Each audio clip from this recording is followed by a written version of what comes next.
And good morning, good afternoon, good evening, everybody. Welcome on into the Dragon's Den. My name's Digital Dragon, aka Luke, and today is Veterans Day. So I just want to take a couple of seconds to say, remember your vets. Um, if you have a chance and you know some vets in your neighborhood, please just say a nice word to them. Let them know that we still see them and that we still care about them. Um, so thanks for that. Thank you all. Um, yeah. So, um, welcome on in, everybody. Today we're going to shift gears. So, um, Tuesdays and Thursday streams, we're going to be working on the salad fork build. And then on Saturday stream, we're going to start working on the Chewy build. Um, and Chewy's got most of the parts for a Voron 2.4. I'm still waiting on some stuff to be shipped to me from Chewy, so we may have to get creative in following the manual through some of this build until that gets here. It's just an issue with you just work 6 days straight, and when you're working 12-hour shifts 6 days straight, you can't get to the post office. So as soon as I get the rest of those parts, we should be good to go. The good thing is I think we can. I think I've got everything here to do the vast majority of the build until towards the end with the panels and stuff. So thank you, Britt. Thank you, Papa Bear. Thank you, Westery One. Um, yeah, enjoy your lunch and dinner. Boondog, believe it or not, over the last couple of years, I have not even attempted to go to like Applebee's or wherever has the Veterans Day deal because, well, partly because I lived in Colorado Springs and there's 5 military bases. So trying to get into any of those places, it just wasn't happening. Now out here, I might have a better chance. Um, we'll see. We'll see. Um,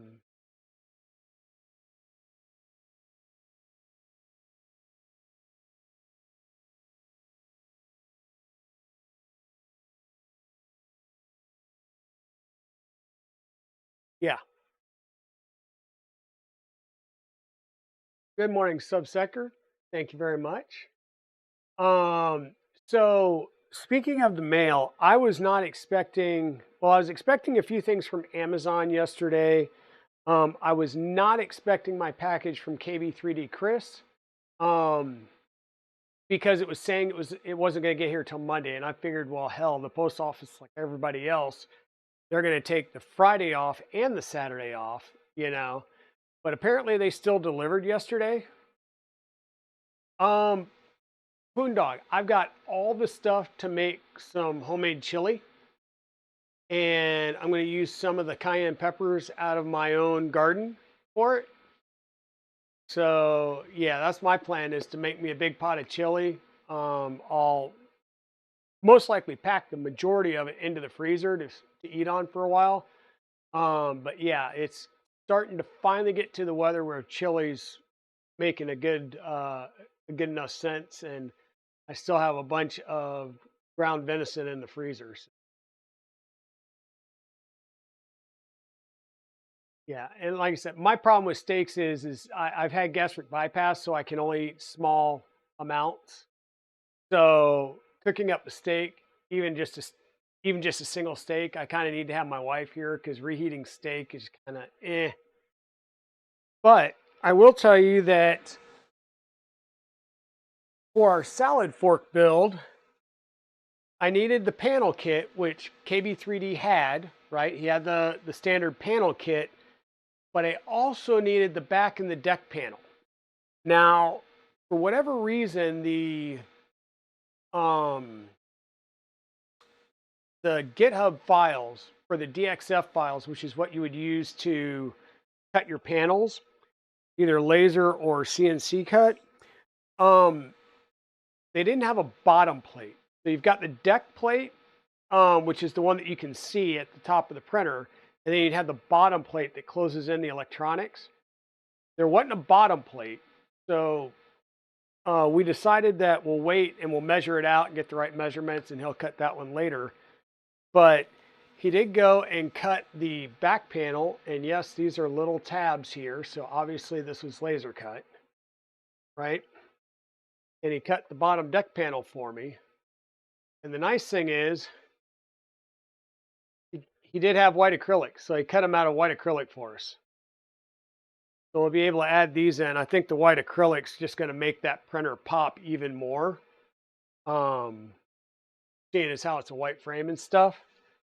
So kind of looking forward to that.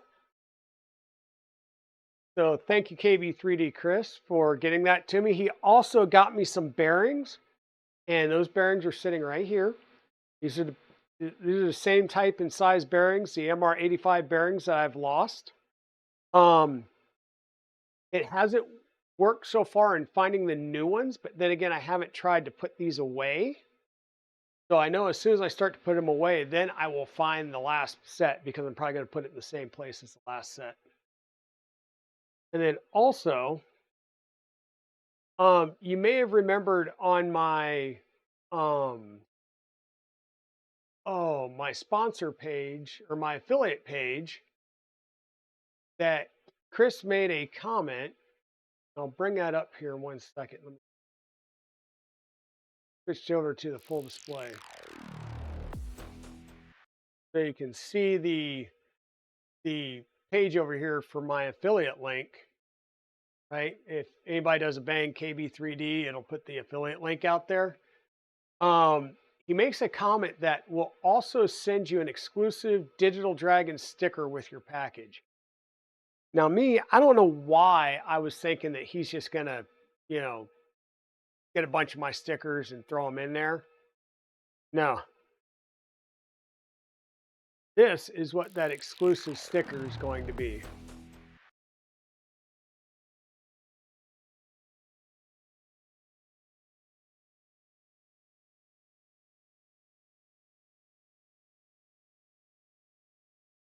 Not only do you get to support the channel, but you get a really cool sticker out of it that is going to be unique. It is not mine. It's not one that you can get on my merch store.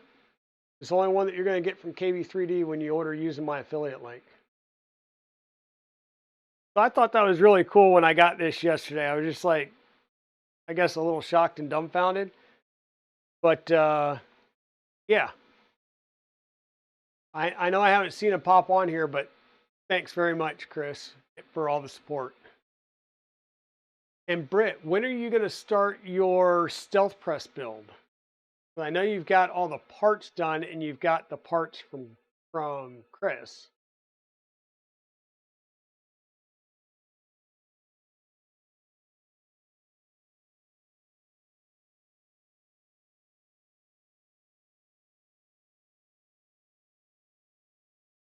So yesterday I did a little bit of preparation work. And what I mean by that is that this is a, oh, thank you, Westry. You might do it this weekend, or it will wait for Thursday. Tuesday, you have a guest. Okay. Yeah, just please make sure you post that over Twitch, because we've been, me and KB have both been saying like, hey, you're getting ready to do one as well. And it's from the actual kit. Mine was a cell source build, so yours is going to be like Chris from the actual kit. So that's going to be really neat. And then hopefully,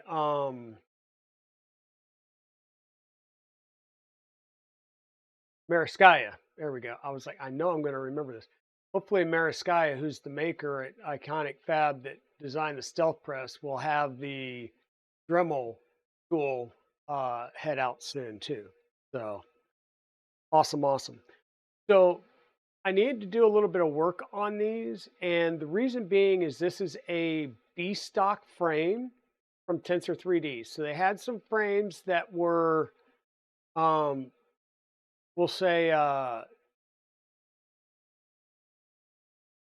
they weren't the highest quality from their vendor that they got frames from. And so what that means is the this is not like a standard spec LDO or Masumi.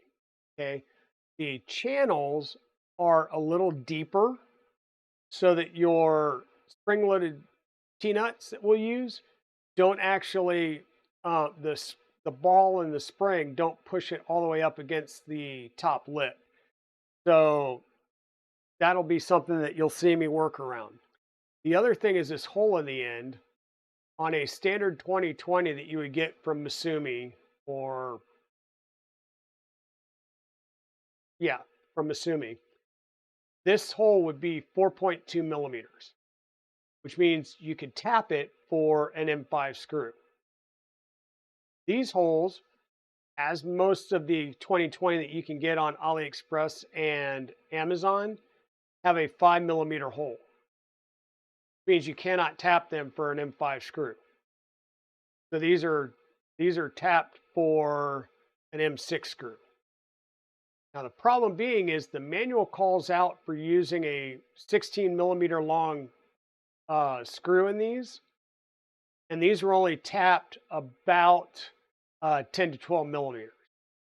So last night I was using my drill and my drill tap, and I was tapping out all of these holes to the full depth so that I'll be able to use my M6 by 16 screws that I have to do these. Also, I'll just say there was, oh crud, you can still see some there where there is a shiny, well, maybe shiny area down here, and that's just excess packing oil that came from these. So when I was done tapping them, I was trying to wipe them down with isopropyl alcohol. The other thing that you get on these is a lot of, we'll say, machining gunk, meaning when they cut the ends and everything, you'll get a lot of the little shavings in here. So you may see me trying to clean that up as we go along. And then some of them have some blemishes. Now, with regards to the blemishes, I don't know if it's the fact that they were B stock and that's the way that Chewy got them, or that's how they got when Chewy brought them to me, where they were all thrown in the box. Yeah. And when we get to the build plate, I'll call Chewy out on that a little bit more, because paying for a Mic 6 build plate and then throwing a bunch of stuff on top of it and getting scratches all over your Mic 6 build plate. Yeah. Come on, man. Put some newspaper around it. Everybody gets ads in the mail. Put some, But anyhow. So yeah, we've built a couple of our Voron 2.4s on the show. So in fact, you've seen me build the two that are behind me, Fey Dragon and Kyber Dragon.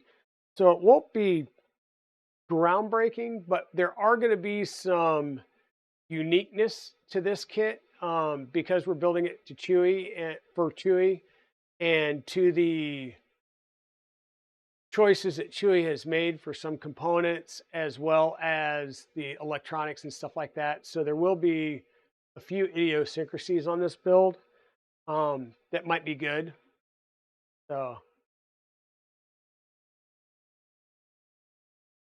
but yeah. So as always, we're going to use the Voron 2.4 R2 build guide.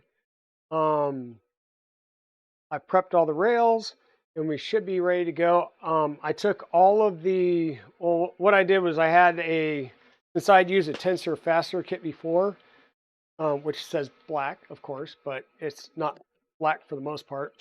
But what I did was I took all of Chewy's stuff that he sent and portioned it out in the appropriate bins.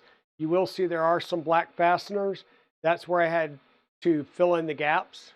There weren't enough there weren't as many in the bag that was called out in the box. So if I need to, I'll use the black ones, and I will try and use them in a place where they won't be noticeable. because otherwise my OCD is going to kick in. But yeah, there we go.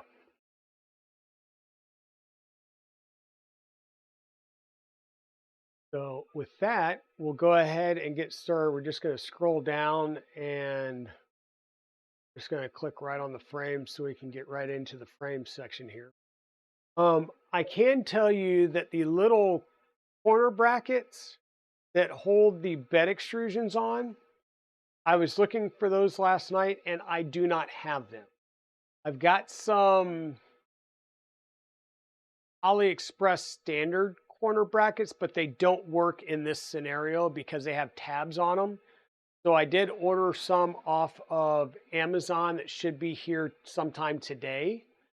So we will not put the lower rails on just yet, unless I hear them get delivered and run downstairs real fast. I have gone ahead and laid everything out, size order, uh, shortest to longest, with my longest ones along the back here because these are be my vertical uprights. These are the B extrusions. Um, these will be the A extrusions, and then 2C, a D, and an E. So here we go. Got all of our extrusions.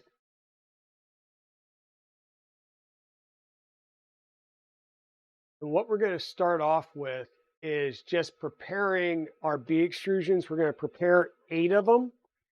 And the reason we're going to prepare 8 of them is, and not all 10, is the other 2 are going to be used for the bed rails. So these are going to be used to make the core cube frame. Okay. And I guess I will keep my paper towel up here to continue to try and wipe some of these things down as I find some of the stuff on there.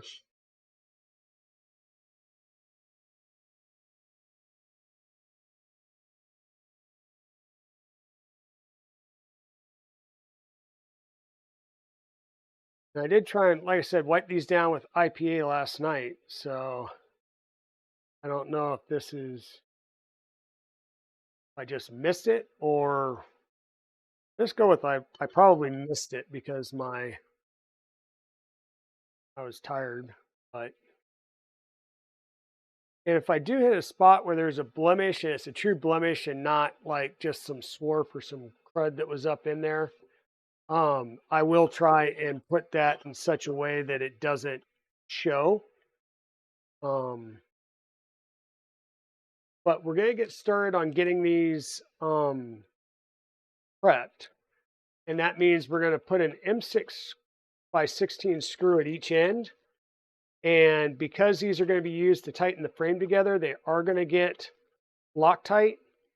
And based on recommendation on a regular Voron kit, I am going to put washers underneath the heads just to give them a little bit more bite and to help keep them from spinning in the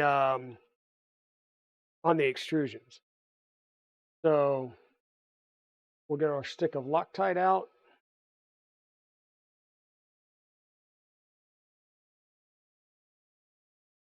Move that over there. Make sure I don't forget about it and let it go cold.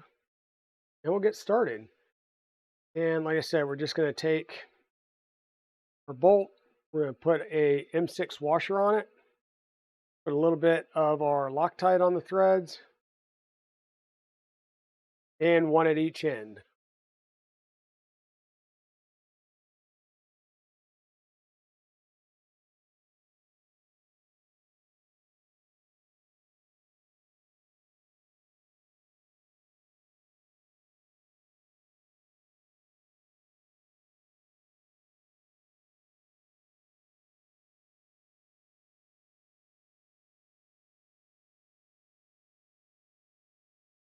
Because the normal call out is an M5 and we're using M6, I will check these real fast before we get too far. If I need to take the washers off, I don't want to have them all prepped and then have to go through and redo this all over again.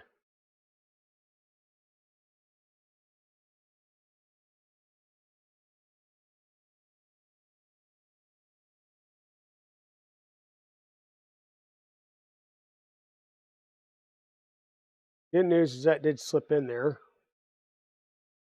Bad news is I feel like I hit the bottom of these threads and I can't go anymore. So I may have to actually break the tap out and retap these. Go a little bit further. Not something I wanted to have to do today on stream, but such is life sometimes.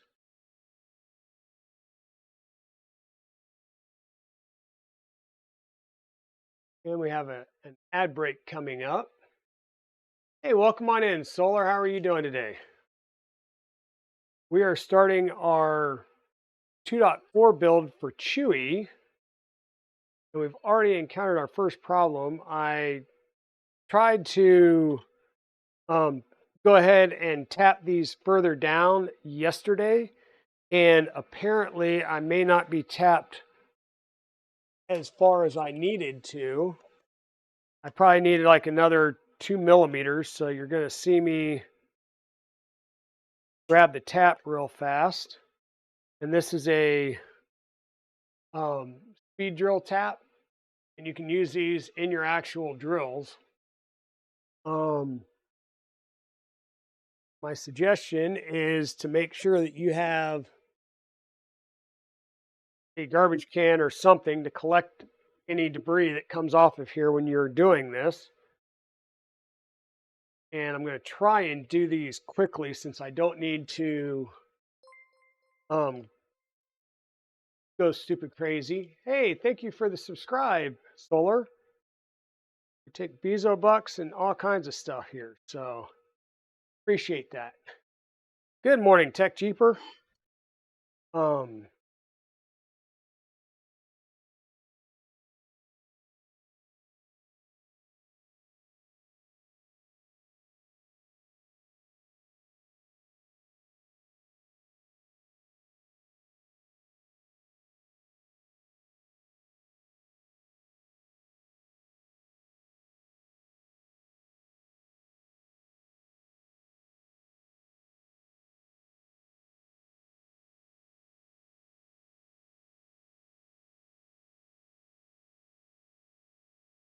I'm not sure if this noise is translating, so if it is, let me know and I'll mute the mic real fast.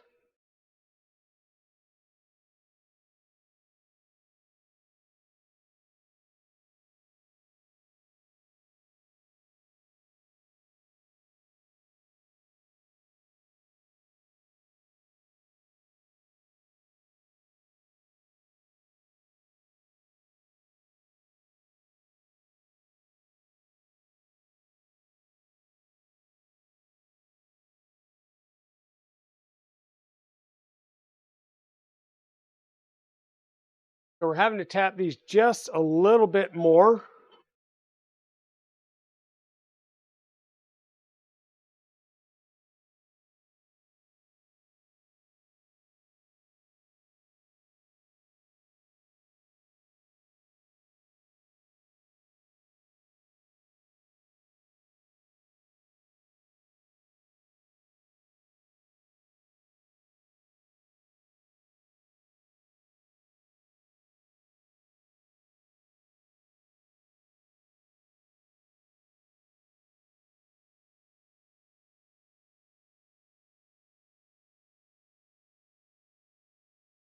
And you can snap these taps off even using the drill type. So be careful, go slow.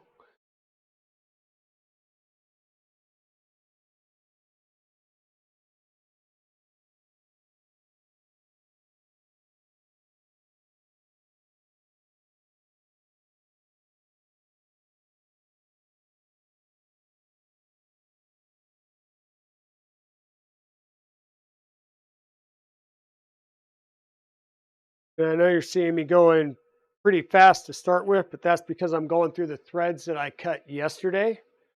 And I'm just trying to get it towards the end so that I can cut another few threads deeper.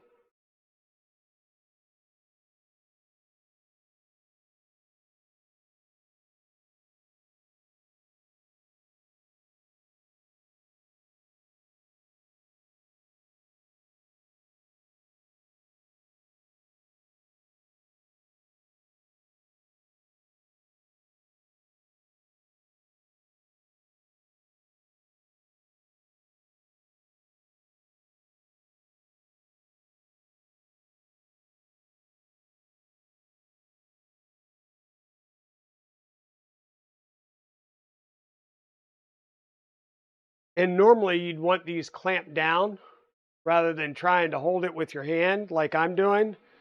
So do as I say, not as I do in this case. You can really hurt yourself if this catches and torques things around.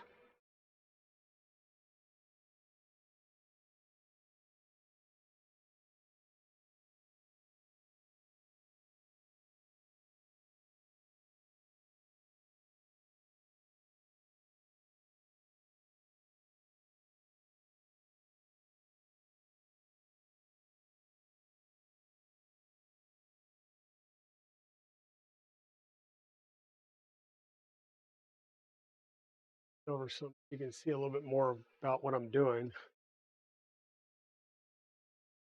Also, you see I've got like a max torque rating of 20 on here, maybe a little bit more, and I'm down at 12.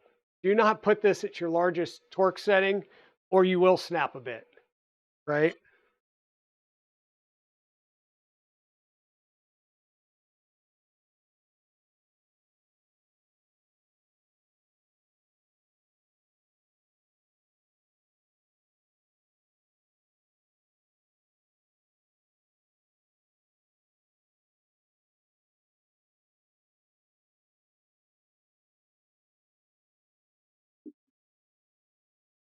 And then make sure that you clean off any of the aluminum shards that's in there.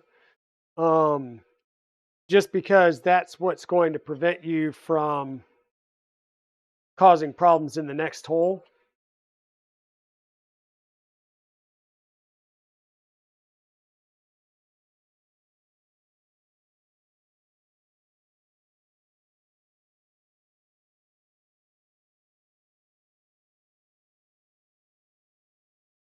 Not sure if I'd already flipped that one, but that one felt like I didn't need to tap anything in it.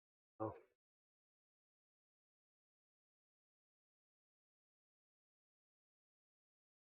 it'd be good.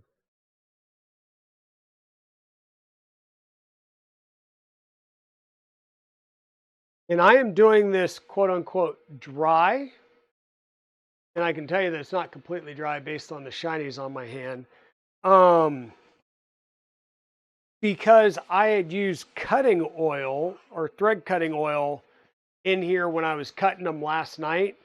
And it was because I was cutting a lot more thread. Right now I'm going about 2 or 3 millimeters deeper. So I'm going to go ahead and just do them dry.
Hopefully we're good now. I'll do the other two later because I can't install them now anyhow.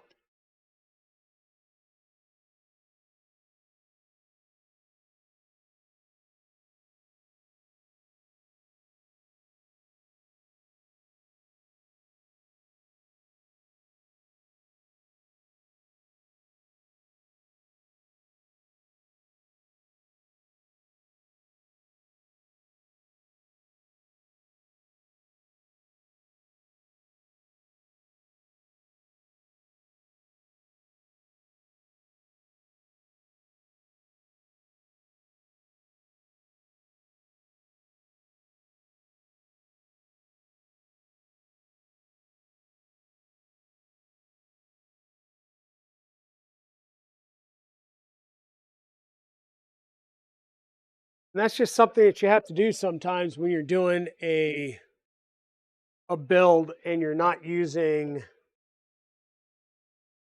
like if you're using a straight Masumi that you've had cut, drilled, and tapped, they're going to be cut, drilled, and tapped accordingly. Hey, welcome on in, Pez Liz. Um, but once again, this is a B stock. This is a known issue. I'm not concerned with that. And these frames, if you get them from LDO or Masumi, are going to cost you 150 to 200 bucks. And considering I think you got this for $50 or less, I can live with having to tap some stuff.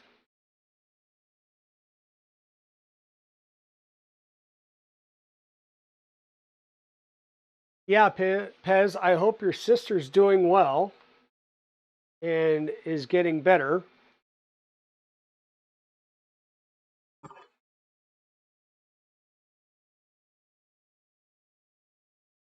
Once again, I'm just going to start putting in my M6 screws.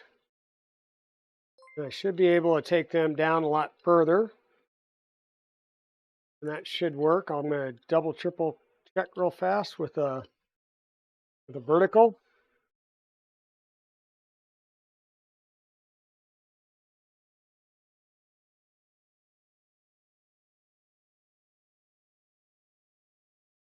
Yep, that'll work.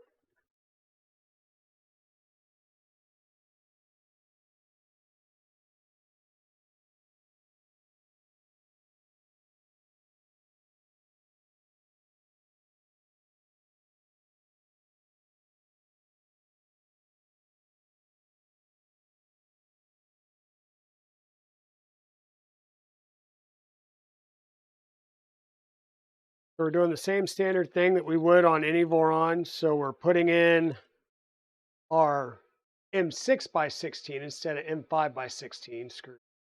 And we are adding an M6 washer on each end underneath the screw head because that is a suggestion that Steve Bills has made, and it helps to keep the frame from rotating as much when you are securing things.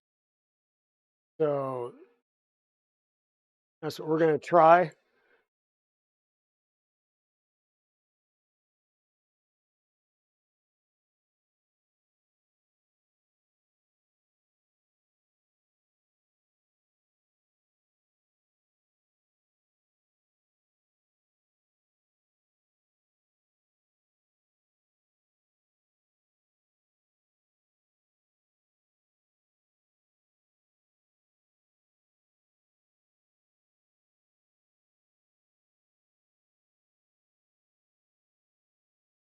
Everything Plus Ultra, welcome on in.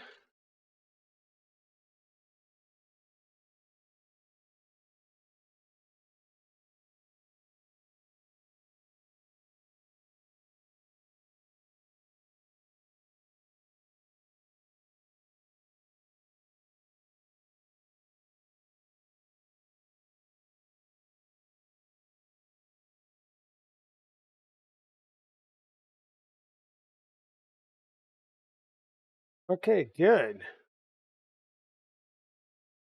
I know it sucks when they can't come up with an answer, but at the same time, every time they clear something off the board of a potential, it's one step closer to finding out exactly what it is. So that's good.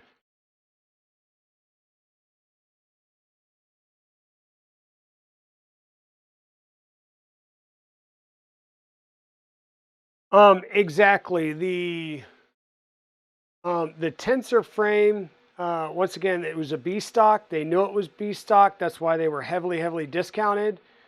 I knew that when I got the ones that I used for Fade Dragon and Iron Dragon at the Rocky Mountain Rep Rap Fest show. And if you know what you're getting, then great. Now, the other thing is yes, I'm having to tap these holes deeper because they weren't tapped deep enough for an M5 by 16.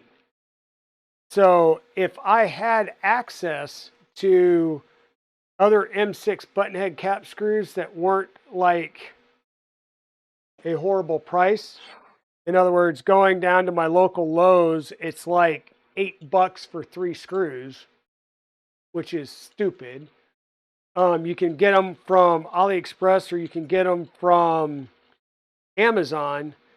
But my suggestion would be, if you can get M6 by 12, get M6 by 12. And that way you may not have to tap any deeper. M6 by 10 or M6 by 12 would work. Once again, you cannot use an M5 screw on these unless you like go through and add helicoils or something like that, because the holes are too large. The holes are 5 mm, which means you cannot use an M5 screw in them. You have to use an M6. And you would have to, even to put helicoils in it, you would have to drill it out some to put helicoils in. So you might as well just get M6 screws, tap it for M6 and go.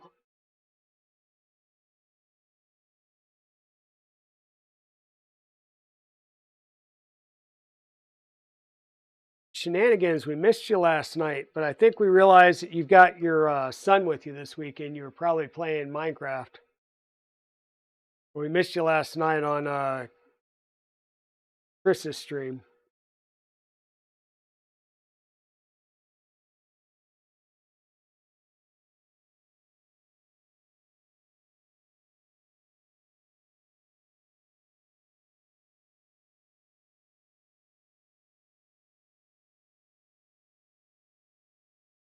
Like I said, I'm only going to do the first 8. I'm not going to do the 2 that would go for the rails just yet. As far as doing the extra tapping on, I'll work on that once I get my corner brackets.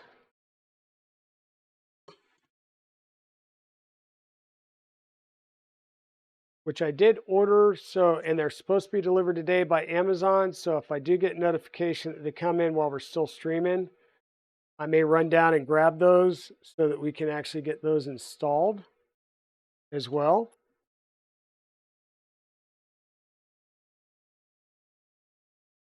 So I still won't have a deck panel to put on because that's coming from Chewy still.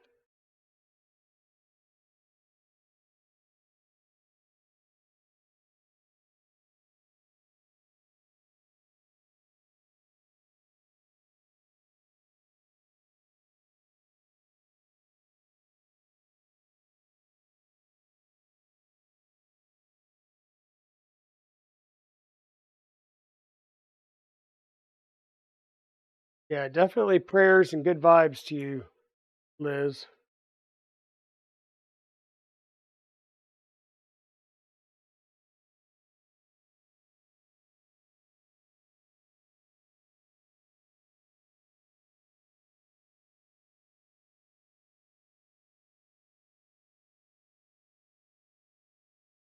And in a good world, you may see me struggling trying to get this one because there's crap still caught in the threads. In a good world, I would have had this downstairs and blown the holes out with my compressor and just shoot some compressed air through it to blow any crap out of the holes. But I didn't have that, and I'm not going to sit here and blow into my extrusions on stream.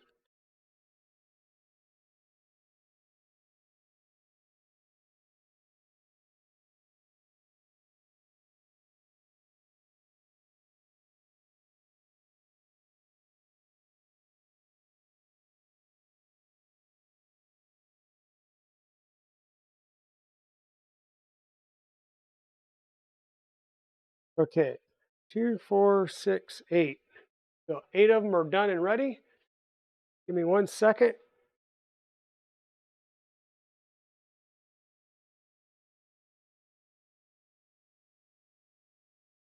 Maybe the coffee's hitting. All of a sudden I had a hot flash. Oh, I bet it would make a great clip, Humbler John. And I also know that those clips would make the internet and all the discords real fast. So having seen how quickly Free Heathen was clipped and posted all over the place. That's still awesome. So now we're going to start building our corners. So I'm going to get this out of the way and put these away because I don't think I'll need them for a little bit.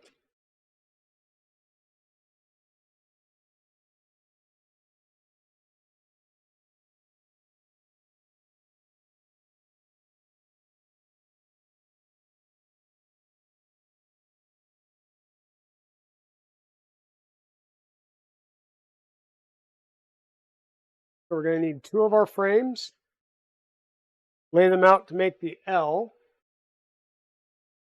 And I'm going to lay them out so I can get to it from this corner.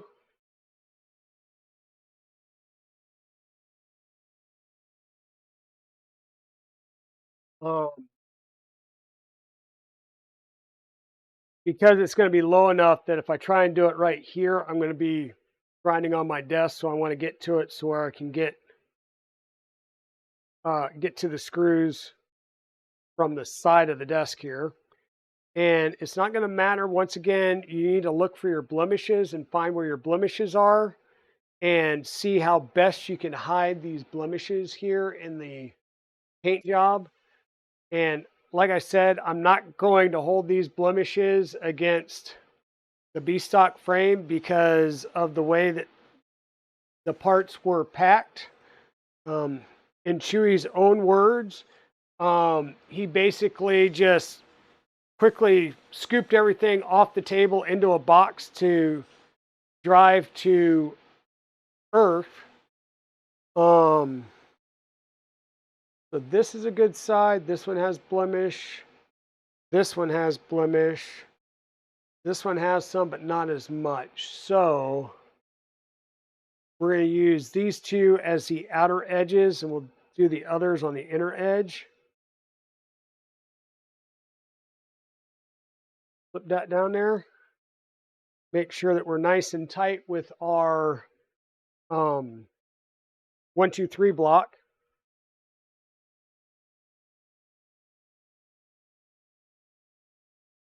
We'll tighten up our screws.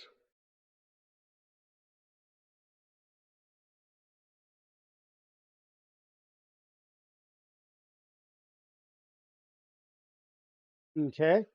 And then all we're going to do is we're going to make a short turn. We're going to grab another one of our legs and get it out here. And then another one of our uprights. Once again, look for our nicest sides. And this one's actually not too bad. There's a little bit of a blemish there. So put these 2 on the outer edge.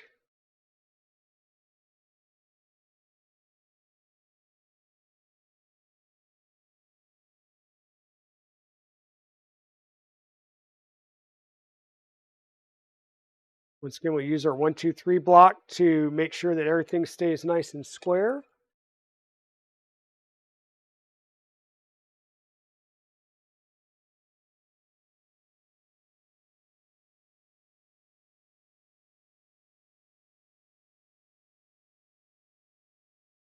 Do another turn.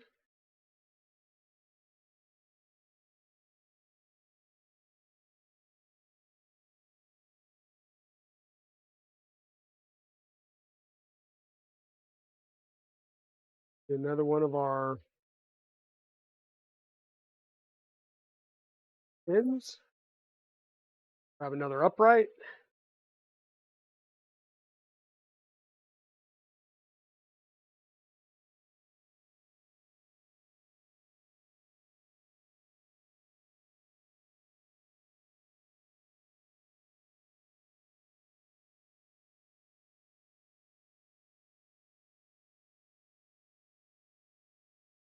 Probably our best 2 sides on this one.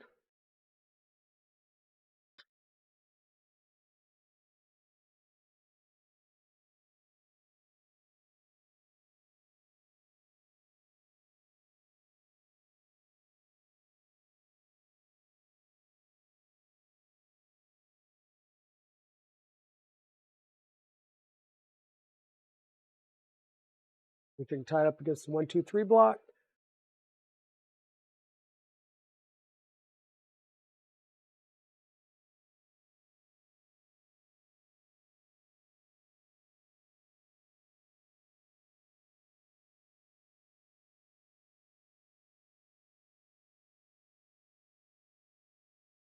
Okay.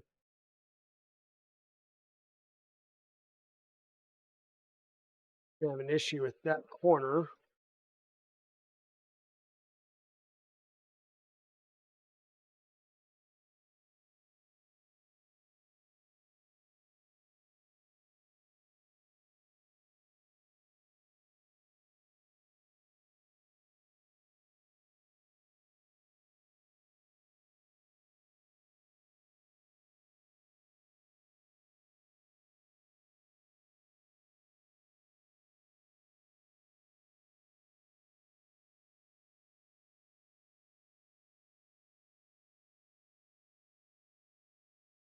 Back here and revisit this one.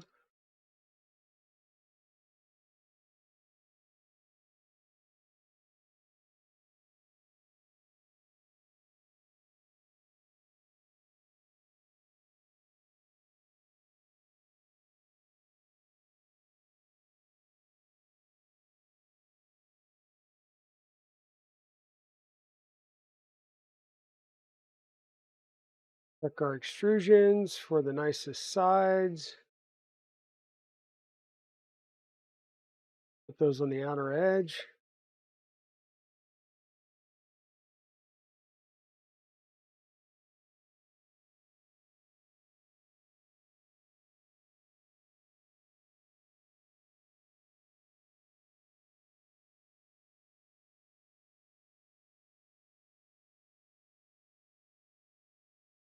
So we know that our inners are all square.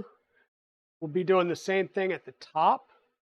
But what you may see me do is I may just flip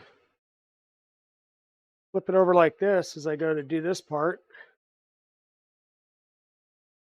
Means once again, my nicest sides will go down and towards me.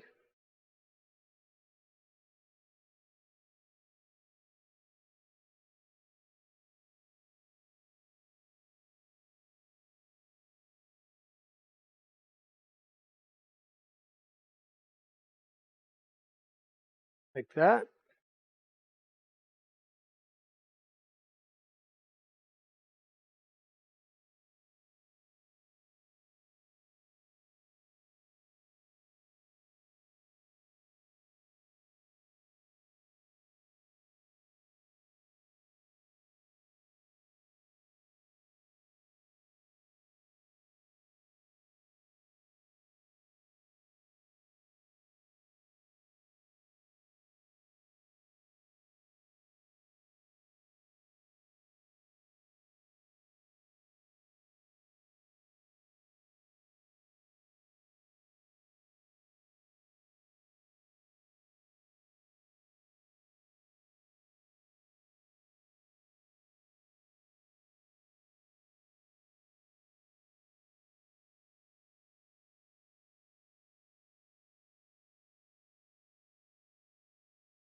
Once again, we're just making sure that everything's down on the bench top. I've got my corner block here and I'm pulling everything into the corner block from both directions.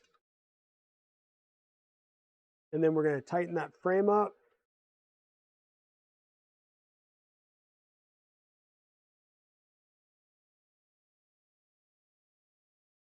These two corners are tight. We're just going to keep working our way around. It's a nice thing with the Voron frames is they are pretty much literal cubes. So as long as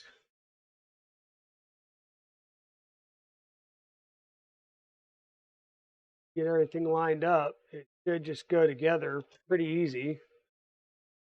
And then what I would normally do is I would take these frames down to the kitchen and set it on my countertop, which is, a stone countertop, and is going to be a lot flatter than this workbench to make sure that we're fully square.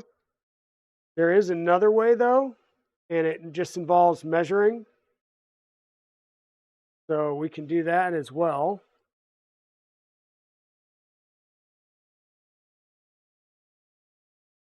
Okay, so that's all four corners. And one way that you can check is what I'm doing right here, which is opposite corners, and see if it's rocking. And it's not rocking. So that means that these four corners should be in the same plane. Then what you would do is grab a measuring device that's long enough. In this case, I've got a meter stick, and you're going to measure across the corners. You can measure the inside corners, you can measure the outside corners. Doesn't matter. You're just looking for a consistent measurement.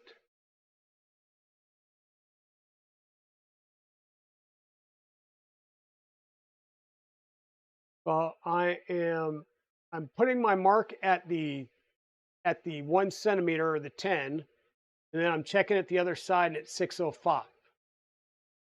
So now's where it comes in consistency. Make sure you put your first mark there on the 10. Rotate this around, and as long as it's hitting the corner right at 605 or real darn close, which it is, then we know that this top is square. Okay?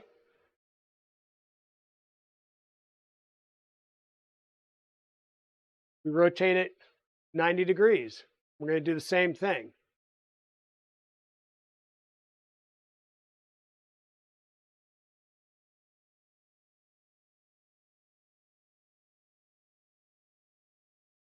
Getting to 620 by putting the 10 at the first corner. And we're at 620 here as well. So this space is square. Now the measurements are going to be different between the sides and the bottom and the top. 605.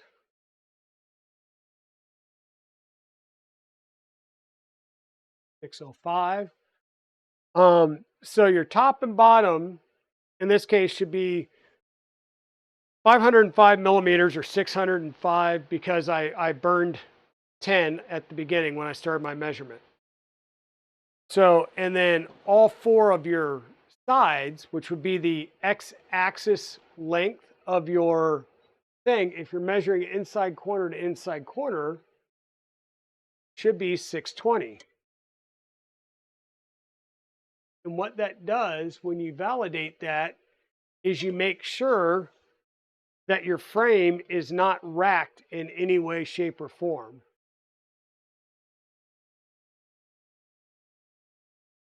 And as long as they're all coming out consistent, and I'm going to say consistent to within a millimeter, then your frame is square.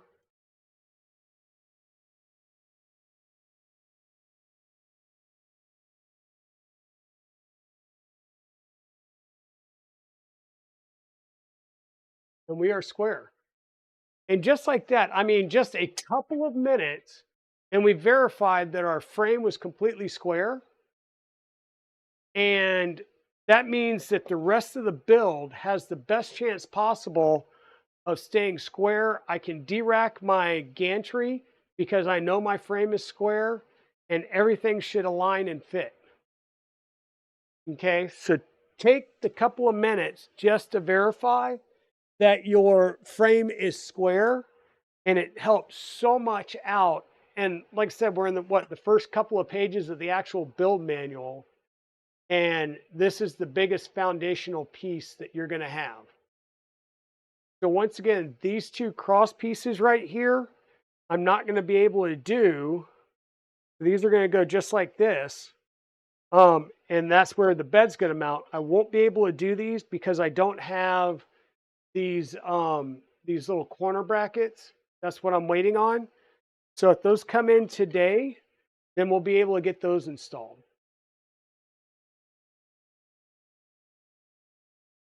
And that would make up our frame. And we'll do this measurement here to make sure that they're lined up in the right place. So mental note, we have to come back to that as soon as it gets in. Now we're going to work on our Z drives, our linear rails, our Z idlers, and putting in the deck panel. And just kind of goes over everything that we're going to be working on. And we're going to start getting our linear rails prepped and mounted. Now, the linear rails that we provided, by the way, I just laid this down on its back so that we can start working on the linear rails here. The linear rails that Chewy provided are LDO rails, which means they do come pre-lubricated. I just have to find them again.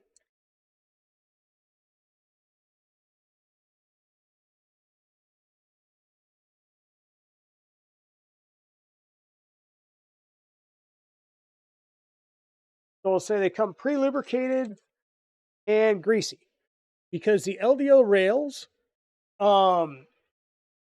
these were greased from behind through one of the through holes.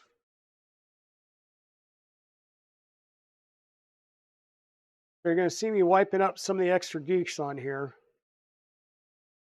But unfortunately, when you do that, you'll see this first hole here is packed with grease. Because what they do is they put this right over that hole and then they squirt the grease in through the back until it starts squirting out of here. And that means it's been pressed into all of the bearing races, which works out great, except for now you've got a blob of grease right in one of the holes you need to use. So we will need to do a little bit of cleaning here.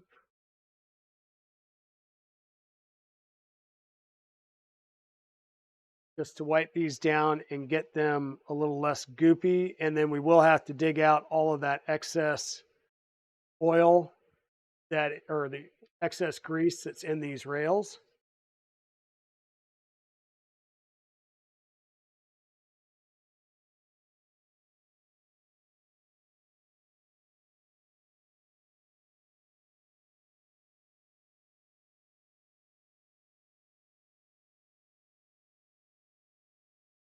And once again, like all of my other builds, you'll see me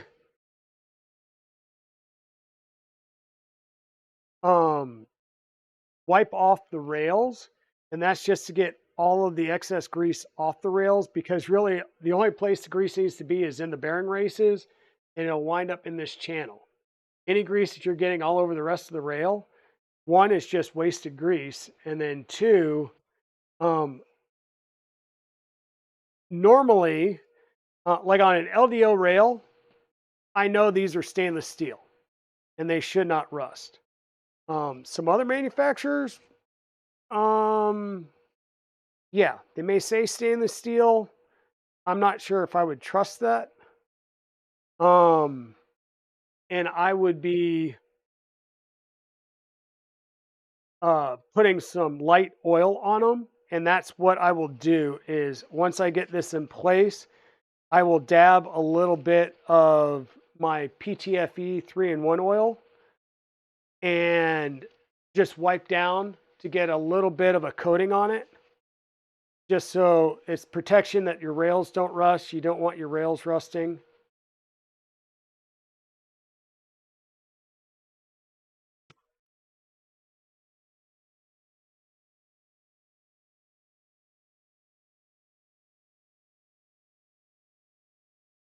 And what I'm wiping down are the faces So the screw face and the sides, I'm not trying to get down into the groove. I'm just trying to get the excess oil off of these sides.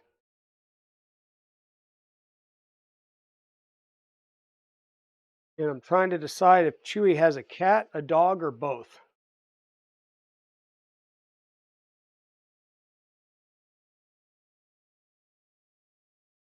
The bigger rail, of course, is going to be for the x-axis.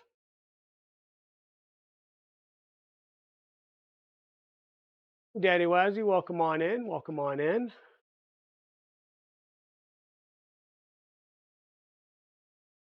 So this is an LDO, or excuse me, not an LDO. This is a Voron 2.4 build that Chewy has asked me to complete for him. Basically, he's uh, he's got a lot of like he just got done, I think, with like 6 12-hour shifts in a row. And so he's like, I've got more money than time right now. And he asked if I could build this on stream for him. Um, well, he asked if I could build it for him, and I said, sure, I'll build it on stream. So we had content because I wasn't sure what our timelines were for some things. Okay, so I've got those wiped down. This one I'm just going to set aside for now, and I'll wipe it down later. Um, Now, the other thing I need to do, like I said, is dig out the rest of the grease that's in these.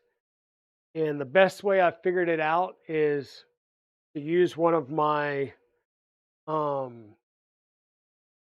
wrench or my hex drivers and just literally scoop it out. I'm going to try and get as much as I can out. Because once again, I am going to be putting a screw through one of these holes. And I want to make sure that I'm not dealing with grease as I'm doing that.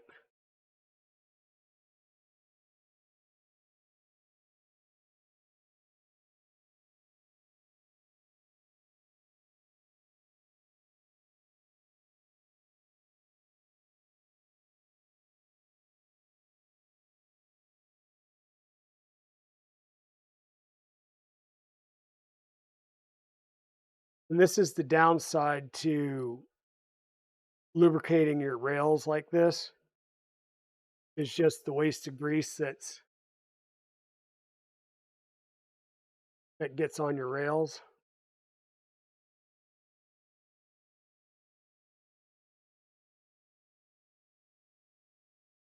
and everything else.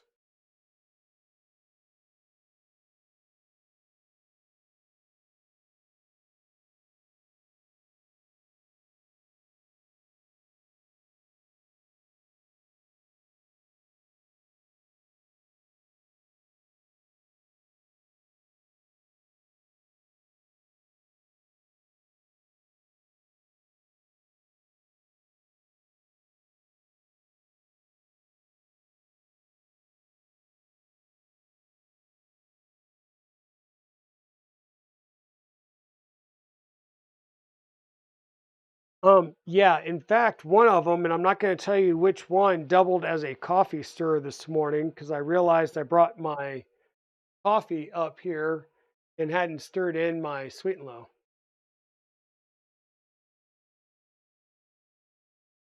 But yes, my hex wrenches do a lot of work. They do a lot of different jobs.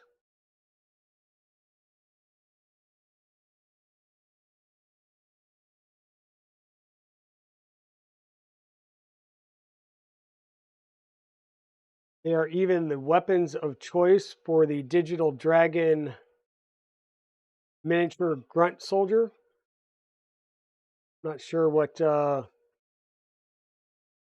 Free Heathen actually calls that particular um, miniature, but then there's going to be a supervisor or like a sergeant. There we go, sergeant version. Oh, this one didn't have grease in it, so this must have been the one that was all over everything in the box. But that one's going to have just a coffee cup because we all know that the NCOs run around with clipboards and coffee cups and don't do actually work.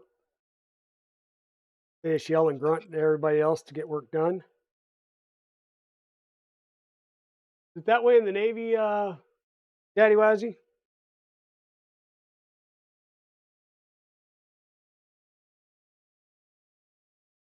And I make that comment, but really in the Air Force, it depends on what job you have and where you're at. Like if you're downrange, you're grunting it just like everybody else. But it's when you're in garrison that you tend to run around with your coffee cup and okay.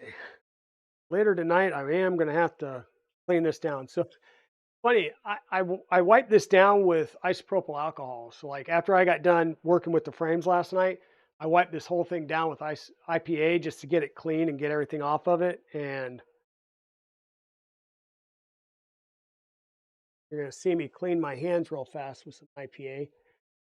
Don't do this, kids. This will dry out your hands in a heartbeat. But I don't have anything else up. Oh, I was talking about NCOs and the military. And I was asking if in the Navy your NCOs, your enlisted NCOs, were the ones running around with coffee cups and clipboards versus doing real work. But I assume on a ship, maybe not so much, but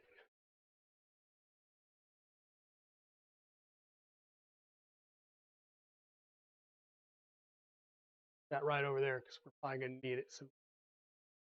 So if you are if you follow the rules of the Voron build, and yes, there are rules, just ask Steve Builds, you know that your T-nuts get oriented in a specific direction if you follow your build guide. If you don't follow your build guide, KB3D, then you've put your T-nuts in all kinds of orientations, and we don't know how you actually make things work. And all joking aside, the reality is the ends have to be done in a specific orientation. If you do not put them in the right orientation, they will bang up against other things. So just a heads up. So all of these are the same size rails, and I just need to count holes.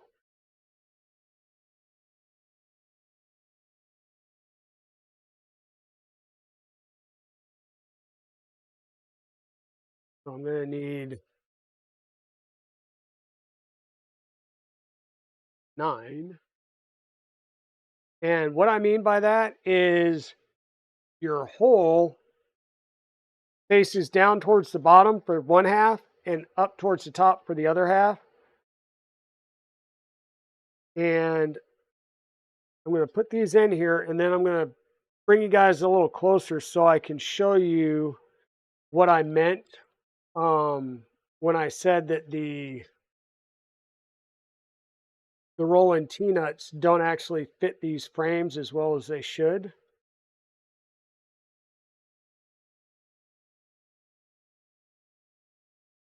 It's 1, 2, 3, 4, 5.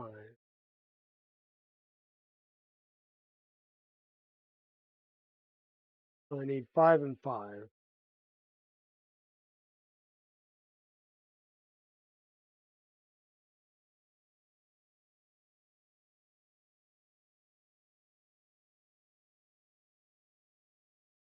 So this is what I mean with they don't fit in there and they don't spring load up against the front as well as they should.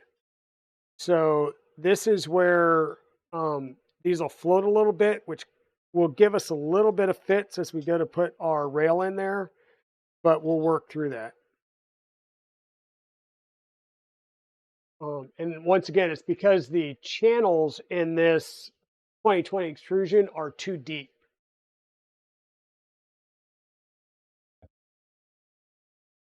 Paperwork, scowl on your face. Yeah, people left you alone, thought I was busy. Oh, exactly. That's what I'm saying. Coffee cup and a checkboard or checklist paperwork, and you start walking around, and everybody just gets out of your way. Yeah, Navy cheese drink their coffee in the cheese mess. Yeah, that's true. And they made the mess for the rest of us. Oh, you were almost excommunicated for your T-nut joke. Yep. So these I really like because they do work well. And what it is they key lock into the hole and the rail. It can sometimes be a pain in the butt to get off. But since we're going into every other one, if we move this down to the second one, we make sure that it doesn't come off the rail, and then we still have access to the holes that we're going to use. So we're going to set this to the side. We're not going to worry about spacing on the rail just yet. We're just going to hold this next to the rail, and we're just going to try and line up our T-nuts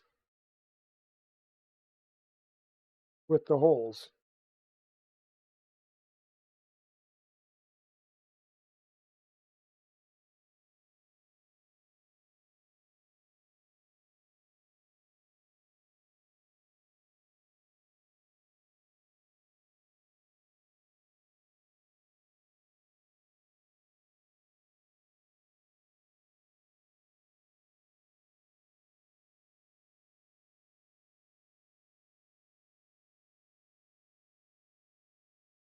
And I do mean we're just going to try and get it close, because what happens is I'm going to put all these screws in loose, so we have the ability to move the rail up and down some. And we can always use our tweezers to line the holes up. And we're going to put these in with our M3x8 nuts. Excuse me, M3x8 screws. Yeah, that's going to be great. We're going to use our M3x8 screws in our M5 T-nuts because we put the wrong T-nuts in there. So let me grab the right T-nuts.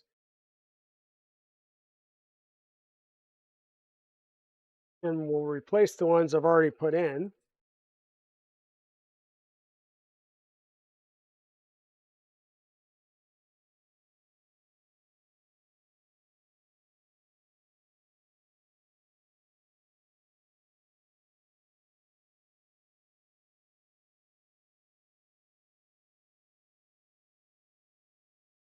Hey, Chris, good morning. How are you doing today, sir? We are already starting our unbuild process because we put the wrong T-nuts in our frame. We put the M5 in instead of the M3 because that was the smart thing. And even though I worked through last night before your stream and tried to extend the taps in these frames, I didn't do it enough, so I had to go back and tap like another 2 millimeters deep to get the frames to work. So this is a frame from Tensor 3D. This is one of the B stock frames that they were selling at like, I think it was like $50. So having to make the taps deeper, and the fact that we're using M6 screws instead of M5s because these frames, so a couple of things, Chris, is these frames are, the channels are too deep. That's why my T-nuts just kind of float around and they're not locking in. And then the holes at the end are 5 millimeter holes, which means you can't tap them for an M5. You have to tap them for an M6.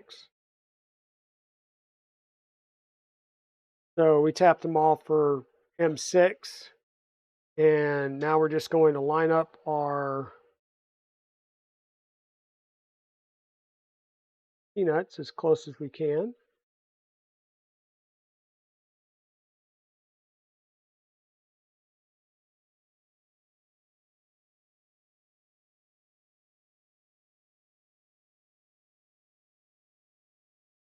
And once again, as we start to put our screws in, we can slide this up and down as we need to make them all align.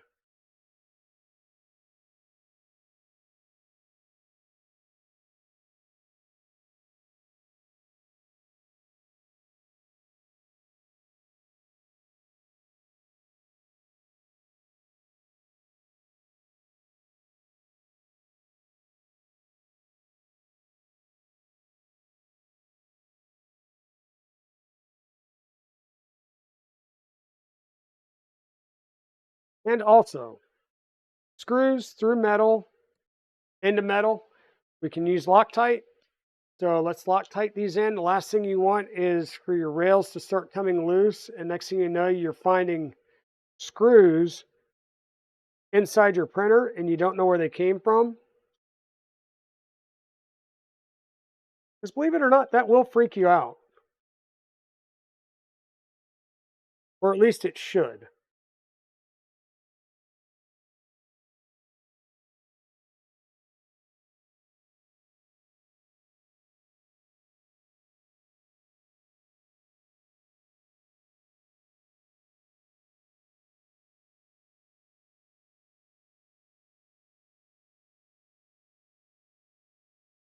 So Chris, we didn't have to go through and lube these rails because these are LDO rails. But what we had to do is delube the rails. And you go, delube, what does that mean? Well, that means that these were lubricated through one of the holes in the rail. So we had to, at the very least, go through and dig out the hole that was full of EP2. But because our good friend Huey had just taken the rails and everything and thrown them into the box, I'd already had to clean everything in the box once because all of that excess grease got all over everything that was in the box. And apparently it's continuing to get all over everything. So I had to clean all the excess grease off the rail and the carriage and everything, and then dig out the grease that was packed into one of the holes. So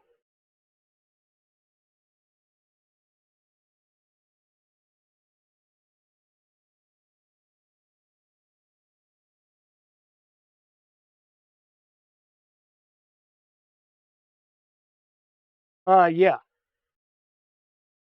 Yeah, I'm not sure how long Chewy had all of the various parts that he's provided to me. Um, yeah,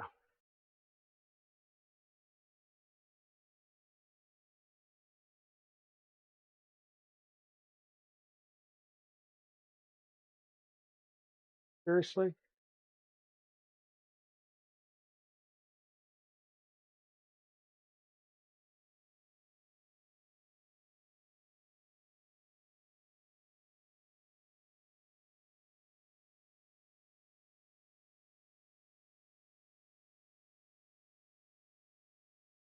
And so what I'm fighting with right here is because it's not spring loaded and sitting flat, it'll do this and rotate in the channel. And when it rotates like that, you can't get the screw to go in. So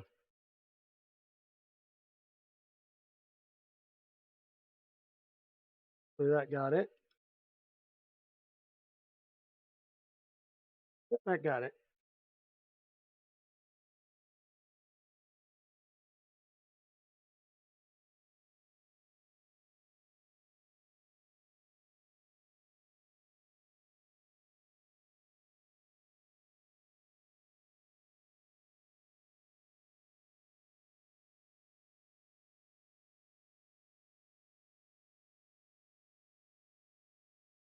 Yep. So this is going to be a mixture of probably some older, some newer. Like I said, these are the B stock frames from Tensor. And once again, I know they're B stock, so I'm not concerned with these deficiencies I'm telling you about, and neither should you be. It's not going to be like, oh, well, this is a subpar build. Not at all. Fey Dragon was built with these. I'm going to turn this around a bit. Fey Dragon and Iron Dragon were built with these frames, and both of those printers work beautifully.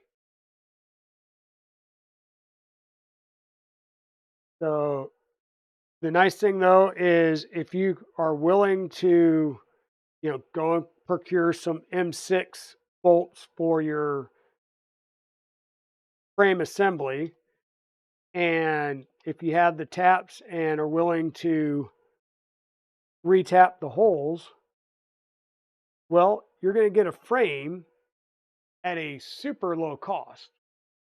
Yeah, he's a great guy. He really is. And I don't want to, I'm not trying to shy people away from these frames. I want people to be able to go, okay, I just need to make it, this isn't the LDO premium kit. I just need to do, put in a little bit of elbow grease and this is going to work beautifully. And if you're buying, extrusion off of AliExpress, then I'll say put your big boy pants on because you're going to be doing this. Because most of your stuff coming off of AliExpress is not Masumi and is not LDO. You're going to have to deal with the same thing. So, you get a break on the cost, but there is a cost to it. Okay, so we need our guide blocks here. And this is 2020, and I believe this is the right one. No. Look at me trying to reuse my tool pieces. Where are my tools at?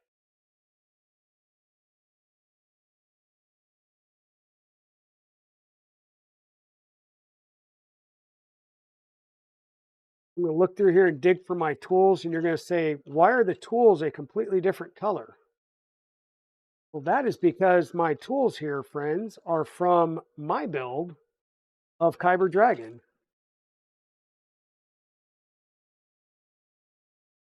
which was the LDO build. So we're just going to reuse those.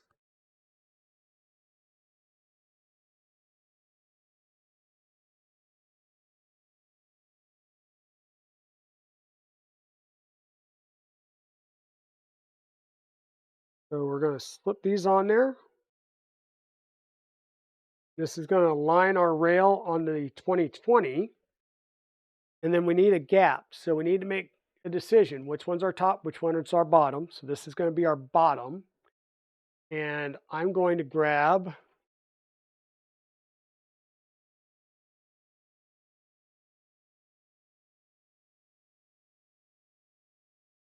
my Bond Haas 3mm. Why, you say?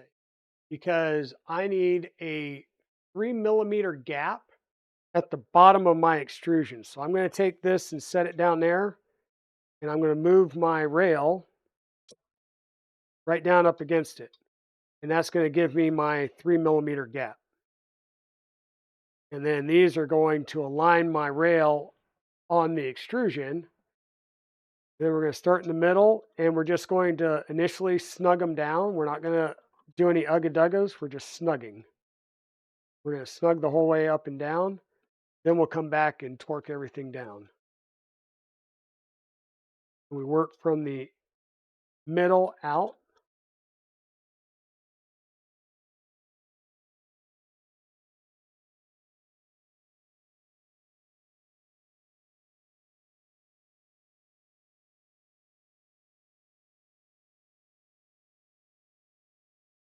We come back in the middle and we do our ugga-duggas.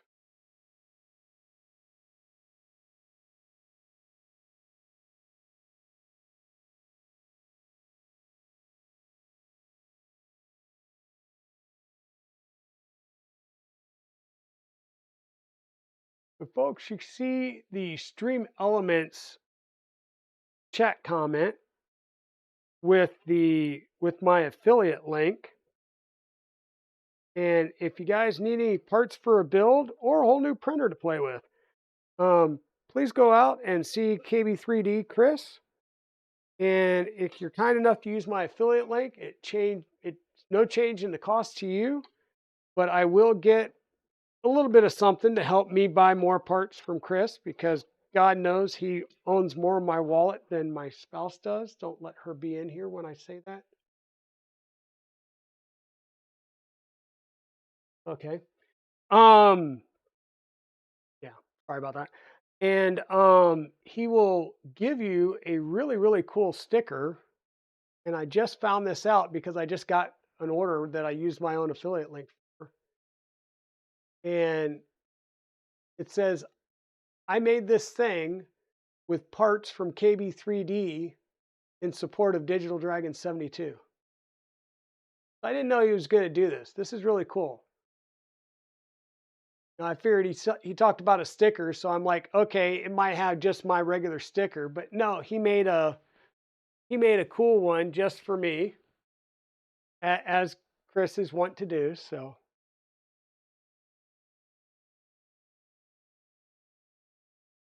thank you so much, Chris. Okay, so we've got one rail down. We've got our 3 millimeter spacer here. That'll be critical for when we put the belt covers in on the Z drive. Now what we're going to do is we're going to rotate this 180 degrees, and we're going to put the rail on this side. And we're going to try and follow get all of our LDOs going in the same direction. So we'll go in this direction. And like I said, don't be a heathen like Chris. Pay attention to the orientation of your nuts. So the holes always go towards the ends, and we're using 10s, so we're going to need 5 facing down,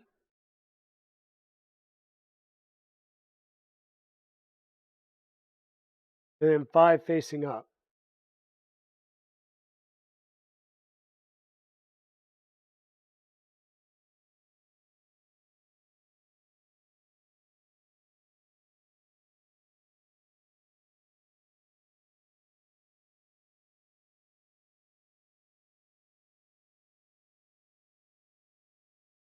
You stand by your build decision? Well, as long as Steve will stand by that.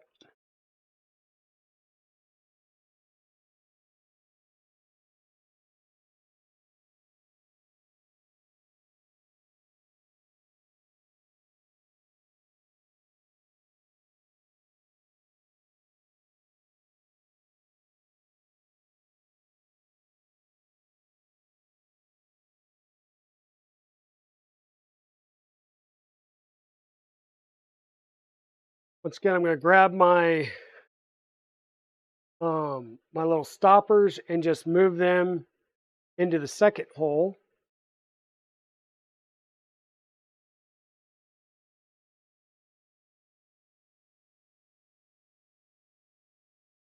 The excess grease off that was on the bottom of those.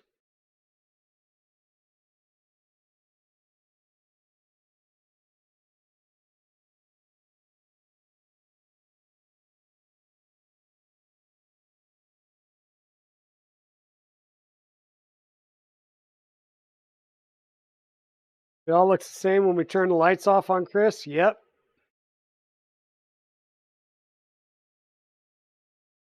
Speaking of which, I bet you Chris is down in his basement, as he likes to say, in his underwear with his coffee, watching the stream.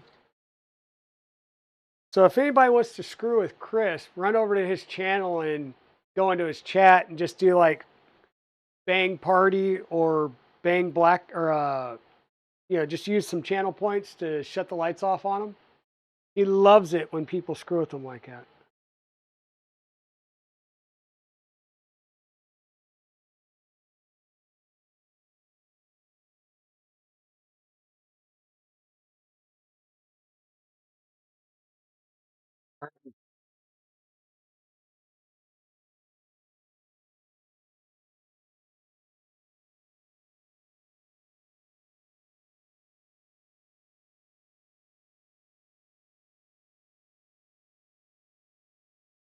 Well, darn you.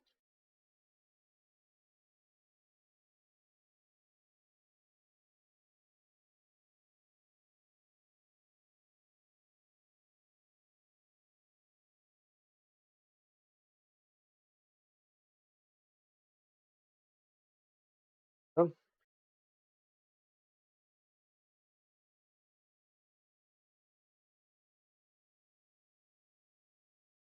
give me 1 second. I'm going to mute you real fast.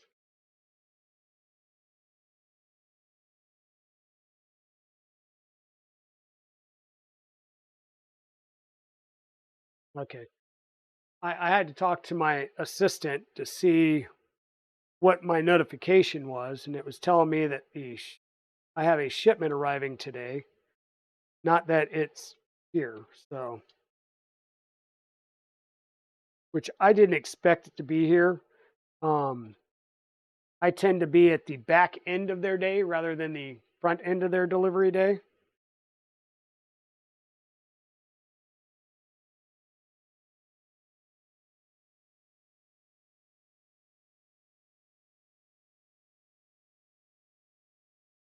Oh,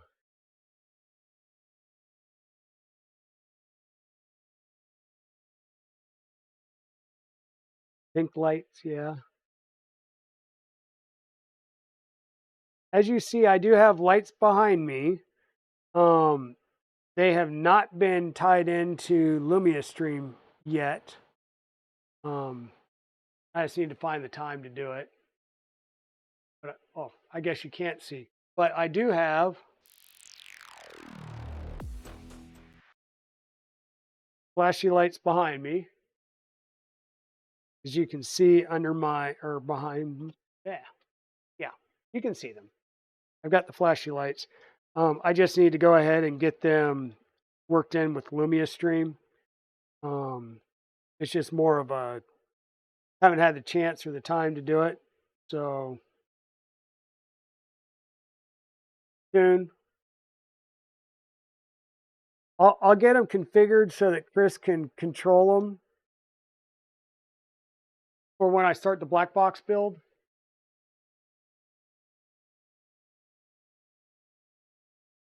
That should give me plenty of time to work on it.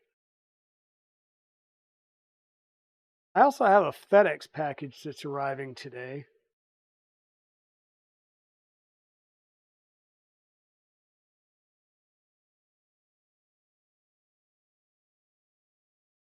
And you say, well, what could FedEx be bringing you? Well, FedEx is going to bring me a box from Fabrico.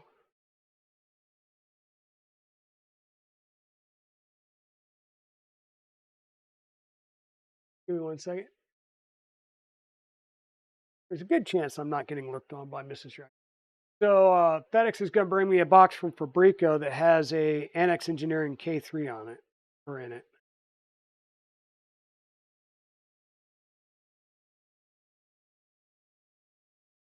Because I figured, black box may be too complicated, so I might need a simpler build to work on if black box starts frustrating me.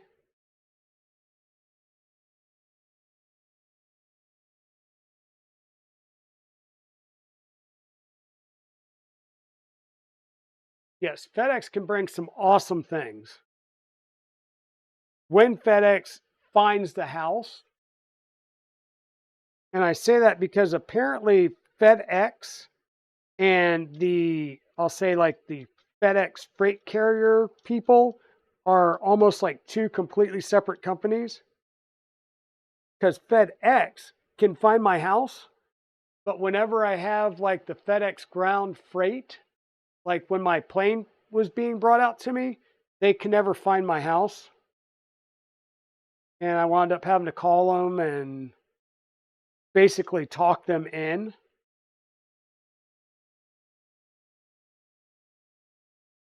Rather annoying. Okay. So once again, we're going to use, I guess we'll come back to this. So we've got our rail lightly put in place. We're going to use our 3mm spacer and push that down into place. And then we're going to grab our, whoops, our alignment and go right over one of the empty holes, and that will get us aligned. Actually, I'm going to go more to the ends. And now we're just going to start in the middle and snug them down and work our way out. And the reason we're doing this is to keep our rails from developing any type of warp as we snug things down. Because some people will start at the ends and lock the ends in place and then work their way into the middle. And now what you've done is, if there was any gap between this rail and the end there, and you've locked the ends down, you've now built a warp into your rail, which may lead to some binding issues down the way. Wait, what? You're playing? Yes, I have been working on a Vans RV12 IS. It was a 2-seat all aluminum aircraft. That you actually get in and fly. 100 horsepower Rotax engine, fuel injected. Was going to have a Dynon glass panel in it. 2-seat, 20-gallon fuel tank, about 600 nautical mile range. And I say I was because with some of my more recent medical stuff where I've had surgery on both shoulders and getting ready to go in for cataract eye surgery and stuff, I may be changing the calculus, and Mrs. Dragon has asked me to, we'll say, shit or get off the pot, as in finish the build or sell the build. So I'm going to sell the project. I've got the wings are done. The ailerons, flaperons still need to be built. The tail section's done. All the tail feathers are done. The fuselage kit is partially done. It's about 90% done. And then I've already got the fourth part, or the 4th out of 6 kits, which is the finishing kit, which basically gets you a rolling chassis, which enables you to put everything together as a rolling chassis. And then the final 2 kits are the engine and avionics, which is about 75% of the cost of the build, because building it as an experimental light sport, you have to use a brand new engine and brand new avionics.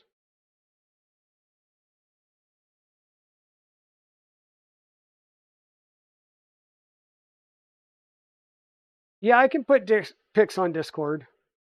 Like I said, I am planning on selling the plane for the plane project.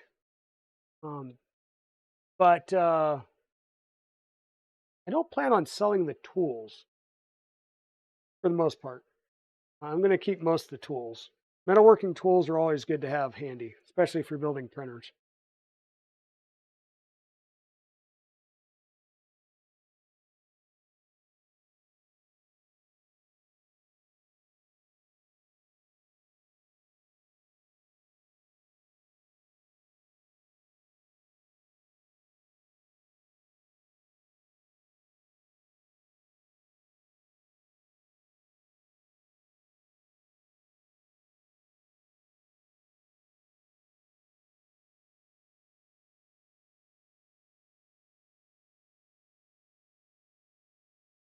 Yeah, avionics can be expensive. And like I said, I had a light sport pilot's, or what we call a sport pilot's license here in the United States. And they are getting ready to change the rules, it seems like, which will allow me to actually fly some things that I wouldn't have been able to fly normally, which is nice. And I think if I do fly again, it will be either in a rental or in a plane that I buy versus build, just because it's such a time sink. I mean, I've been working on this plane for several years now. And yeah, I think I started doing these because they are easy, easier and quicker to see the results of. Um, the plane is really not that hard if you can follow these, like the Voron manuals. The plane's really not that much more difficult to look at the plans on. Um,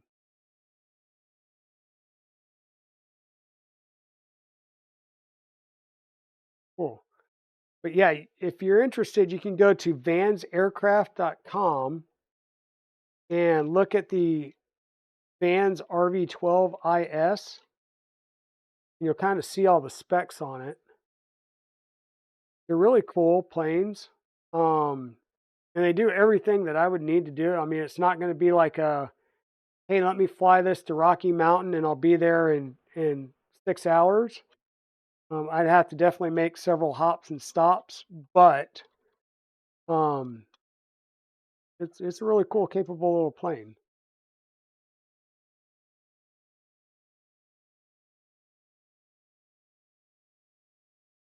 And I've taken all three of my kids flying. Actually learned to fly at Colorado Springs, which is a really good place to fly because of all the, we'll say the micro weather that you get there coming off the Rocky Mountains. Definitely teaches you to stay on your toes.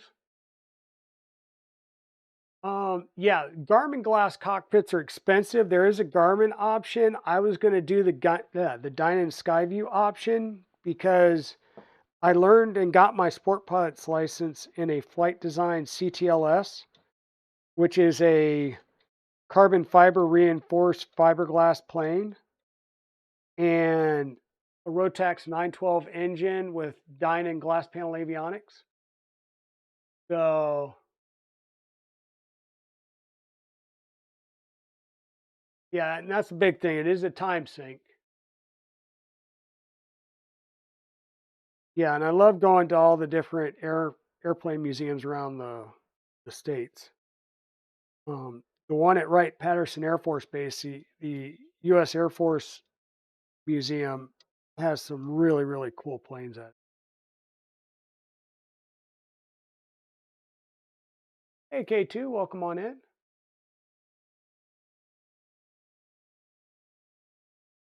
You fly fish? Yeah.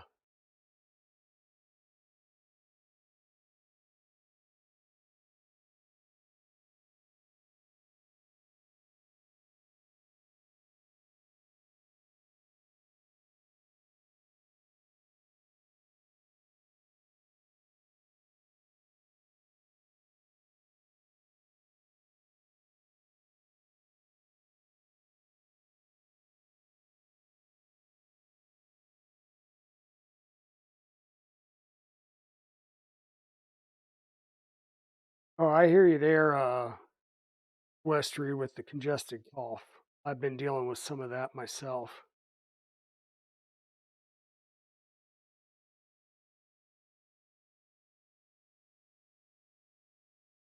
Like 2 days ago, it was like 80 degrees here. Yesterday, it was cloudy and like cloudy, a little windy all day long. I drove home in some rain, and today it's 53 and supposed to be raining. So the weather doesn't know what it's doing.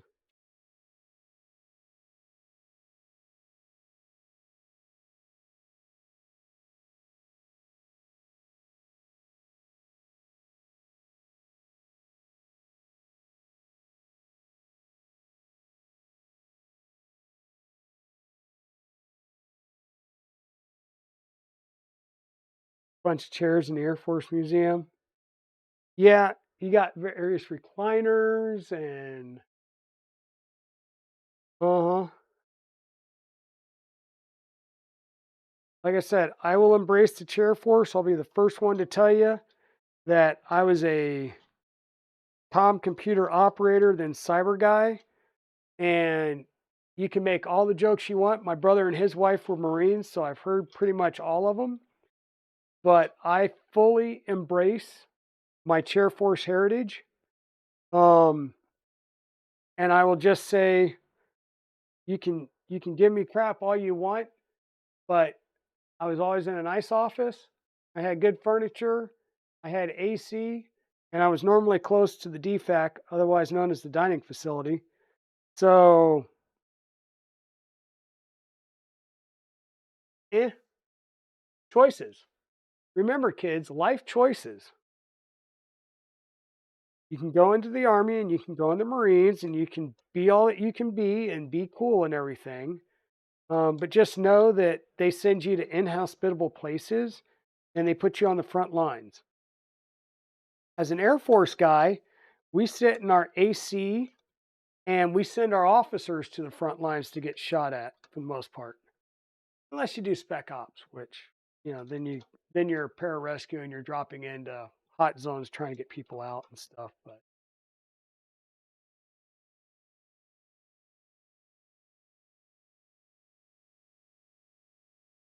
yeah, better food too normally. Though the best food that you're ever going to get is when you have dignitaries visiting and you know it when all of a sudden the quality of food and the defect starts going up and you go, oh crap. And then you start really ducking and hiding and minding your P's and Q's so you don't get put on escort duty or cleanup detail. Oh, the coffee was good. Yeah, the coffee was good.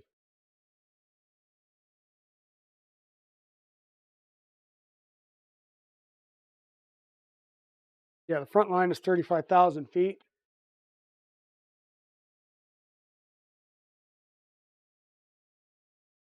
But once again, they shoot things at you up there that, you know, hopefully you don't run out of chaff.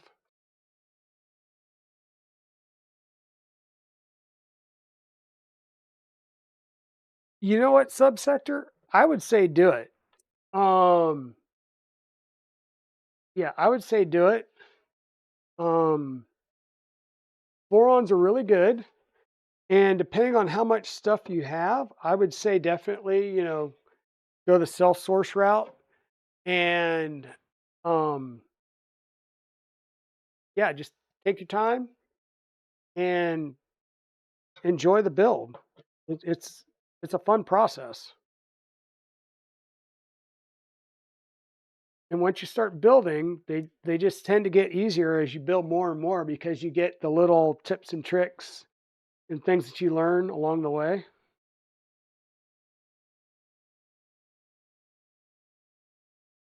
One's gone. I'll find that one later. I think I got extras.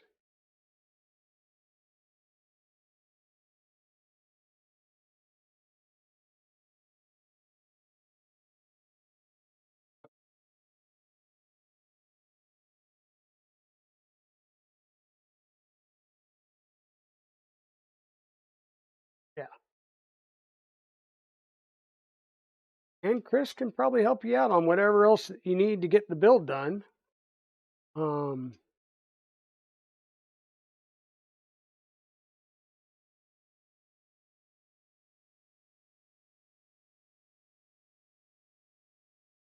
and you've built um, a couple of printers. Well, I say built. You've assembled a couple of printers, and you've had Frankie that you had to kind of do a lot of rebuilding on. So you've got all the basic skills, and you've done RC stuff. So I mean, you'd be surprised how much those skills like cross.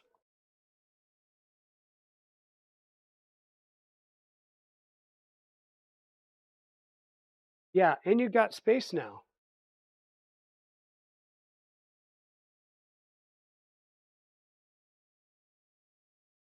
Yeah, Westery builds printers by going, "Hey, bro."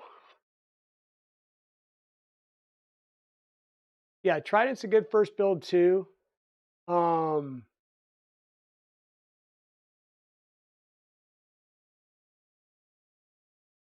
well, and the thing with the builds is, unless you're doing something like a rook, expect it to just be a multi-day process. right? If you got a long weekend, planning on a long weekend. If it's not, just plan it for building a while, and know that if you're building and streaming, um, it's going to just take longer, right? But it's not complicated. It just takes a little bit longer.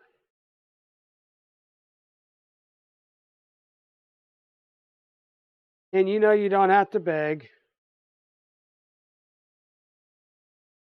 Exactly. It's content.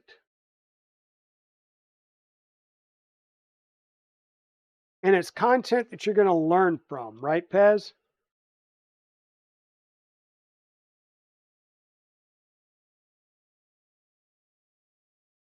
Because Pez, I think, learned a lot from doing her Cocoa Press build.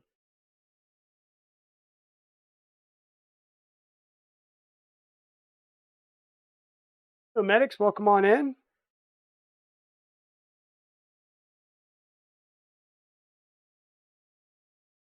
Yeah, a lot of stuff's coming. And, with the holidays, that might be a good time too. If you can get all the parts that you need, um, you've got the holidays, and most of us have time off at the holidays. So, yeah, it's just more steps. Just work through them slow.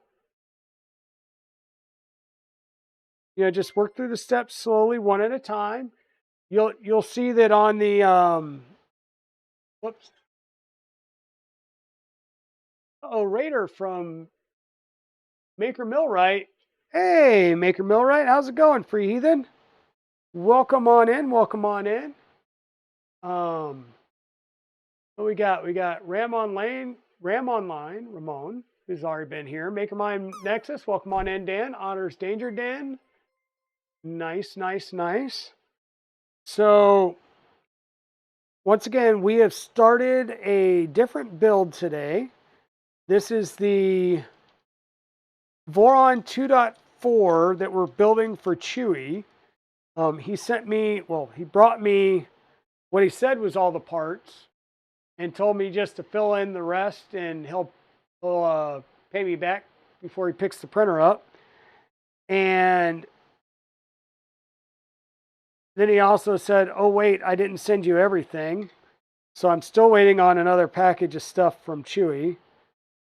But we're just going to build this on stream because with his work the way it is right now, he's working, I think he just got off of 6 12-hour days in a row. And so he just basically said he just doesn't have the time. So he asked if I would, and I said, sure, why not? Because that's me.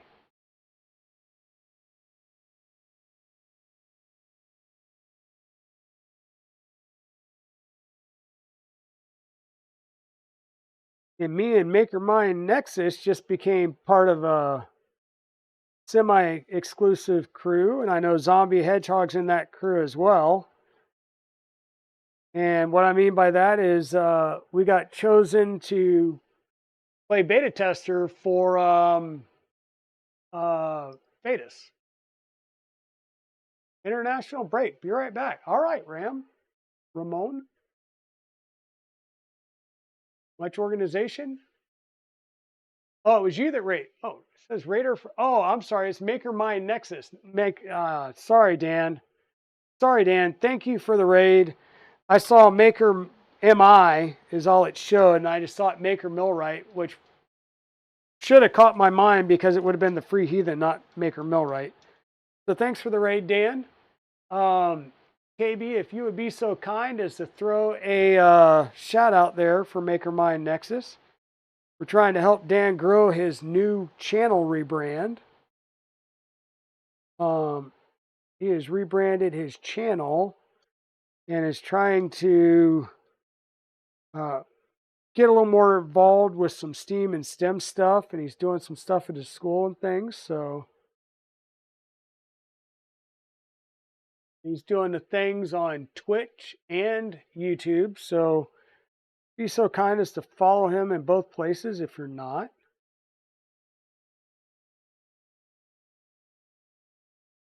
And also, if we can get a shout out for Pez Liz and K2 Kevin, Westery One, and Subsector. I mean, somebody can do all the shout outs.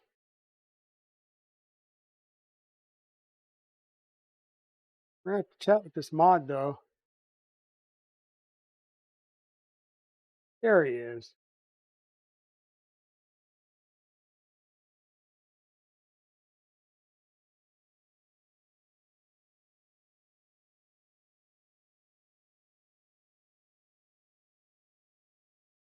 So once again, we're going to use our Bond Haas 3mm drive because this is 3mm the whole way. And it gives us a good opportunity to find our 3mm gap that we need at the bottom here.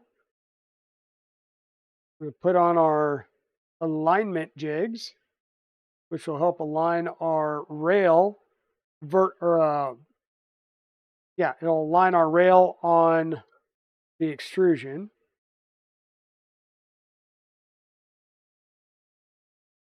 And then we're just going to snug these down, once again from the center out.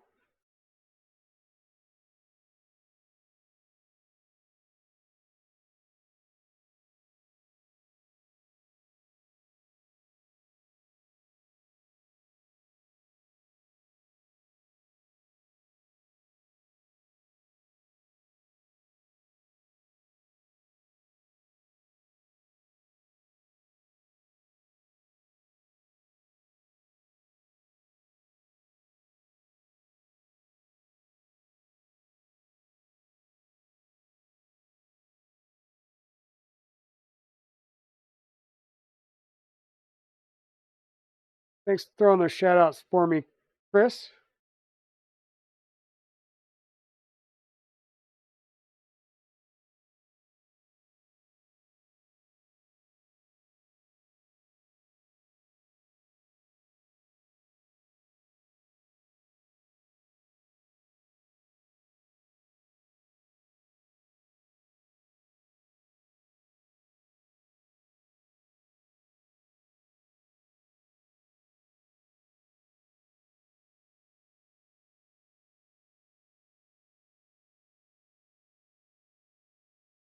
Yeah, and Westery was alluding to some type of big stream on Monday. I hear she's allowed to actually start doing certain content again now that a strike is over. Sure. Might be a little bit tighter than 3mm there, but we'll see. All right, so we've got our Z rails on. Next, if I remember right, it's going to tell us to put our bump stops up at the top.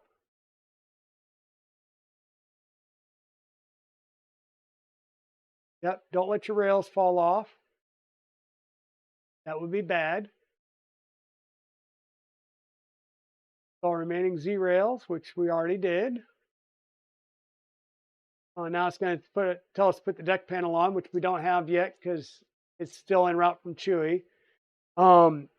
Once my Amazon package gets here, I'll have the bed rails, and then we'll have so I'll have the bed rails, and I'll be able to put the deck panel on underneath. And it's going to be a joy to work around. May I have to put the Z panels on or the Z motors on, then take the Z motors off, but we'll work around that for now and keep building. I thought for sure it told us to put the top bump stuff. Miss something? Rail, yada yada yada. I guess they'll come later.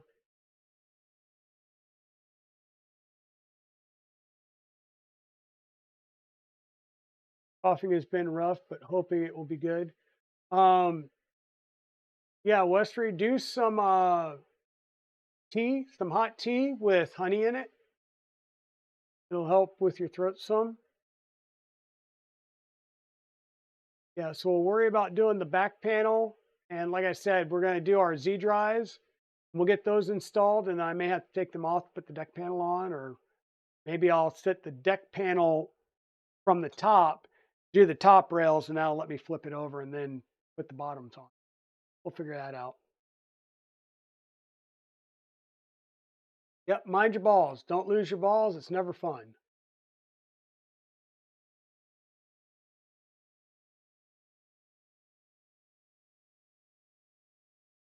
Nice. All right, so now we're going to start working on our Z drive. So what I'm going to do is I'm going to clean these couple of things off.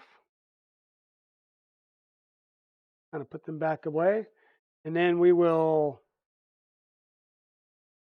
start the next process, which is put the frame on the ground out of the way. We're going to grab some parts and we're going to start doing some, uh, whatchamacallit, some heat press inserts.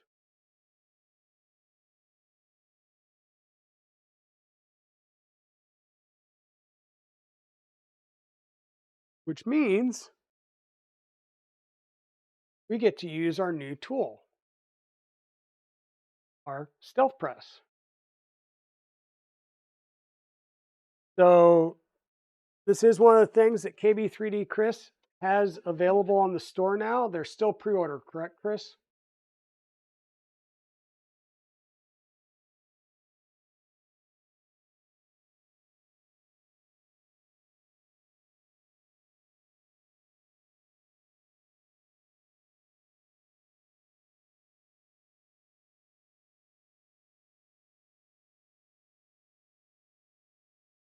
Do that to keep our cord out of the way.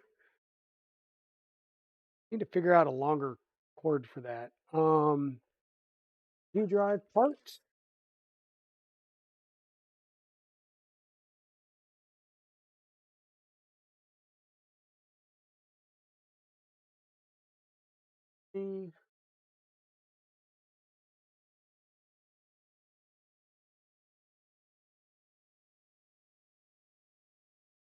One length to browse them all. Yep.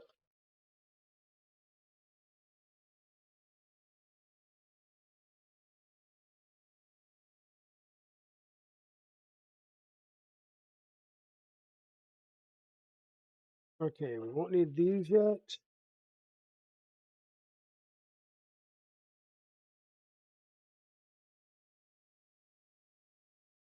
These yet.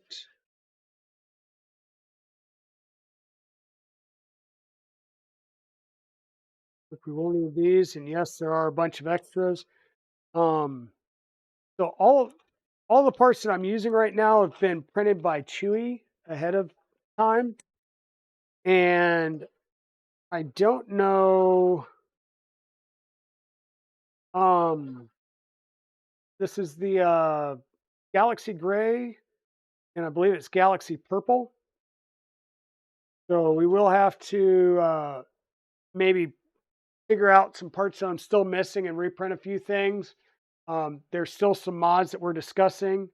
So once we get those laid out, then I'll go ahead and print the appropriate parts. I know I don't have a stealth burner printed yet, so we'll get that done. Um,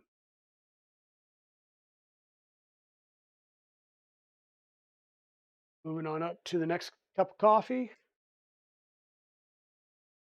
You guys got some coffee? Let's get some. Quick break.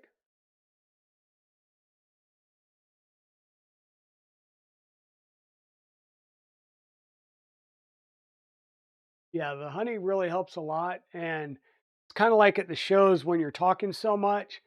And I keep forgetting you got to take you got to take some cough drops with you because that will help a lot. I get this started. I need our heat press inserts. Thought we're in there, and then those will be in here, I believe. I believe. Nope. Pretty sure I bought some heat press inserts from Chris. Uh, Probably threw them in my heat set insert box already. Oh, there they are.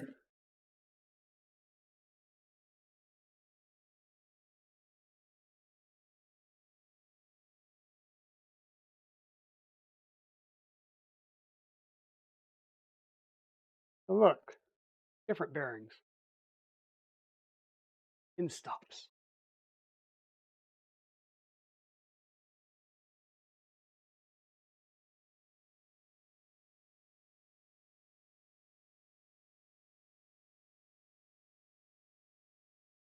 That's heated up, and we're just going to get some of our heat set inserts out here and available. And we're doing 1, 2, 3, 4, 5, 6, and then go on that end, and there's one, but it looks like there's two there. Interesting. We'll probably put both of them in there. We'll get our heat set inserts set up.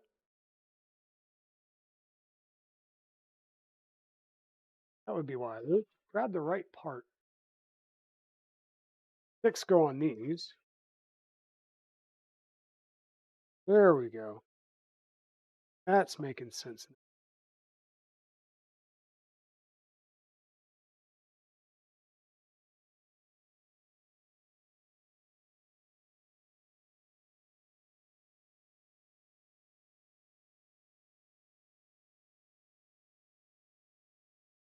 Get this lined up. We'll just bring this down.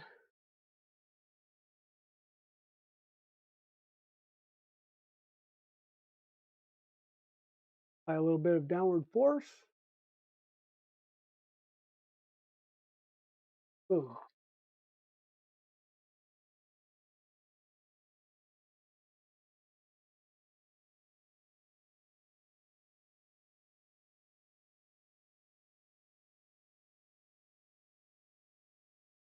And I haven't put my bumper in, so if you let it go, it will snap.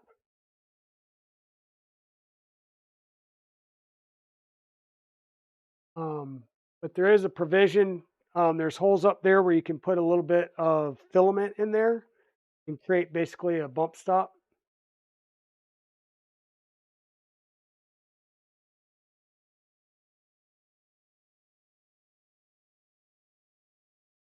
And on your stealth press, there is when you're using your key back, you can get a 13 ounce or a 8 ounce full tension. Go ahead and get the 13 ounce. The 8 ounce will work fine for your soldering iron, but um, Mariskaya I believe it's Mariskaya, um, is the creator of the stealth press is getting ready to release, if she already hasn't, a um an attachment for you to put your Dremel and use your Dremel here. So you'll be able to use your Dremel for either drilling small holes or like having the sanding disc there and available that you can use as a vertical rotary sanding tool to sand up and clean up parts. But that will require the 18-ounce one. You go a little bit farther on it.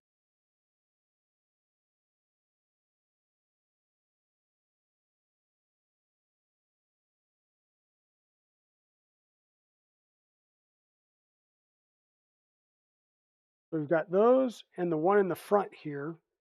And then we'll need to do this for all 4. It only tells you to do one at a time, but I try to get all of them done at the same time rather than do it for the one and then it goes, okay, now repeat the process for the other 3.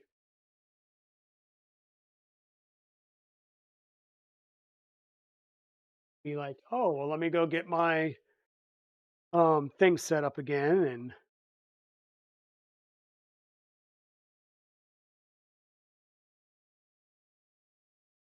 yard chores, yard chores. Isn't it wintertime? Like we've had 3 freeze days already, so the yard's dead. My yard looks like utter and complete crap because of it. Ooh, agave.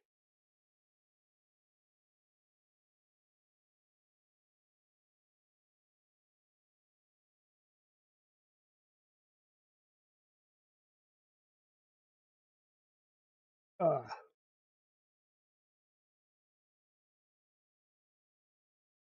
We're going to do this. Make it easier for me to get down closer and see what I'm doing.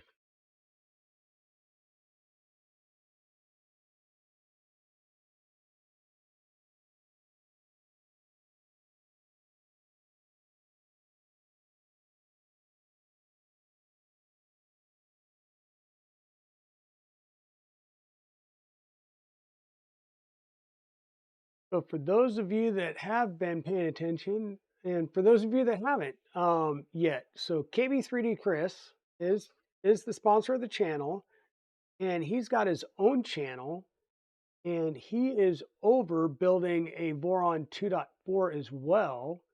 It's an older Rev A LDO kit, and he had sent the frame out or ordered a separate frame from DLL PDF, which does powder coating of frames. And so he's got an orange powder coated frame that is just looking amazing, by the way. And he's building it pretty stock. I think there was one change that he said he was going to do. Just can't remember what that change was right now. I know we talked about it last night. I think it had something to do with whether or not you were doing clicky on that particular one right off the bat. Now, I have chosen not to do clicky on any of my builds, and have gone with the Voron tap. So Fey Dragon, the purple one that's right above my head, pink and purple one, is running a printed tap with the Rev 8 files. And I will be swapping that out for a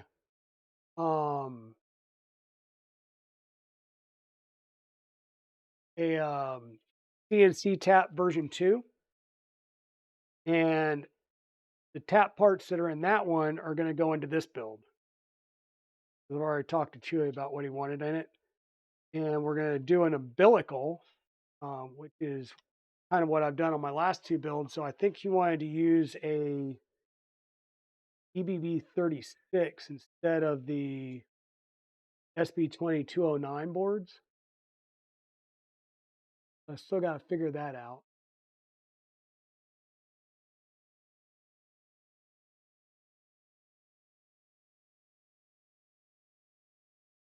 May talk him out of doing that and just do it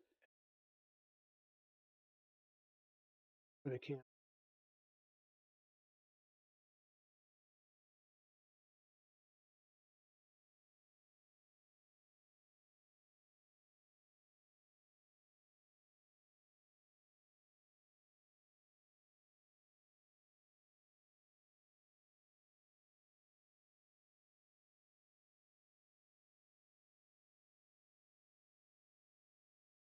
Well, and that's the nice thing is I don't have a lot of trees in my yard right now, and the trees that I do have are primarily pine trees. So luckily I don't get a lot of leaves. You get pine needles though. I don't have a lot of leaves that go everywhere.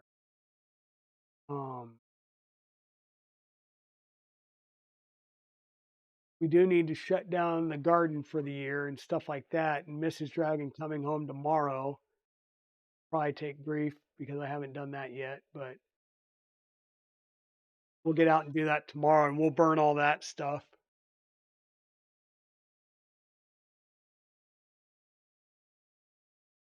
You have Atali CNC taps here already to list. I'm excited about those. Talk to me about those ones, Chris, because I know I've seen the mellow ones. I've seen the Big Tree Tech CNC taps. There was one that I saw that was, it looked like a CNC tap, but it was carbon fiber. I don't know the Vitali one.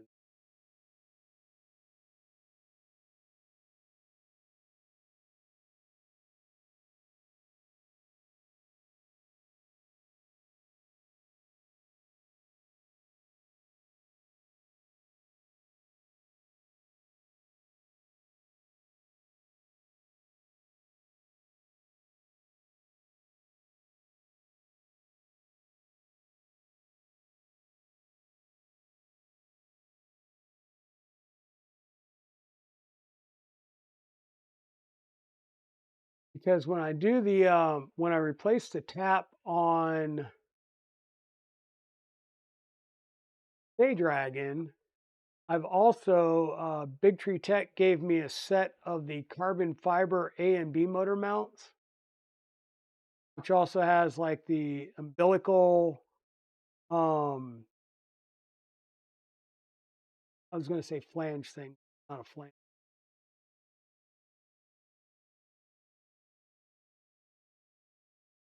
No, it's not a flange.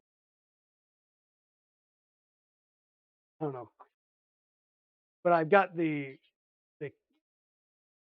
Cadillac Labs um, carbon fiber A and B motor mounts. Now, what I'm sitting here thinking is whether or not I also want to go and get the full carbon, XY gantry sets, swap those out as well.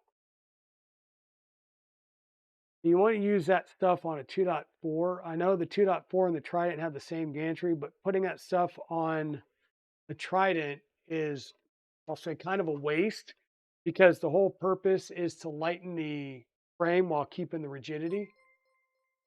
So,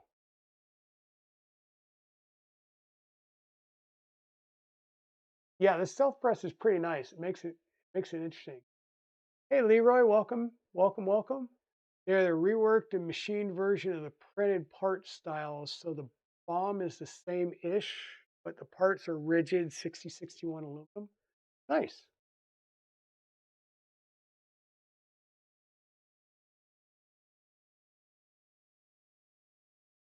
Yeah, I'll tell you the LDO frames are very, very nice. The frame that Chris is using from DLL PDF is so far a very nice looking frame as well. The salad fork, and I'll bring that up here and show it off in a second, that we're building on Tuesdays and Thursdays. That one, I believe, is a DLL PDF powder coated frame. Um, I know it's powder coated, but I'm not sure who did the powder coating for DFH for those, but I'm pretty certain that those are probably a DLL PDF powder coated.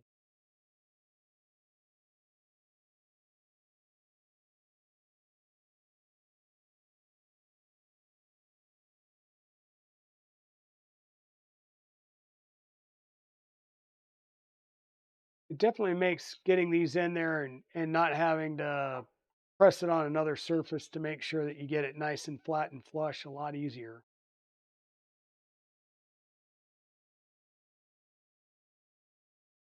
And Chris is going to have a TS 100 101 style um, soldering iron in the store soon if it's not already up.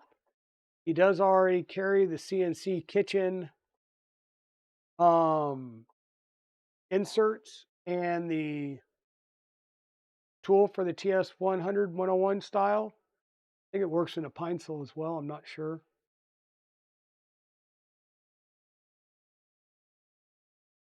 And I'm thinking I'm going to get a second one of these, and I'm going to leave one here in the stealth press for doing all my heat inserts, and the other one I'll have the standard soldering iron tip in for doing all the soldering work.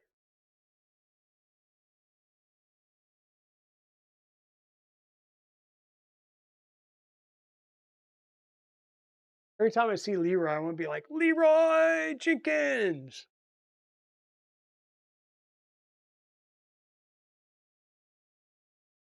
Thanks for the follow, Urban Monkey.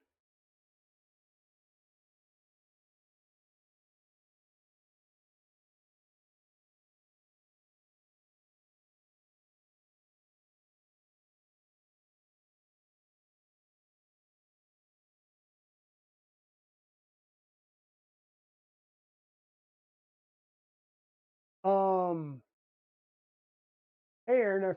welcome on in. Welcome on in.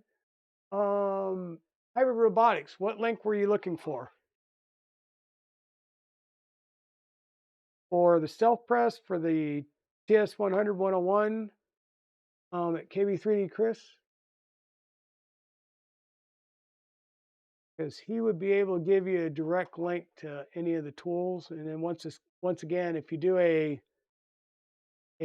exclamation KB3D, that will bring you up to my affiliate page. And if you order stuff through that, it's no change in the price to you, but it just shows that you got there through my channel. And Chris will give you a nice customized sticker that was really, really cool. I can't thank him enough for doing that.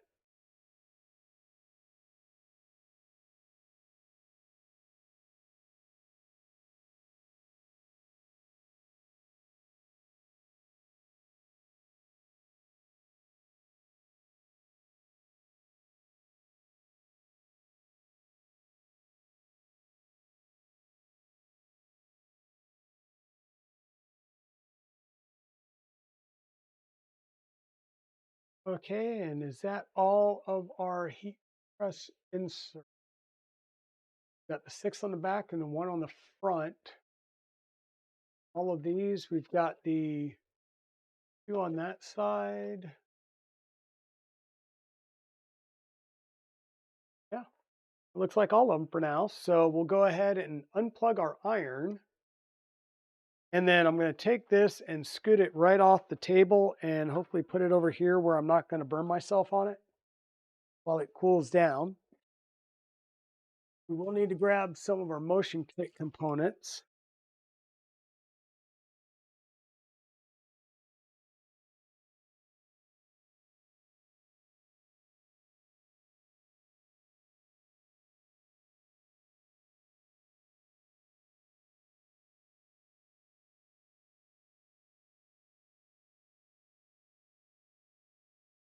Okay. We're going to need these out.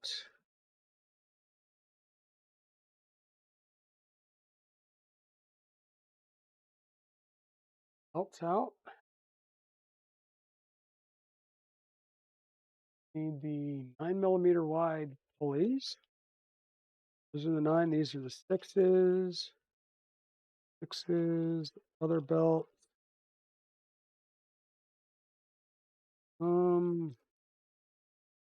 I was like, miss the chefs? Or over there in the other bag.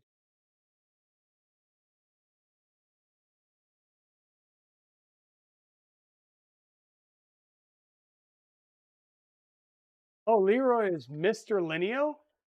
Sweet. Sweet. So Leroy, I love you, man.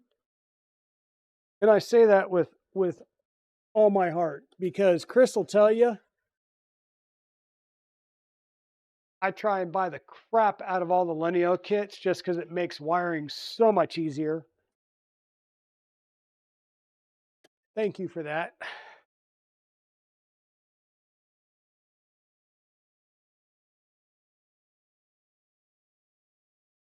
I'm going to need my 4 long D shafts.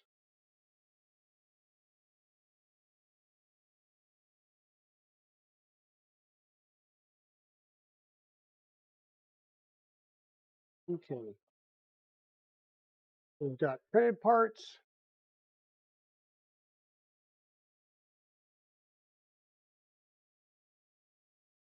Oh yeah, the DLL PDF one. And the nice thing is that is you can get them powder coated and you can get them powder coated in just about any color out there.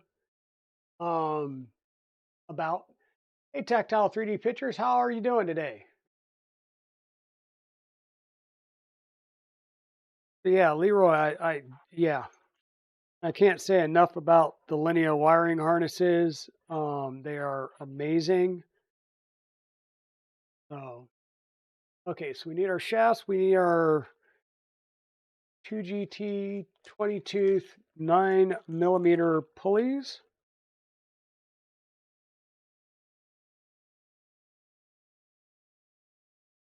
And you got to be careful with these because the set screws are not in.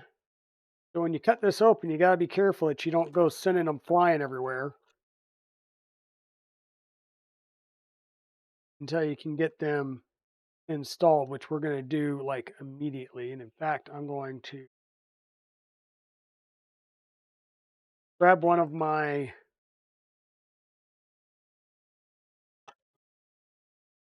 so a having like a silicone mat would be great. If you don't have a silicone mat, grab a paper towel.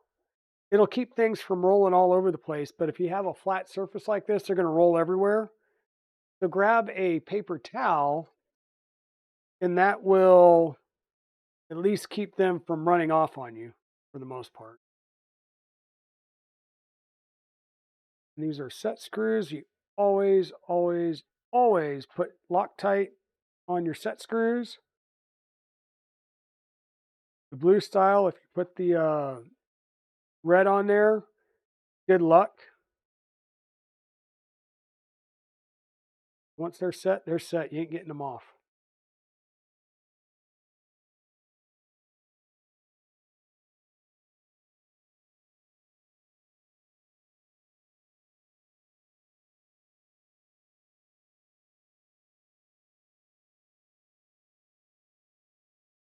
So we're going to take these, we're going to get them onto our D shaft, right? One of your screws is going to go onto the flat surface and the other will go on to the round surface. You always snug up on the flat surface first. What I'm going to do is just snug it up because we need to set a distance, which is 33 millimeters.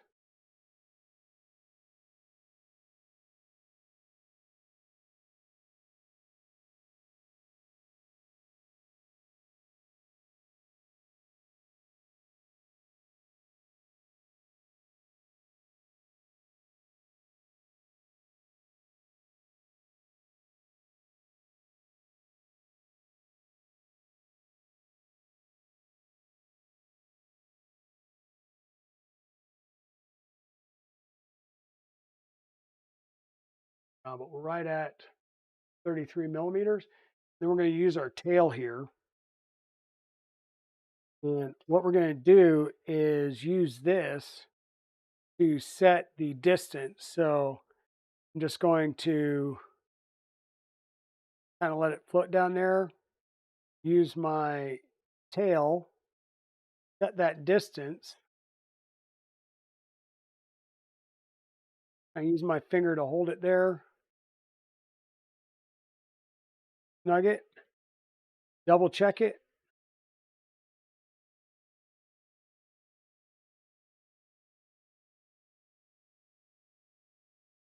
And if we're good, go ahead and lock it in.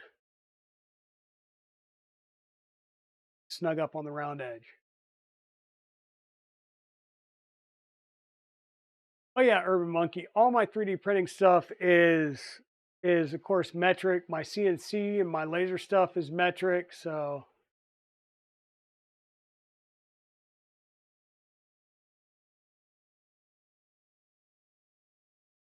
yeah, the Doom frame and the Doom cube are just mega thicker stuff.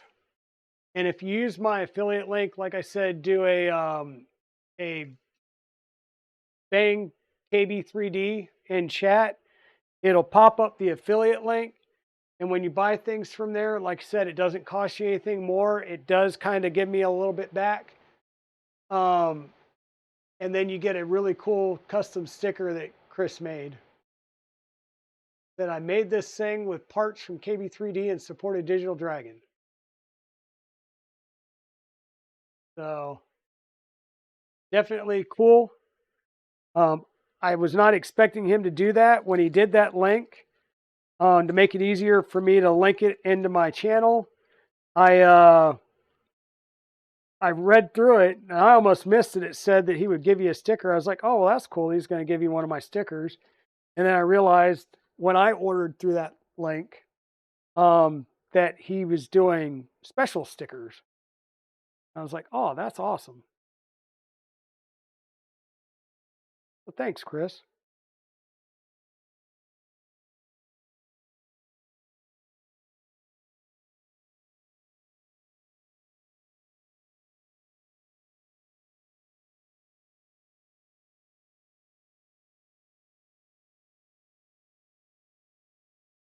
And also, remember, boys and girls, today is 11/11, and 11/11 is apparently a big day in um, China.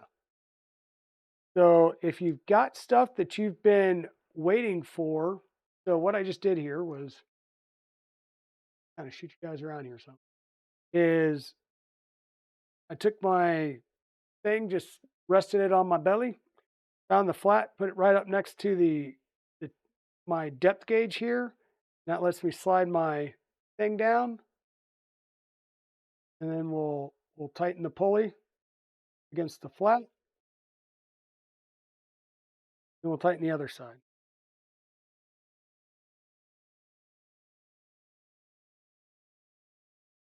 Put it in the oven at 350 inches.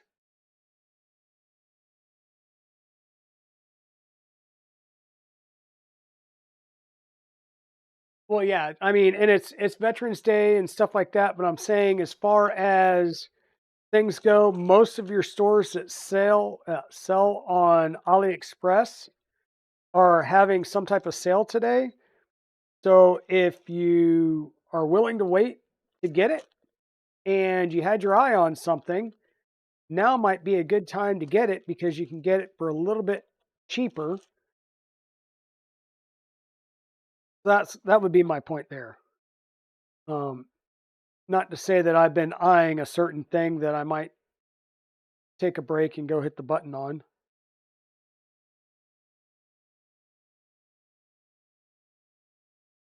I'd say it's my Christmas gift to myself, but I think that's technically showing up via FedEx today.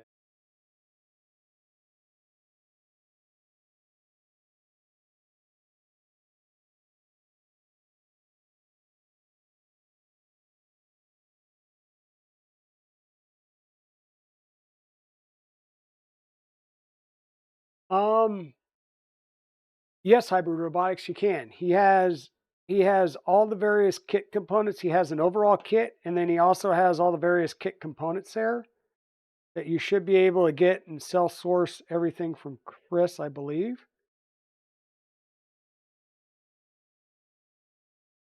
And build over time. I mean, that's how everybody did it originally because originally these were all self sourced.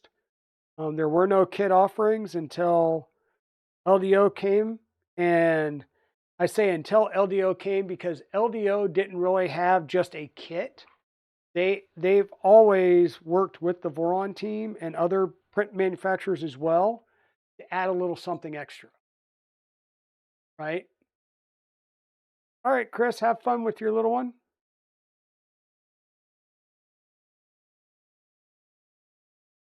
Enjoy the time while they want to spend time with you. Um, Singles Day, but I have all the BS. Yep, yep, yep.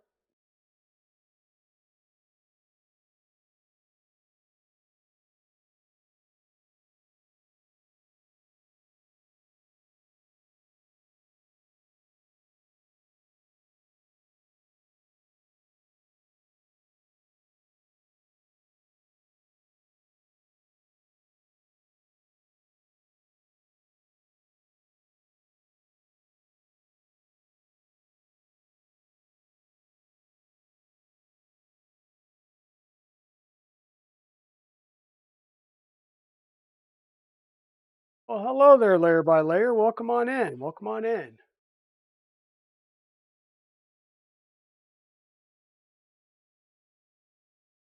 Yeah, while they want to spend time with you, they tend to get older, and in the teenage years, it's all about their friends, and then they get wheels, and it's all about being away with their friends, and then they run off and they start families of their own. They get married and start that whole life thing. Your teenagers don't think that you're cool anymore. Well, Britt, we think that you're cool. And if you guys haven't been over there, I'm gonna do a shout out because Chris just took off. Please go over and watch Creatix Brit.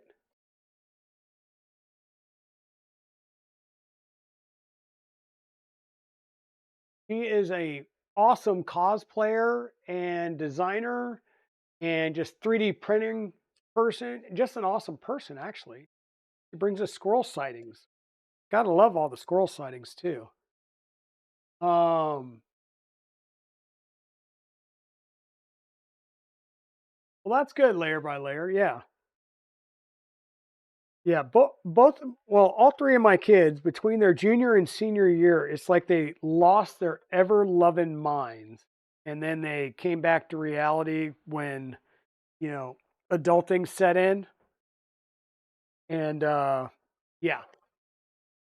Okay, so we've got our 3 shafts, and we didn't forget we've Loctited all of our shafts, always a good thing. You don't want your shafts falling out. Now we're going to have some fun with bearings and shims. So that would be my bearings that were in here.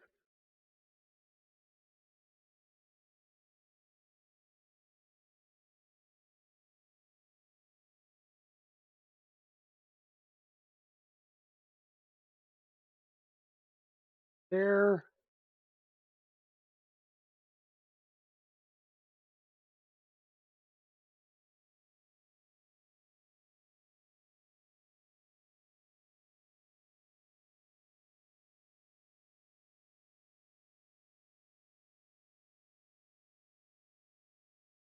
That over there. There. Minute. Shims are in here. Few of those out.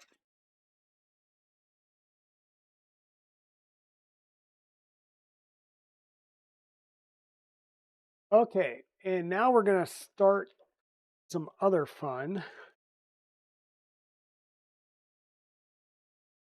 Once again, we're going to have our bigger bearings, and we're going to need to put some Loctite on these bad boys as well.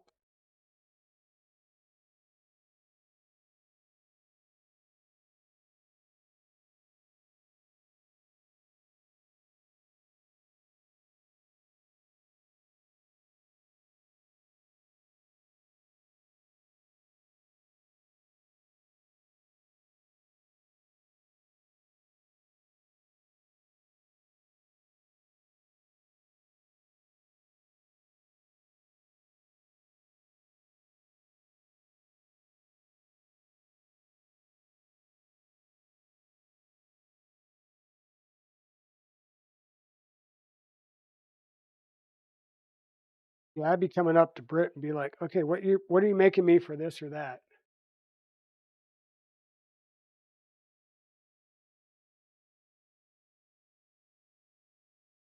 Dad jokes and open door policy, and you make stuff. That is awesome.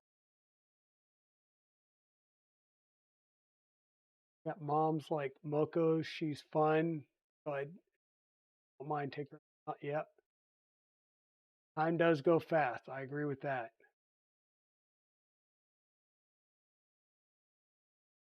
Okay, so we'll work on these as we come. So we've got our D shafts, and we're going to start with a 625 bearing on the back side. Then on the other side, we're going to need 2 shims, so 2 of our M5 shims. There's 1, 2, another 625 bearing, 2 more shims,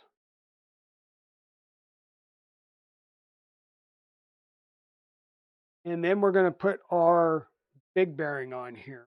Once again, we need to line it up on our D shaft.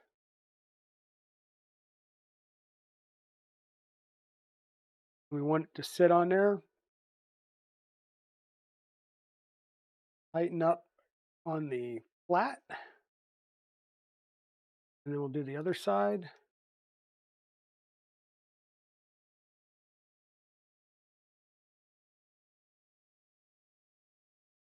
And then there's going to be another bearing there. That is your full bearing stack. And these are going to sit right in here. And your end bearings, you'll have to, knock them side to side just a little bit to get them in there. You want to make sure that they sit in there and they just. And I'm just going to sit them here and rest them there for the time being because we're going to have to put a belt on it, but we'll get to that in a second. We'll build all these first.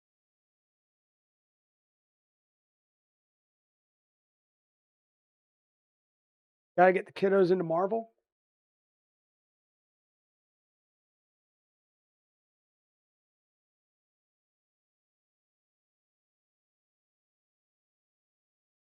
Yeah.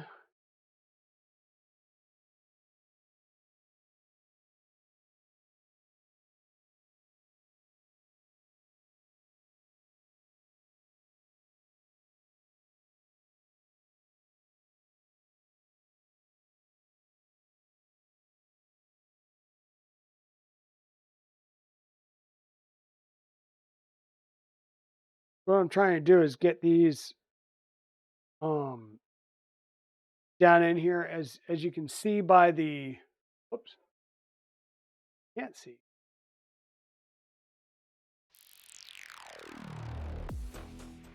As you can see in our diagram here, it shows these two bottom left here. It shows the two set screws.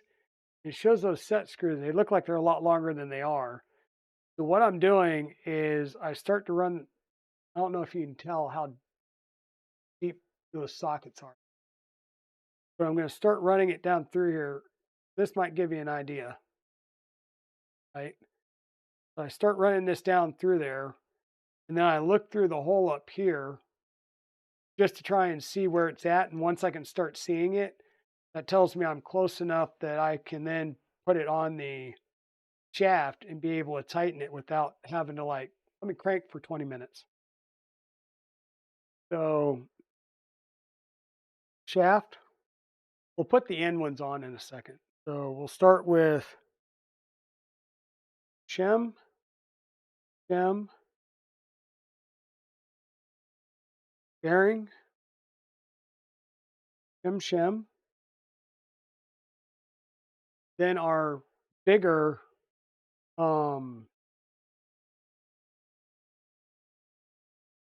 bearing.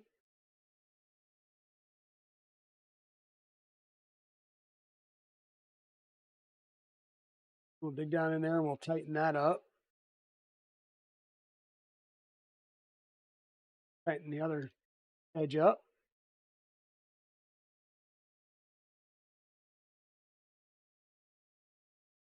And then once again, we'll pop a bearing on each end. And then we'll just set it in the cradle.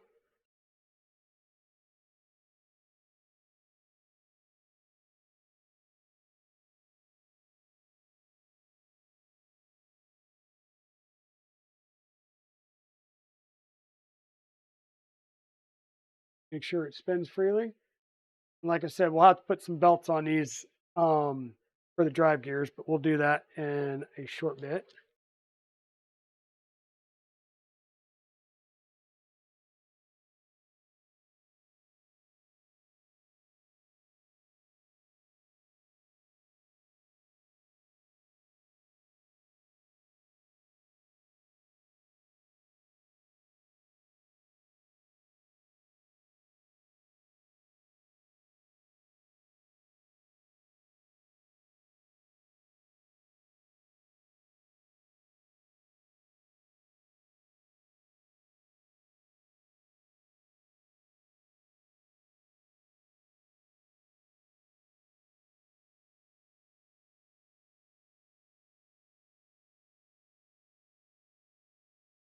All right, Poondog, take it easy, my friend. Hey, 3D Meg Fence, welcome on in.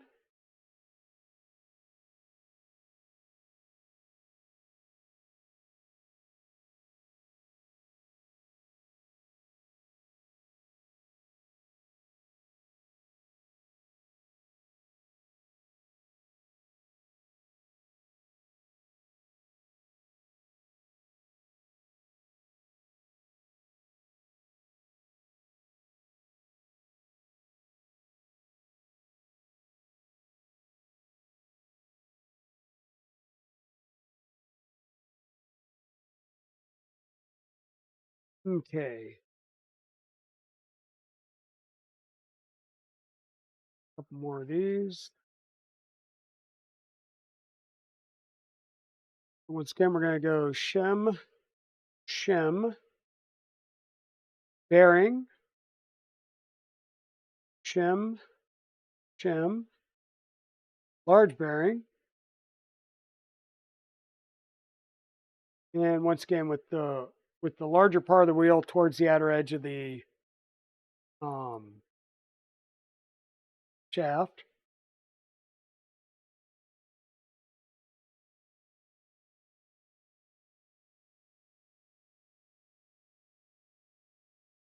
Any extra Loctite on there, you can wipe it off. The bearing on each end of the shaft. Grab your printed part. Of course, bigger bearing onto the bigger side. Make sure everything spins and set it aside.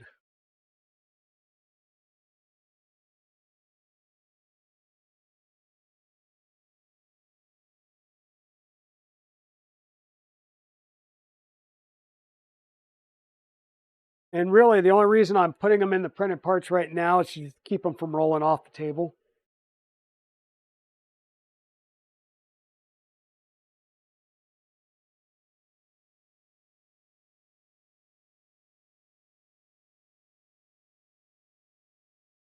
Oh, Aaron F. Gear spilled his coffee, aka he went lurking.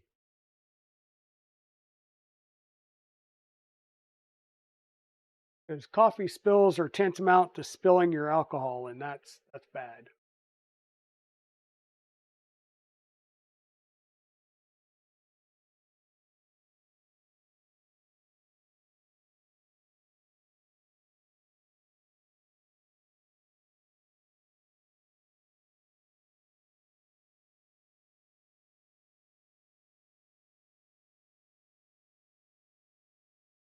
Okay, we got those started. So once again, we have a shaft. We're going to do shim, bearing. I'm going to see about grabbing some different shims. So I have some different size shims here. I've got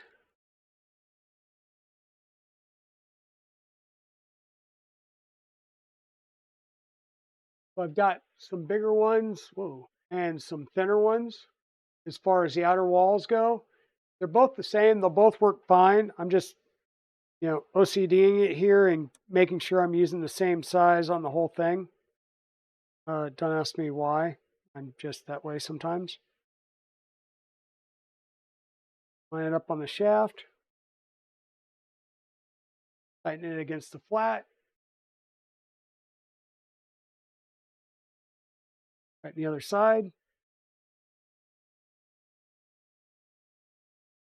Bearing on each end.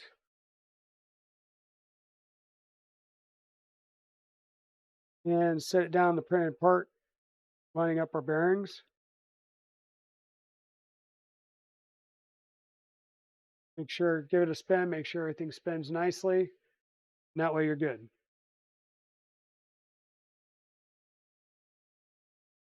Grab those and put them back up there. Next up, we're going to need to grab our GT2 188 millimeter closed loop belts. Those are here.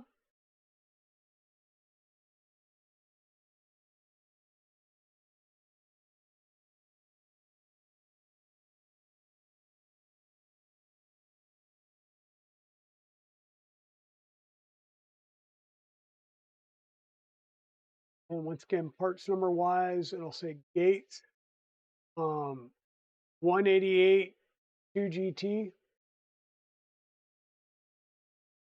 That'll tell you what your length is if you ever need to look and you've got a bunch of different belts. This is going to go around the big belt and you're just going to sit it back down in there.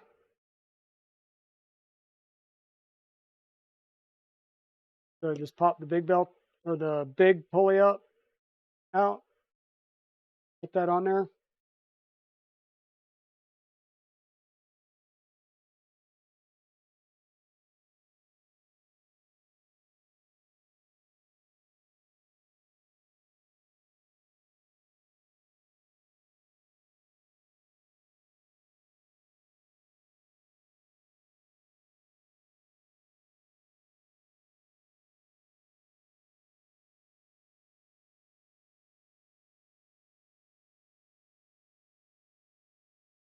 Okay, so all four of those are in there.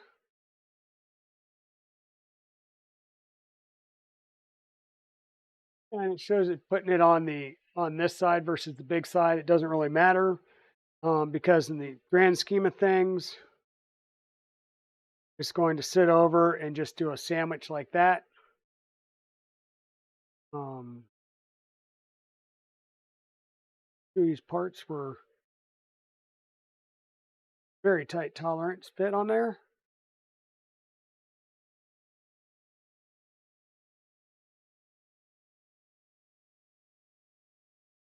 Once again, we have it facing like this, and we're going to put three M3 by 40 socket head cap screws in here. So grab our M3 by 40s here.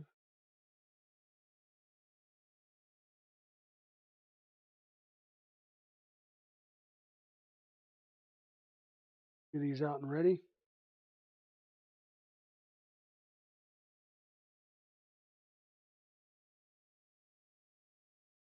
And what I'm going to do is like a V pattern. So I'm going to go center and then the two outer edges. I'm going to get them started. I'm not going to get them like fully cranked down. I'm going to get them started because once again, the tolerances on these parts are pretty tight. So I just want to make sure that I don't crack any parts when I try and cinch this down. I want to apply good even pressure all the way around.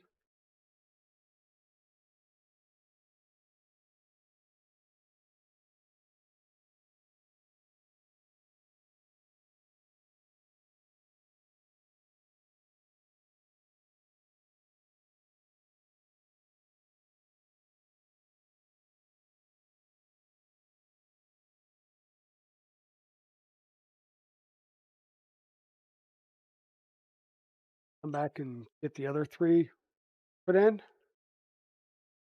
Cinch those down as well.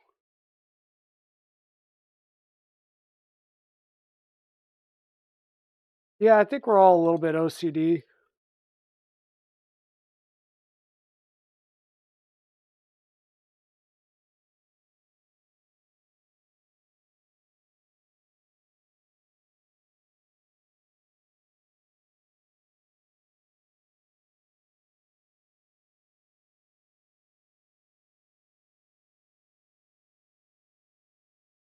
Oh God, yeah, yeah. So mixing up the large and small forks and spoons together.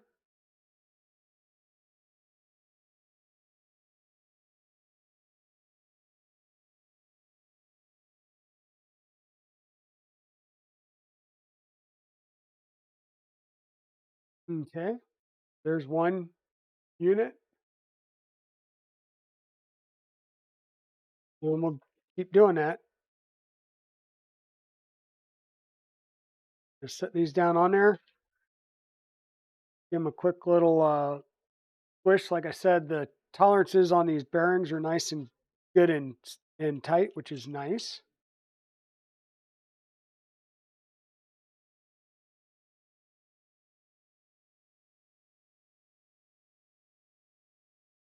And because we've got that gap, I don't want to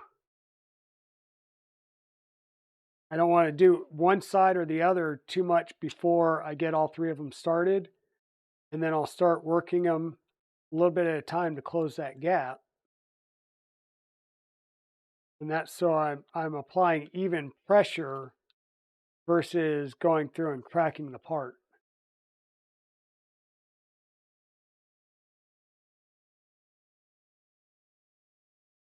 Before I get it all the way in there, I'm going to do the other three because that gap's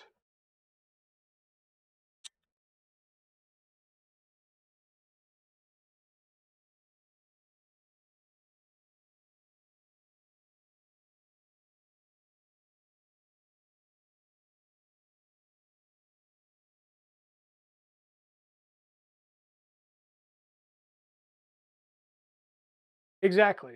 exactly. You do a crossing pattern. You do that when you do your linear rail carriages as well, and it just prevents it from rotating and getting some type of angle that'll cause a bind down the way.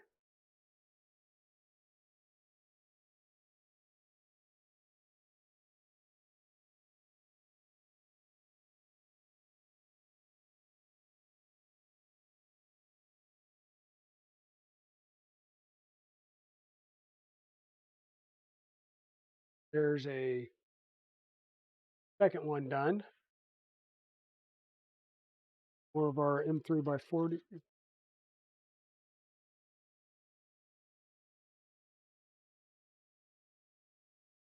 And the next one up.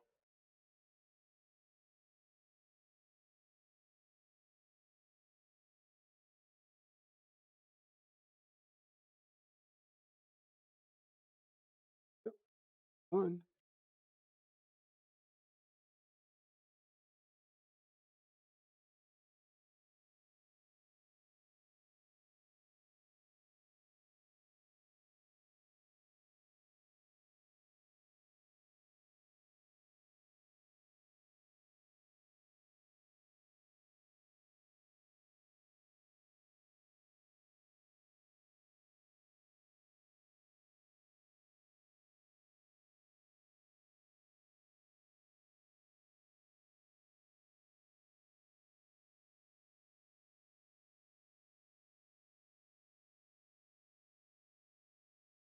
Keep your belts on your pulley as you're doing this.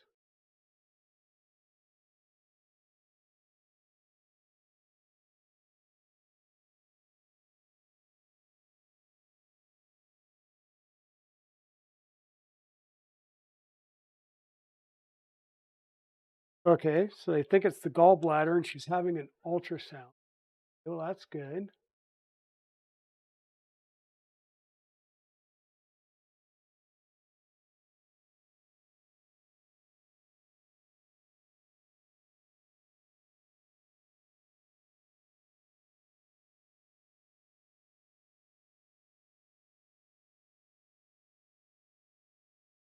Yeah.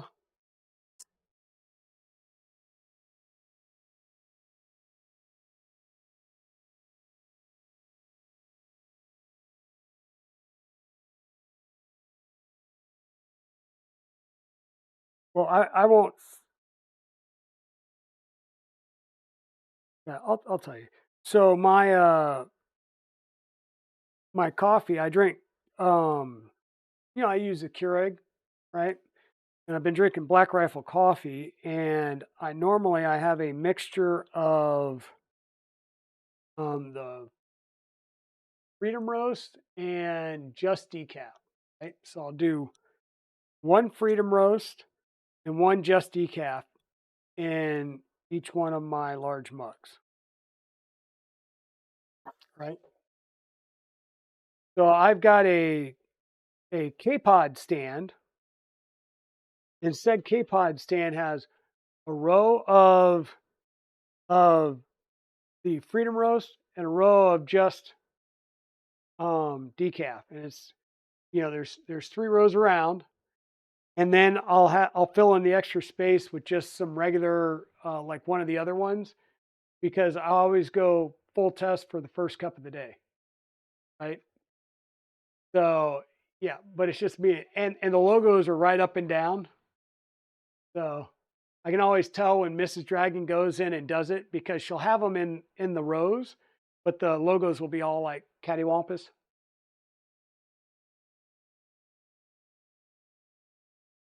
Oh, that's no good. Hybrid robotics. Yeah, I've got pretty bad asthma. That's one of the reasons why we moved from Colorado out here.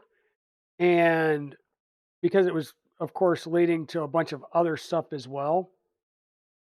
Um, and so yeah, that sucks because my dad has COPD as well, and that's just no fun.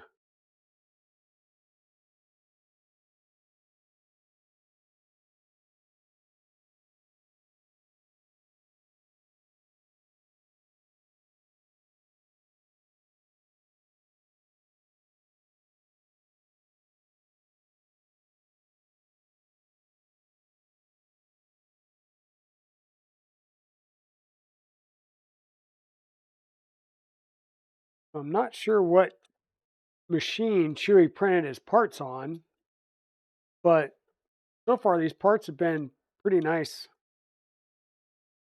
I haven't had to ream anything out yet, so knock on wood so far.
Hey, thanks for the follow, Two Wolf Design.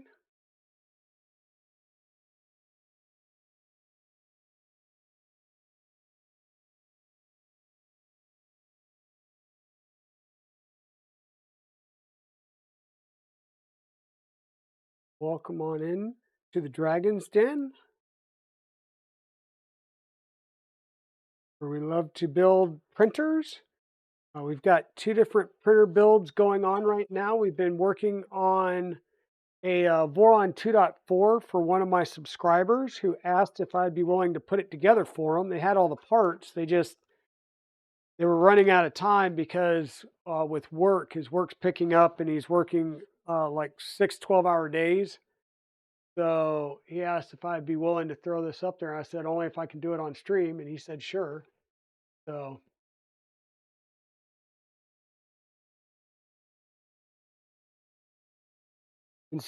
we're doing a Voron 2.4 build right now for that individual, but we've also on the weekdays in the evenings we have been working on our salad fork build, and this is a series of kit bundles that Deep Fried Hero had on sale for 450 bucks, and it included pretty much everything but the hot end and the electronics and the wiring. So I was like, jumped on that, and we'll be doing this build. This is a 160 size build.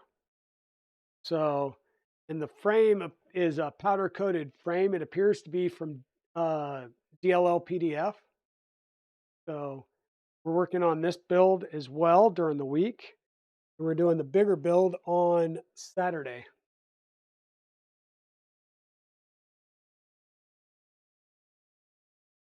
Somebody's doing something outside in the street. It's driving me hurt, but okay. And so now we're going to put in our bases. And like I said, I don't know what Chewy was doing, but I've got a few extra bases. So we'll look and find the best ones and we'll go with that. So here's the front side. So our base is going to go into these three set screws right here. And so we'll find the right one that will got this oriented right. We're looking for the right one of these that's orientated in the right way. This has some whatchamacallit, brim on it still. So we'll put that off to the side.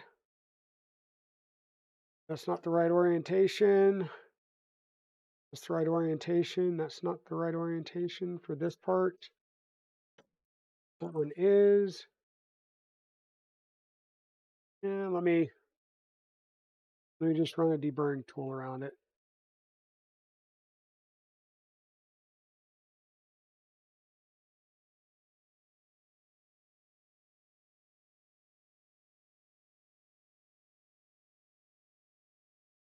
If you don't have a deburring tool, I would highly suggest you get one.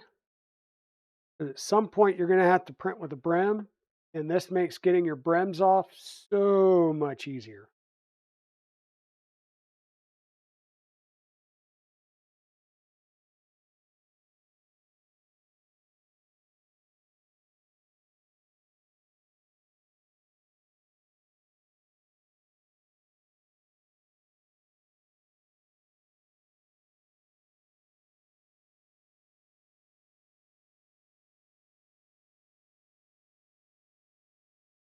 They come in handy for so many different projects. Like the one I'm using right now is actually the one that I've got for building the planes. So it's deburred plenty whole and aluminum sheet.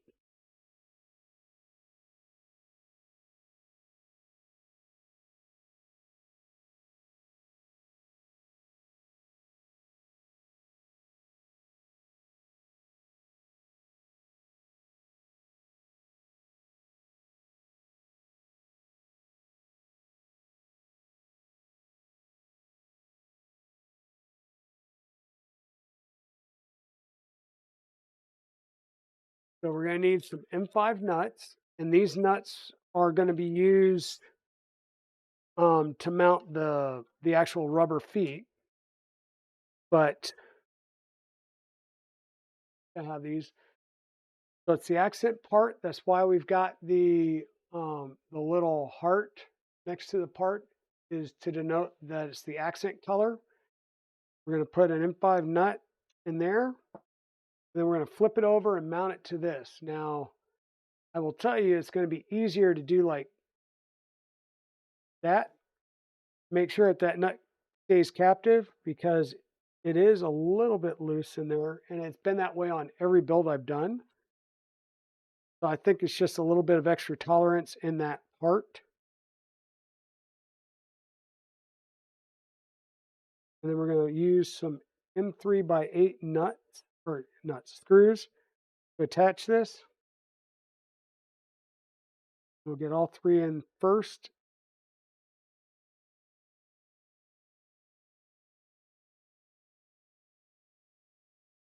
And tighten them down.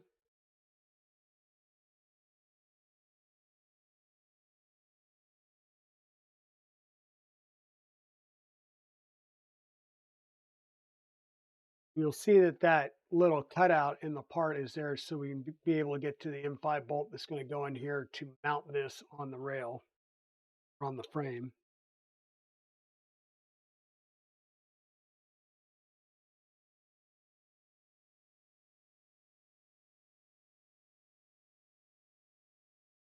One.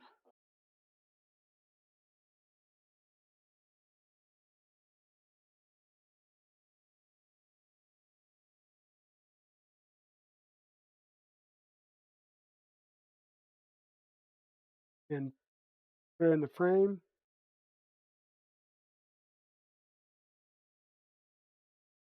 Captive and then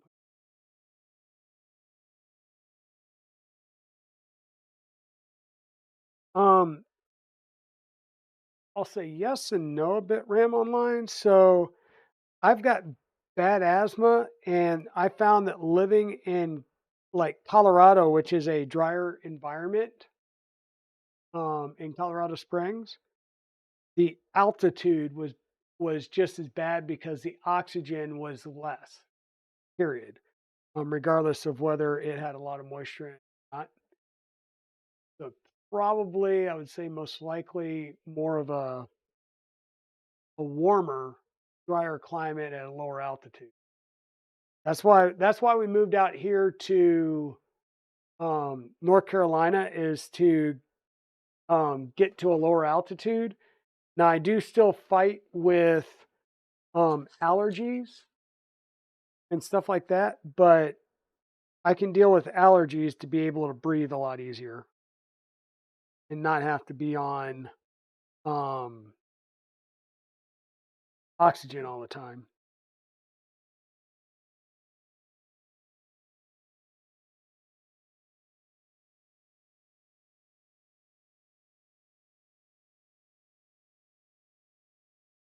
Yeah. You're in San Diego. Okay, so you get a lot of moisture off the water.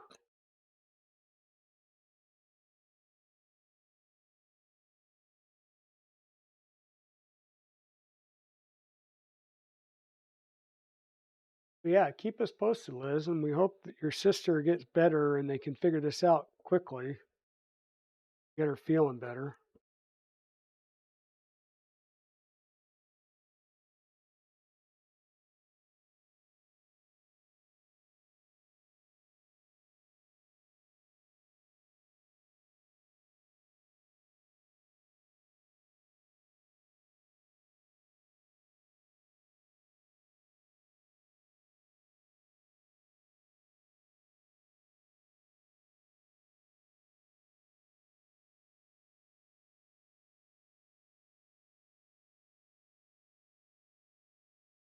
Yeah, I've been taking like Zyrtec for years. Um,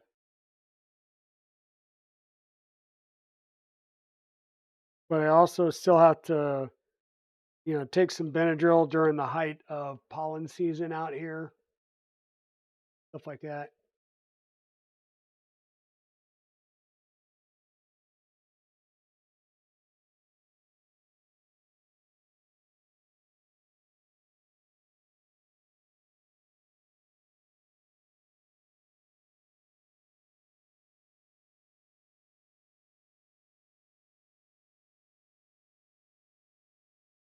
Okay, so we've got our four motors put together now, along with their little heat bases. Next up, we're going to start actually working on the motors. Now, the motor choice here, um, Chewy had asked specifically to go with stepper online motors versus the LDO motors. Um, and I think this was just a cost consideration. A lot of people have built their Vorons using the stepper online motors. Um, my Ender wires use the stepper online motors that I'm using right here. So, you know, they work just as well. Once again, NEMA 17 motors, NEMA 17 motors. If you're going for a speed demon or, you know, definitely high temp, then you'd probably want to use something else, but these work just fine. I'm just going to grab four of these. These are the 17HS151504S.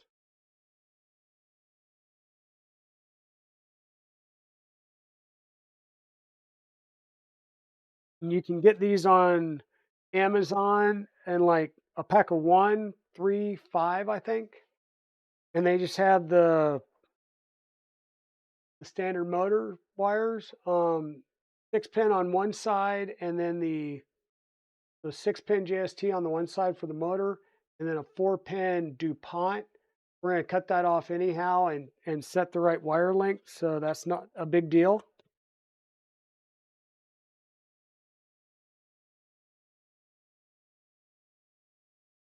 We'll pull four of those out, and we need our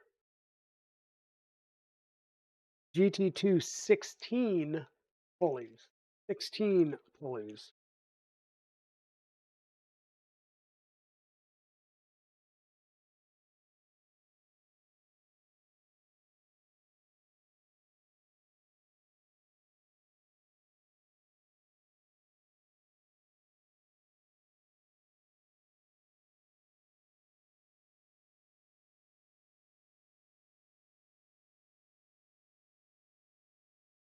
Go ahead and get our set screws started.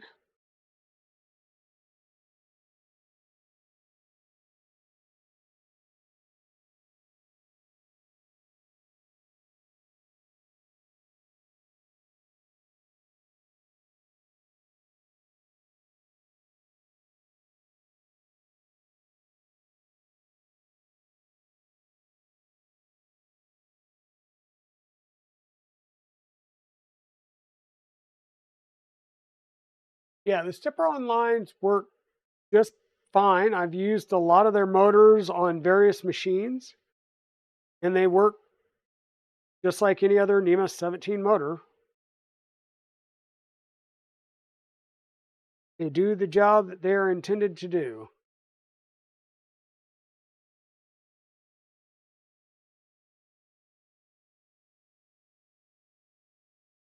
Yeah, cetirizine is what I use. It's a generic that my insurance will cover versus Zyrtec. Zyrtec is just the brand name.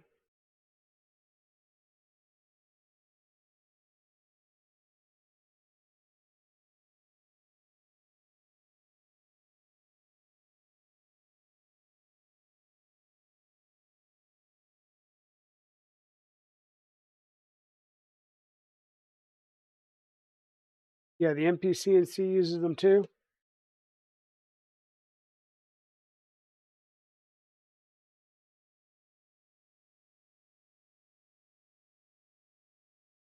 Yep, nothing wrong with them, and they are on the bomb. I don't know if I got the exact same model number as listed on the bomb, but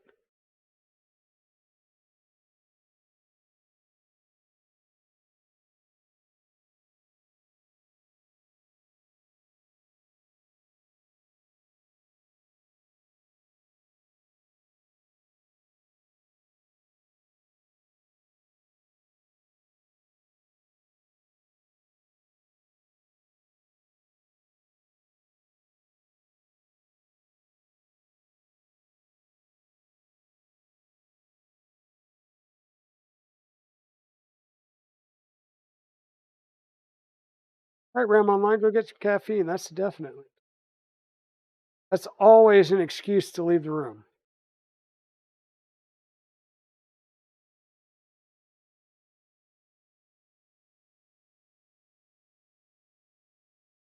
Now, I just heard what sounded like a delivery truck brake squeaking. Means I'm going to be like fiending to go and check and see if which delivery truck it was.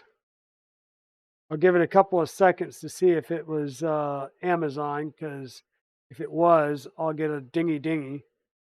It was the other one, then I'll go grab it as well. I can see if it is me that it was being delivered to. Well, it could be somebody else getting a package, but I like to think all the delivery drivers are coming to my house anyway.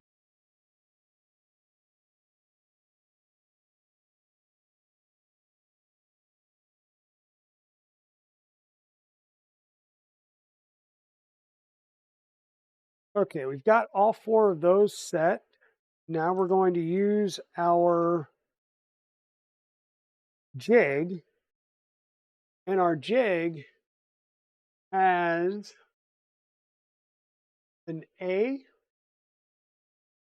a B, a Z, and an E moniker on it.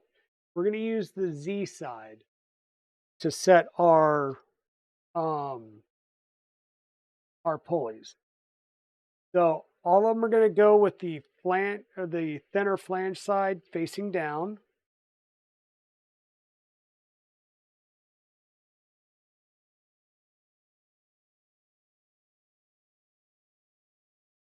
Okay. Okay. And then we're going to take our little guide here and use it to set the depth for our pulleys. Seems like it needs to go up just a little bit more, and I think there's like a burr on the end of that one. See? I want it to be set just like that. We're going to use that. We're going to make sure that we're lined up on our flat.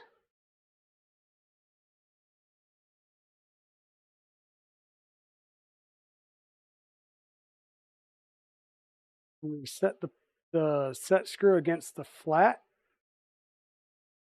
Double check, make sure it didn't move. Didn't. Then we'll do our other one against the non-flat side. And that's what we're going to wind up with. So we'll just do that 4 more times.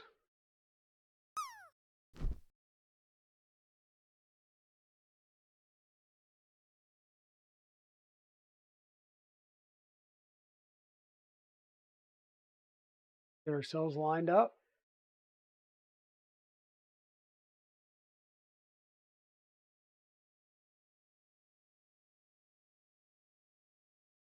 Match that up against the flat. Make sure we're still lined up.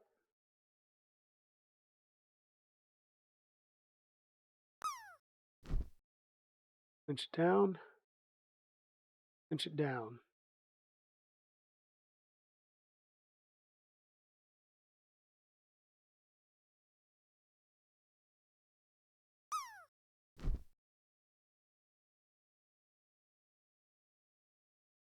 Drop game does work, as I just saw somebody had figured out.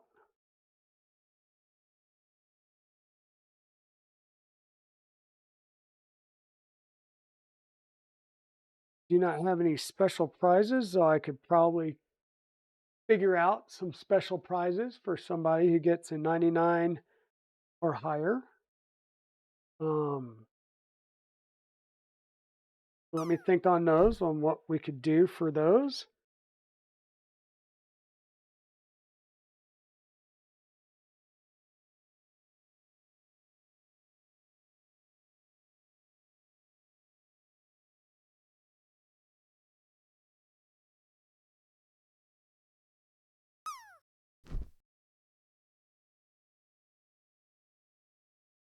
You see me go back in and double check the gauge once I get the first one a little snug before I ugga-dugga it down, because I have found every once in a while when I go to set the screw, because we're turning right, it could pull the pulley down and out of that alignment that we're trying to set.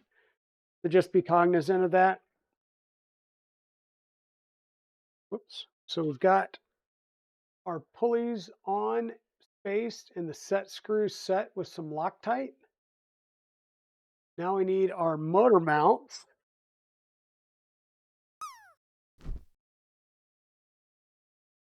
Those in, I did not see those in here. Right.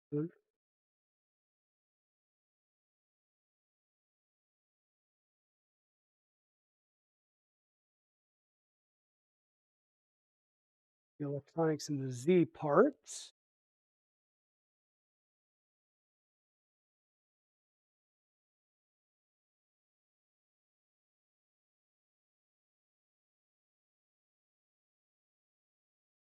Uh-oh, may have found the first set of parts that were missing.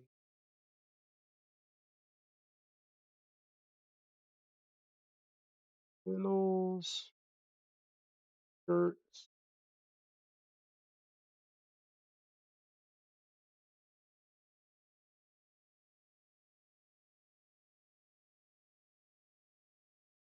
Ruh-roh. I'll put a standstill to us.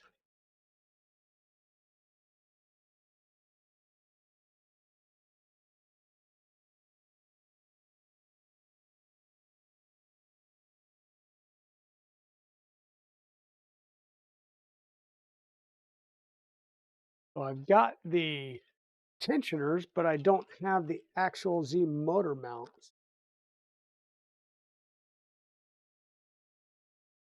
I did miss that. Oh, let me double, triple, quadruple check. Play.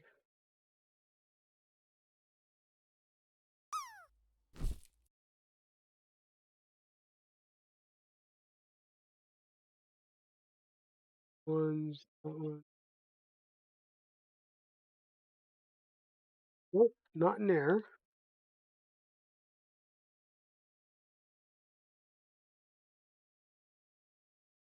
So we may have to make another note and mount our motors later on. And I'll have to get those pieces printed. Those will be in the standard color, so that'll be in the Galaxy Gray.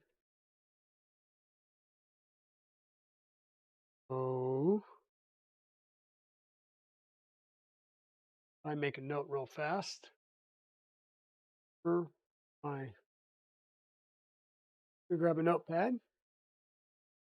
And so we need the Z-axis motor mount.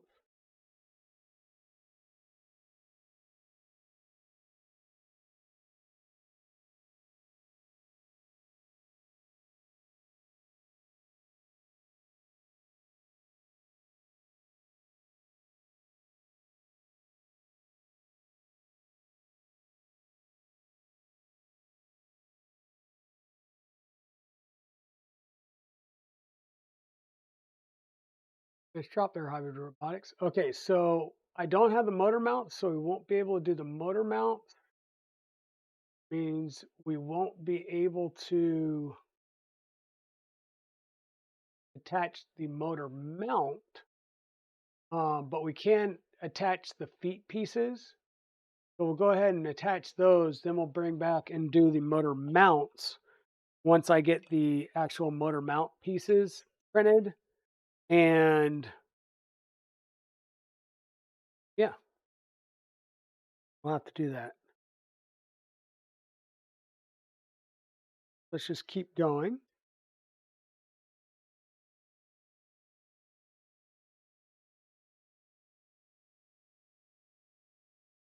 But these over here for the time being, these were extras.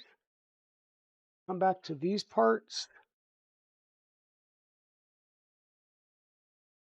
Need our frame. And once again, we're going to start from the bottom.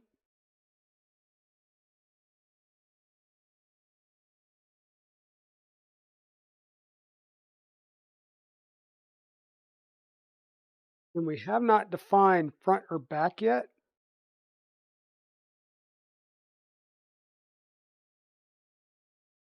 Normally I would do that with a little piece of tape. So we'll need to define that here in a little bit as well, just to make sure that we don't get things twisted and lost. 1 second.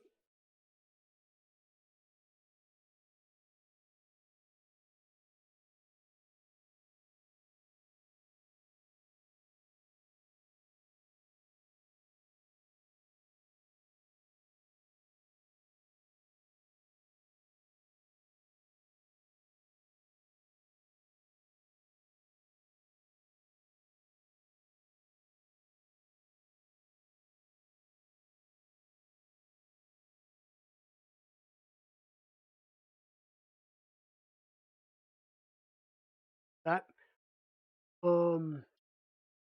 okay, so the first one that we're going to mount will be the front left.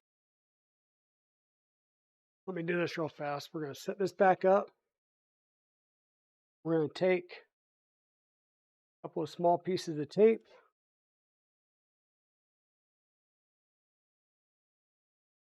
Probably a couple of small pieces that will stick. So we'll grab a little new piece here.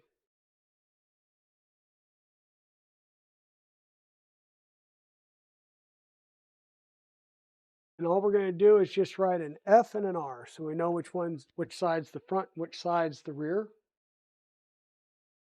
So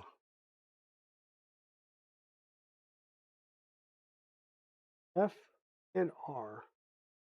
And that will come, it will become more obvious as we build. So right now, this is just really a bit of a reminder so that as we start building, we know what we're building.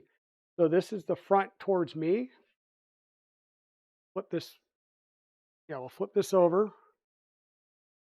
So the first foot that we're going to install is the front left, which will be this one because this is the front. This will be the bottom. So this will be the front left side. We're going to need a couple of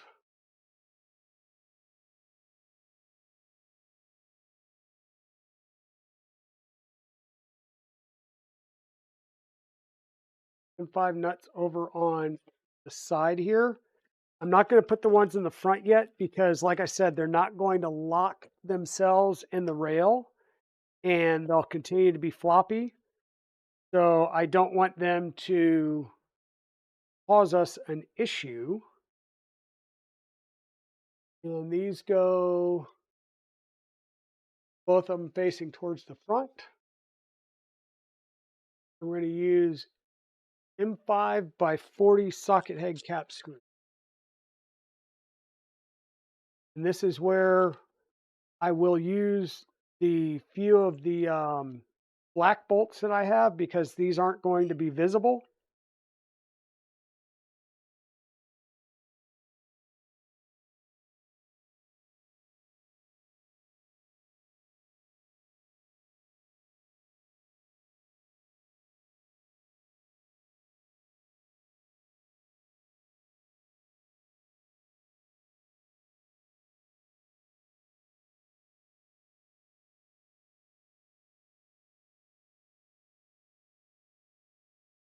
I'm not worried about placement front to back right now. I'm just trying to get it started on the T-nut.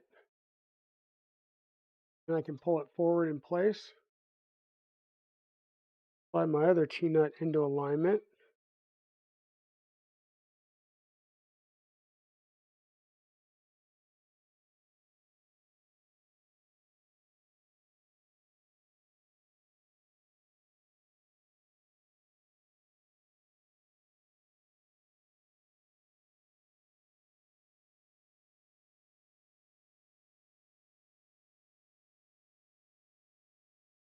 I just want to make sure that it's nice and lined up with my edges.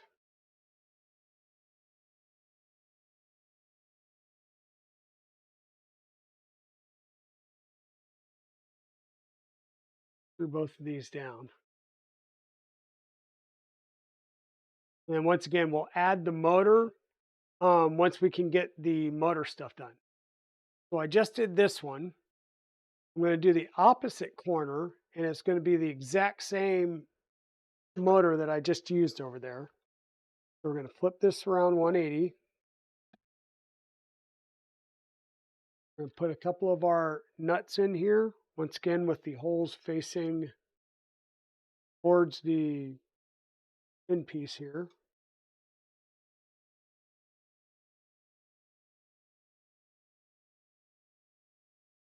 We use the same one because it's going to be mounted in the same orientation.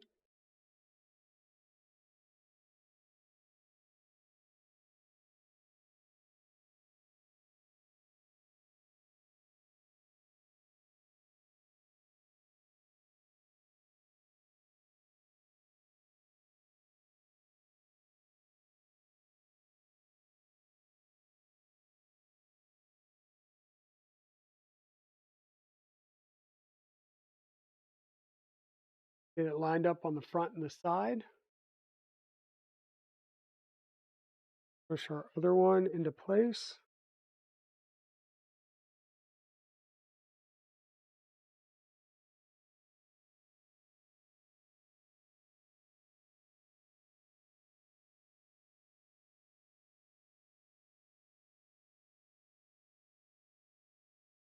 And lock that one in place. Now we're going to come over to this side and we're going to do the same thing. So on the outer edge, both of our T-nuts go in with the holes facing forward. Grab two more of our M5 by 40 bolt.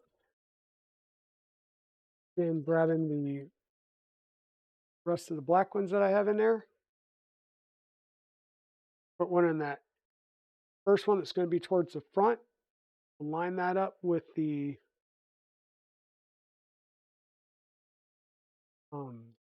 T-nut. that screwed down. Make sure we're lined up with the front side. So we've got a nice corner going there.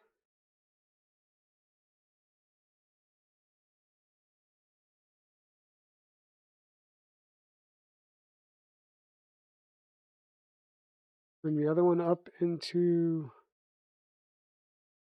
alignment with the hole.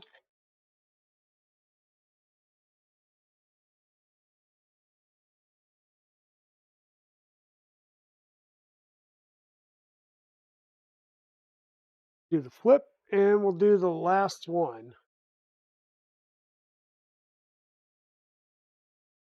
Now we'll have our feet in place. We'll still need to add our Z motors in, but this will, we're good here. We haven't hit any snag where we can't work around it yet, which would just kind of stop the build process, I'll say.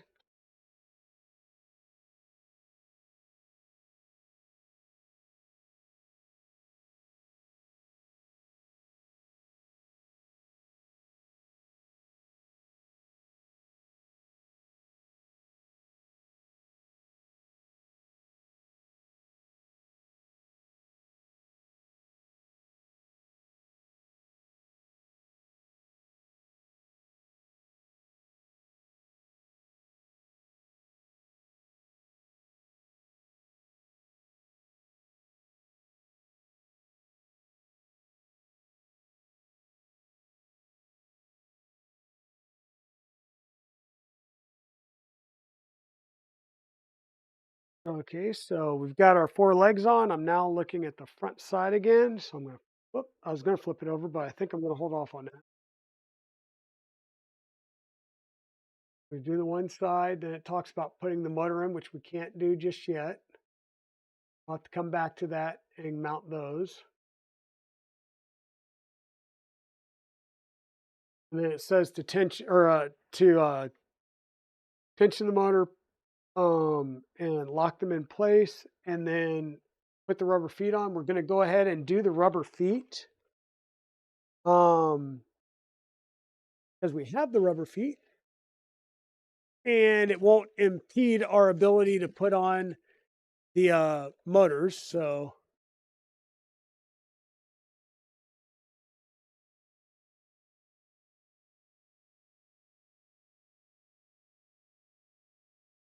like I said, we're just going to keep working our way around, make notes where we need to come back and do a couple of things and making progress. So we're going to use M5 by 16 button head cap screws, which means that can go away.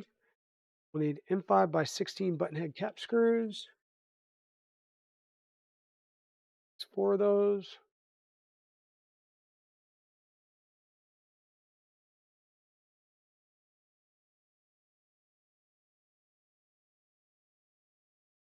These will just straight line up and go right into those M5 nuts that we put in place here and had captive between the 2 different color parts.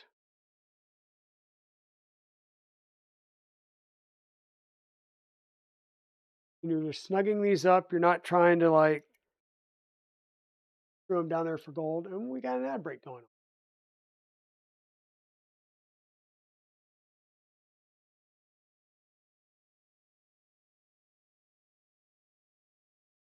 That was probably pretty loud.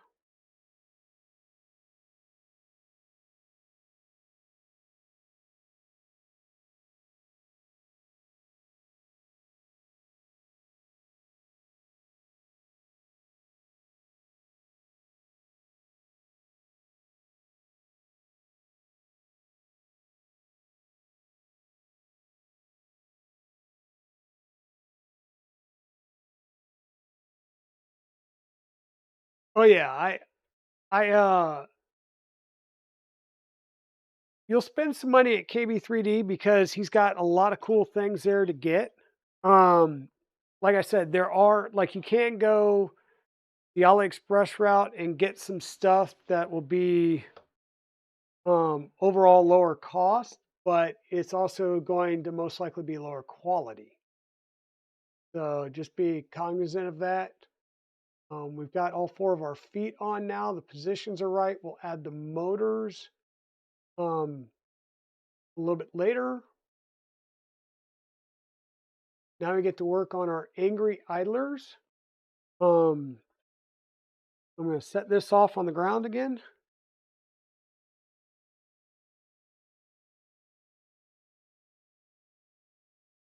Ooh,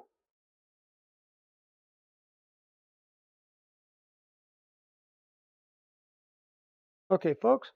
I'm going to ask you to bear with me. My home assistant device just pinged me and told me that there's a package out front, and said package should have those corner brackets we need to put the bed rails in. So let me grab those. Yeah, the KB3D screwdrivers are definitely good. Um, whoops, yeah, are definitely good. I've got a ton of these. They are magnetized on one end, which makes it really good for trying to grab hold of things that you drop. And I normally, each one of my benches has one just attached right to the underside. So kind of like that from the underside. So it's within easy reach. So folks, bear with me. Have fun with the drop game. Um, I'll stay on this scene because if I jump over to my Be Right Back stream, I don't think the drop game's up on it. Have fun with the drop game, and I will be right back. I'm just going to run down and grab that from the front door.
So I did hear a delivery truck earlier.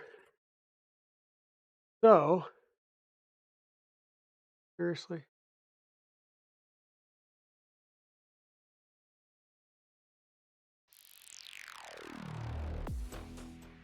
if anybody would be so kind as to take a clip.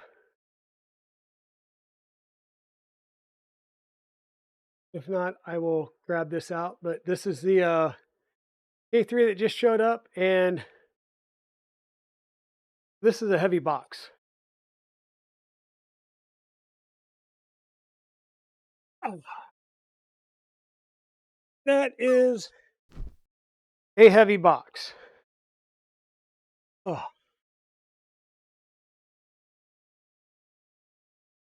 whew. Yeah, Fabrico box. Only because Chris does not have a K3 kit.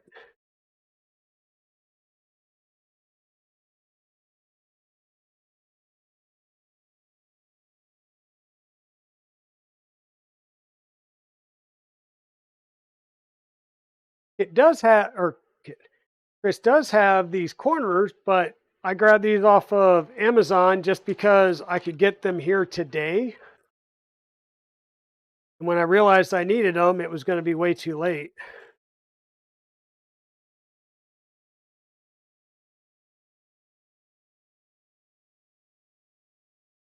Hmm, maybe I'll use these. Maybe I'll use those. So I've got our 4 corner brackets. No, they are not Masumi. Yes, they are from some China manufacturer, but they are, whoops.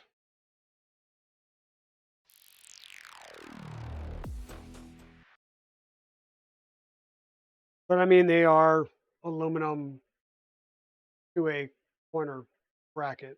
They're, yeah. Let's grab the frame and put it back up here before we do our idlers.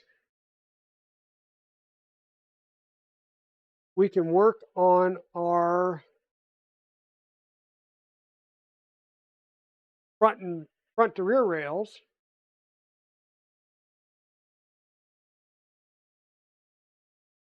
Oh, we'll need these.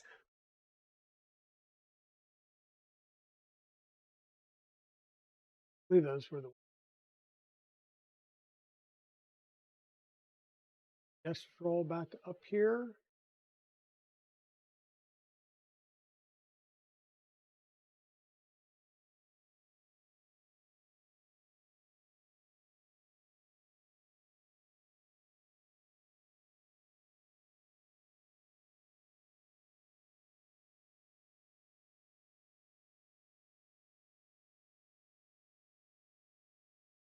Okay.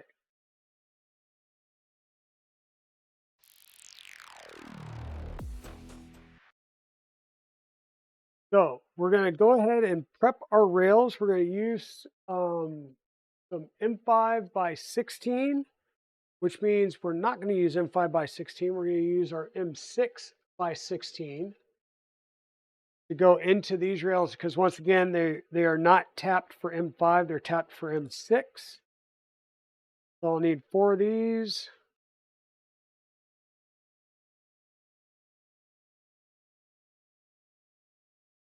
And I'm not going to use the washers on these because I don't want to have issues with clearance to the heads of the screws.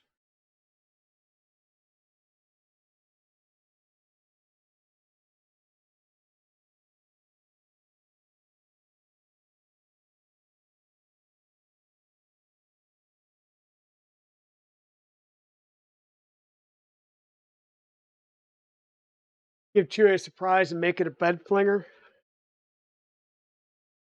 Hey Chewy, thanks for the Voron 2.4. Here's an Ender 3.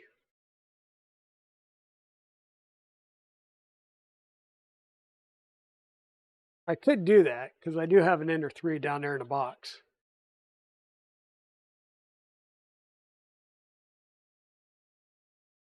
I'm going to put a little bit of Loctite on this.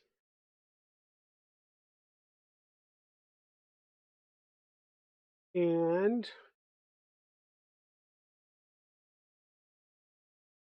once again, we're going to use the table as our flat spot. I'm going to grab the other one and go right next to it. And what that'll do is help keep it aligned left to right and keep it from rotating as I crank down on it like that.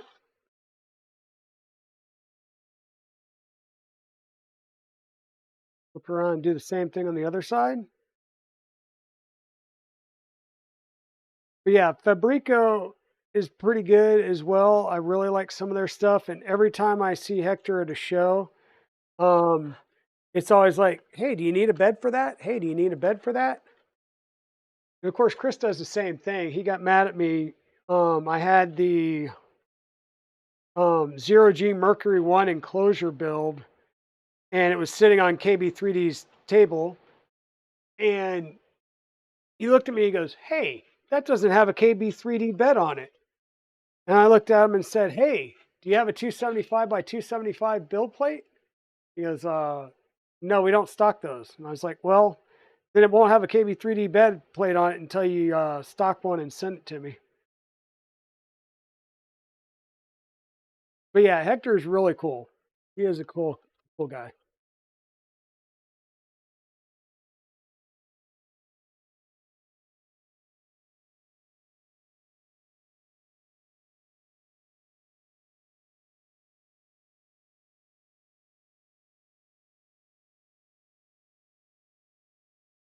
Are you kidding me?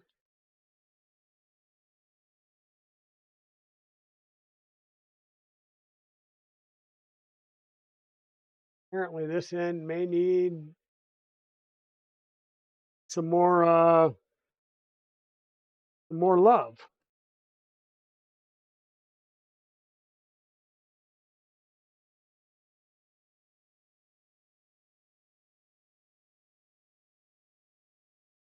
Hopefully I didn't just like miss an extrusion altogether when I was doing the ooh. Yeah, I don't think I did the last two, did I? Only did the 8 for the frame.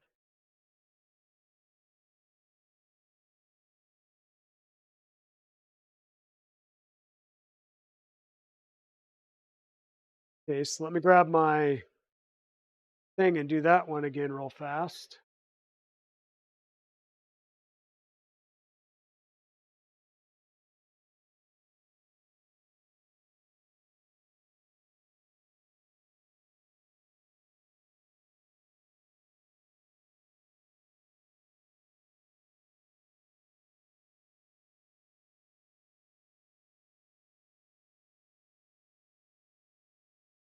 Hopefully this isn't too loud.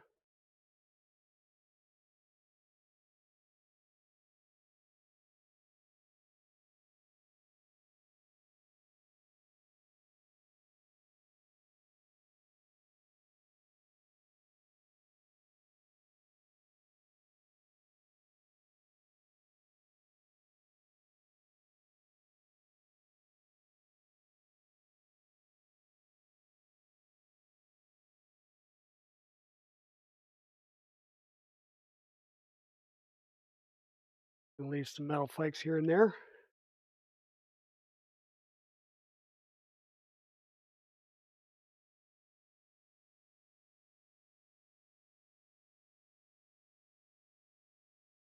I got these after um I got these. These are on Amazon. They're Think Work. They're a combination drill and tap set. I got these after watching Ivan Miranda's stuff a lot.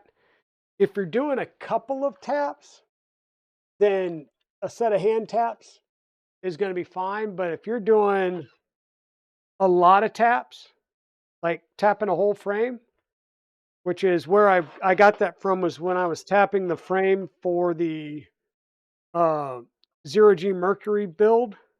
I had to drill and tap all the ends myself. And after I did two of them by hand, I was like, okay, I'm done with this, and went and bought um, a drill tap set.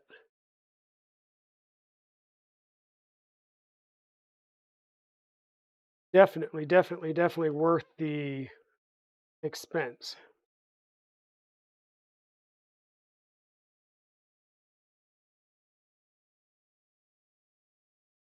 Okay,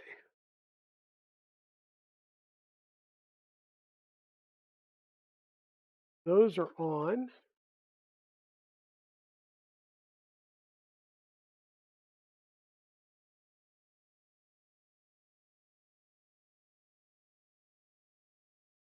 Huh, thought those were on. Apparently, one of these is still a little loose. Let's rectify that. Hopefully, I don't have to take that one off. And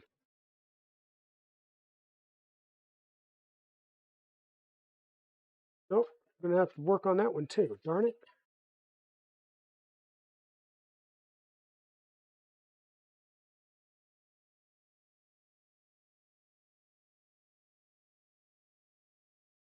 Both sides of that one was needing a little bit more tap tap.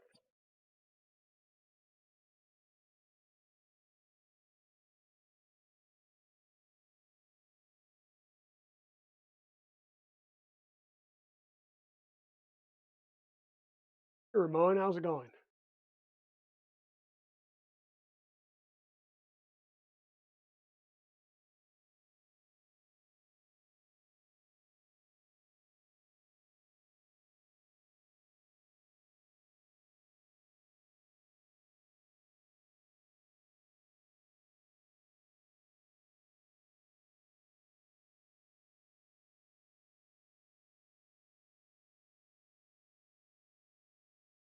Yeah, like I said, Fabrico and Hector are, they're a great company as well.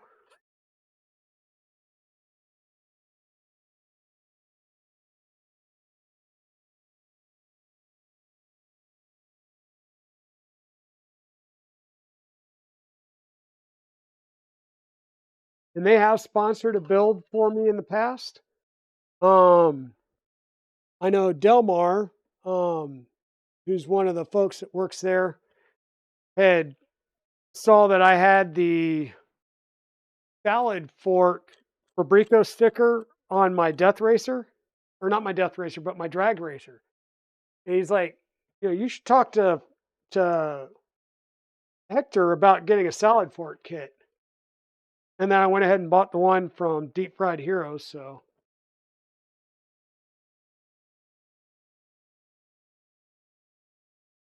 all right, now let's see if we can get this to go in fully and tighten up.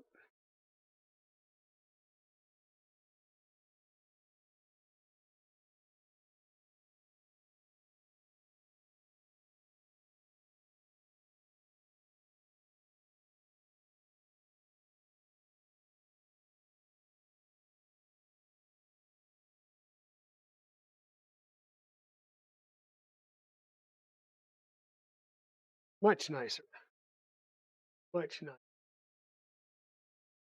So now we're going to install these on the rail here with M5 T-nut, M5 by 10 with a shim. And the shim's going to be important here because an M5 by 10 would normally bottom out in the rail. And that's why you're going to need to use a shim is to really make it like an M5 by 8.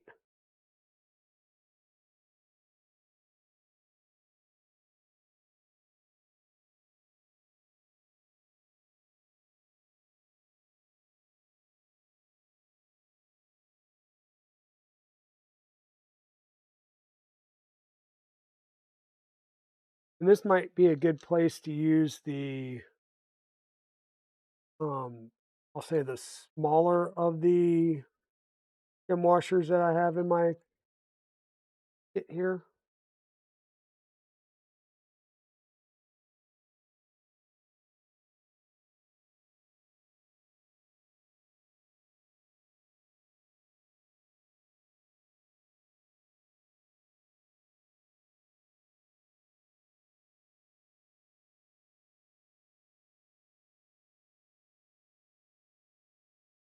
And I'm honestly not caring about getting these 100% straight just yet. I'm just going to get them installed first. Then we'll worry about getting them lined up.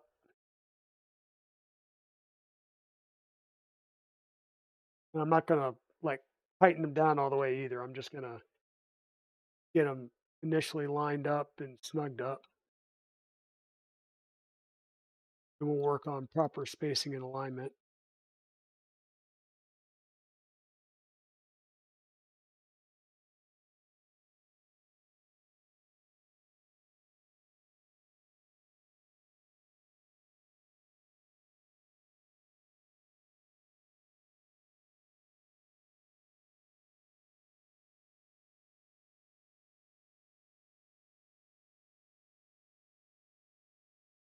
Hey, Mad Cat, how's it going? Hope you're doing well, my friend. Welcome on in.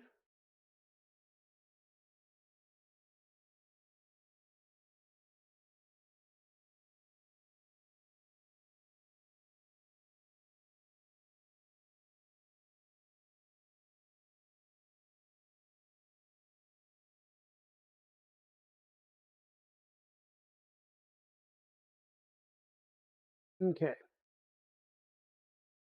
And now what we're going to need before we lock these down is to get some proper measurements here. And position the bed extrusions. They need to be 95 um 90 degrees. So they need to be fully um parallel with the sides perpendicular to the front and the back. And what they want us to do is find the midpoint, and it's going to be a different point. So the measurements they show on screen is for the 250 frame. This is a 300 frame. So our midpoint is 230 millimeters, if I'm reading that right. Might have to,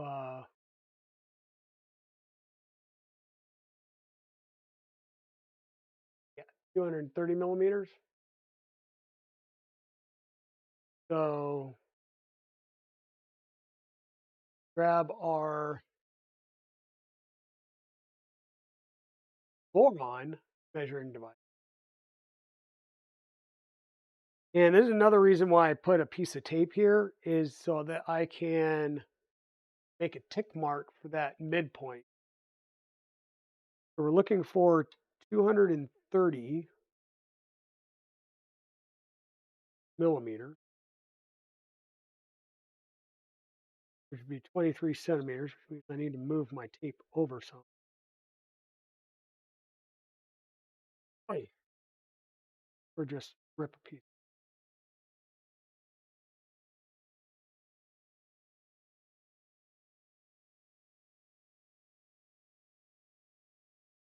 So 230 millimeters. Don't mind me.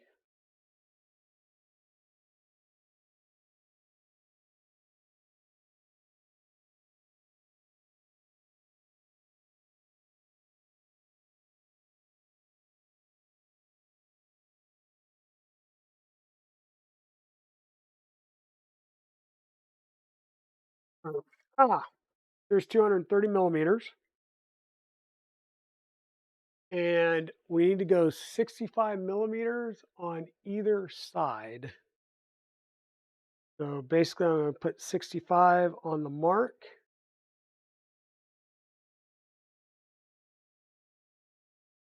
and scoot this side over.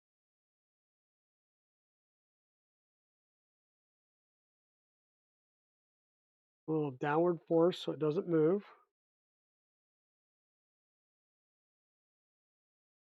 I didn't put a lot of ugga dugga in it. I just cinched it down. Now I'm going to do the same thing on the other side.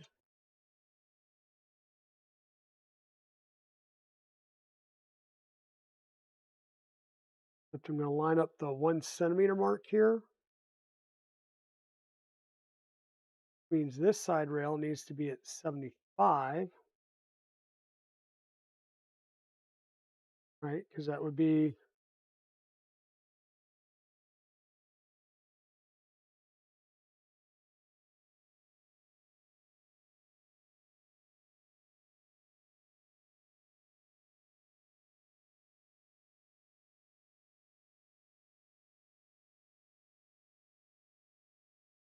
that should be right there. Now on this side, we're going to kind of do the same thing. We're going to go back and get our 65 measurement.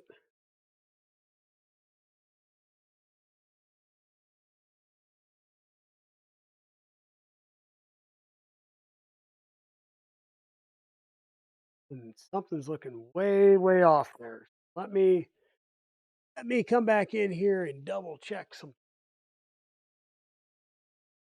We wanted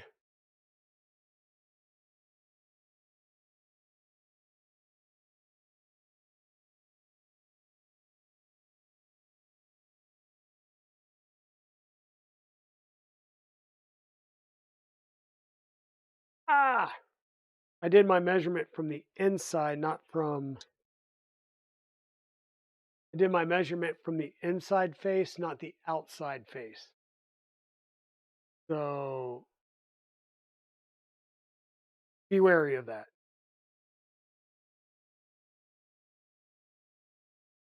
Be wary of that because that will screw up your measurement. Hey, Evil Diesel, what's going on, my dude? How's it going today?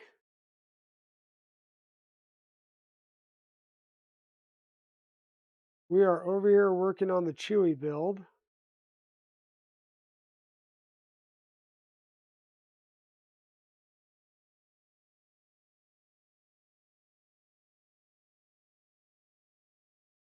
and having fun as I just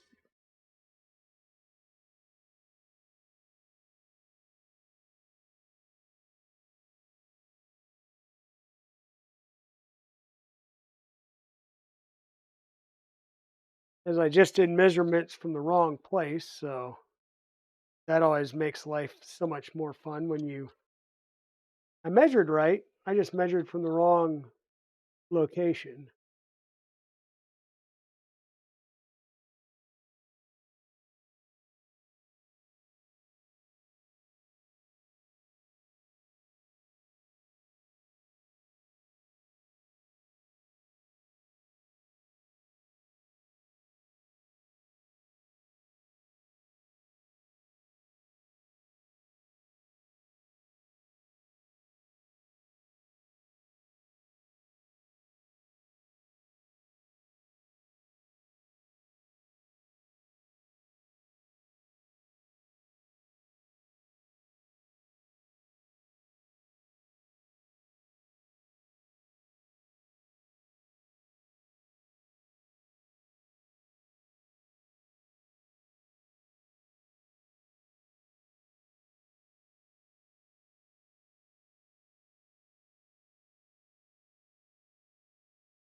You're melting plastic with your soldering iron. Why are you doing that?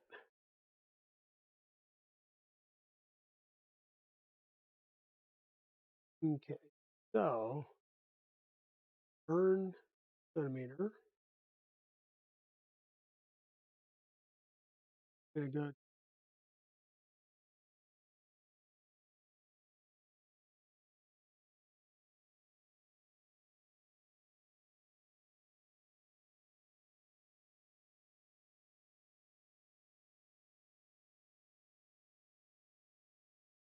5.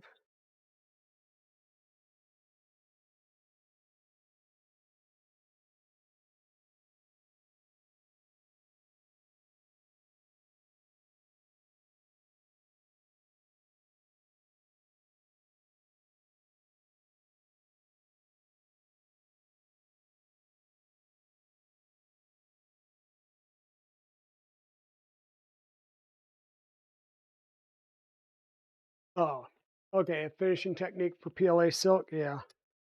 Does anybody have a good technique that Evil Diesel can use to get very shiny, I'm assuming, and smooth PEI or PLA silk?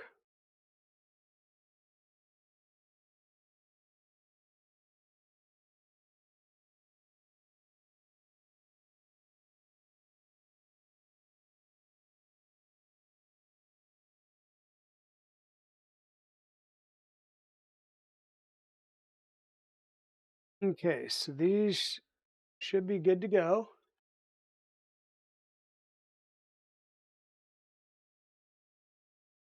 Once again, we'll need to get our deck panel in there. Um, Probably what I'll be able to do is just take off 2 sides, slide the deck panel in, put the other 2 sides, and that'll be good. Provided I get the deck panel from Chewy before we are done with the build. So we've got our pieces, we've got our front, going to be our rear back here. Identified. And where were we? We're going to start working on angry idlers. Let me set this down here. Um, and I'm going to kind of doom or death scroll, work our way through.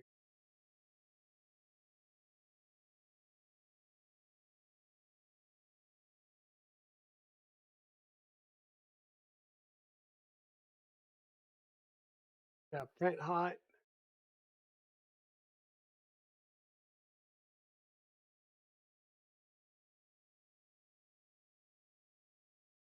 You definitely have to go hot in order to get shiny on silk.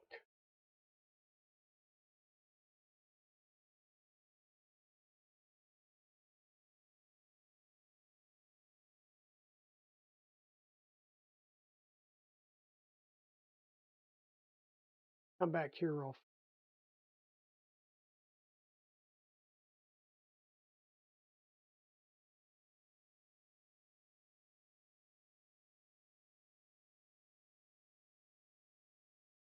I was just looking at the den rail stuff because the den rail that Chewy sent me are two different lengths. I'm hoping one's just short and I can deal with that. If one's too long, then that means I have to cut it and it looks like it's the steel, not the aluminum. So I'll have to mark that out and cut that with the grinder,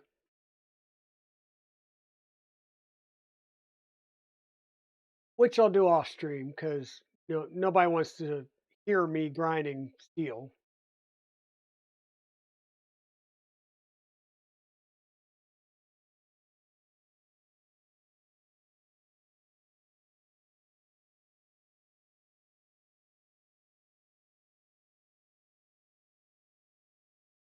Okay, so the Z idler part, these I know I have.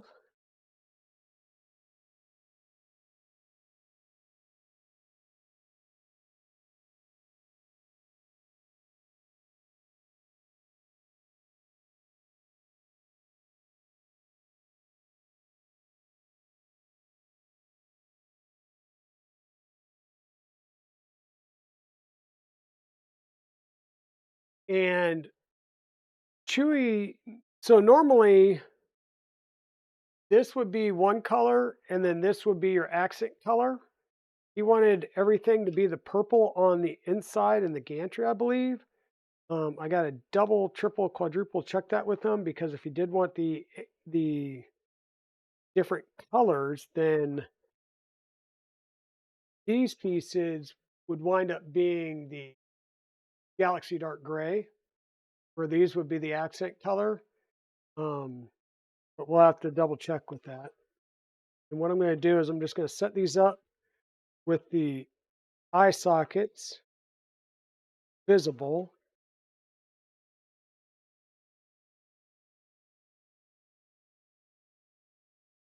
These ones are all the same. That. And what we're going to do is we're going to take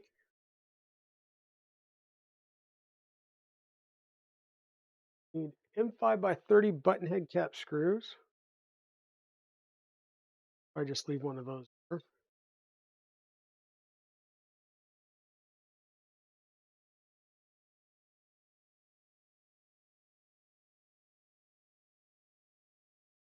M5 by.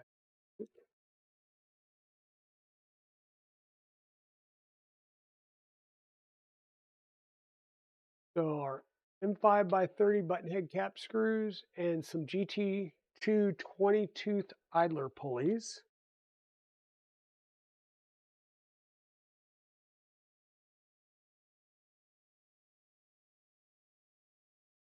And these should be the 9 mil variety. So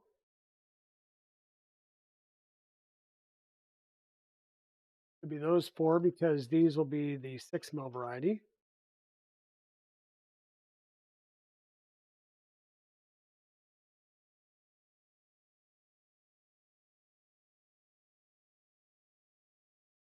And we're going to take these ones, it's going to get flipped over like this. We need to put an M3 by 16 socket head cap screw.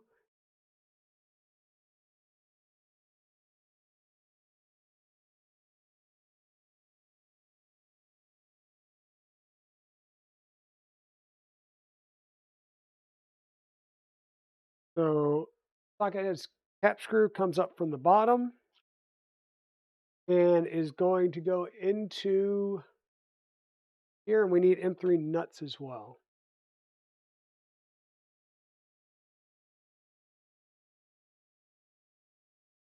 So M3 nut gets pressed into the top here.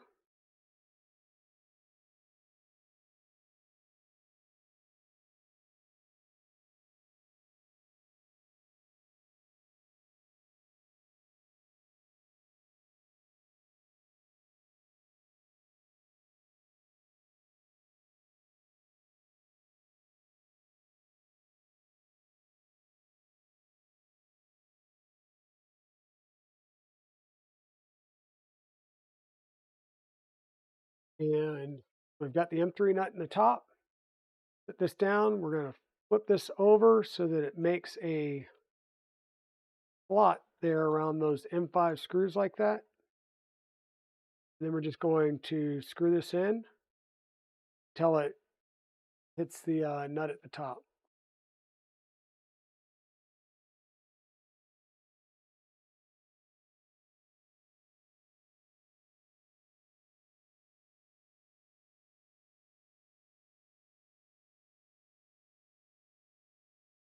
And the nut at the top can be pulled down in there, so go ahead and pull it down.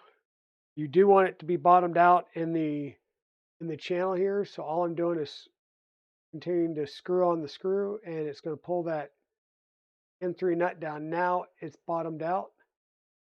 Now I'm going to loosen my screw until it is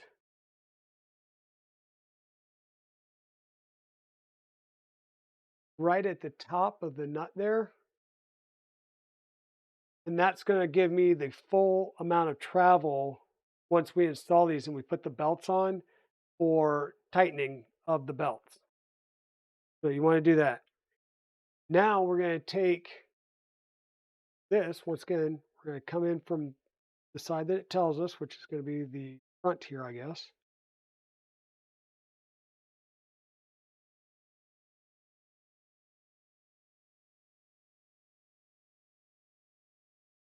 Working that through some. So it just starts to come out. Take our 9mm pulley.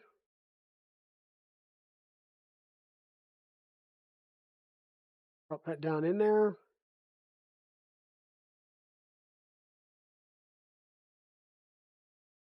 And get this through.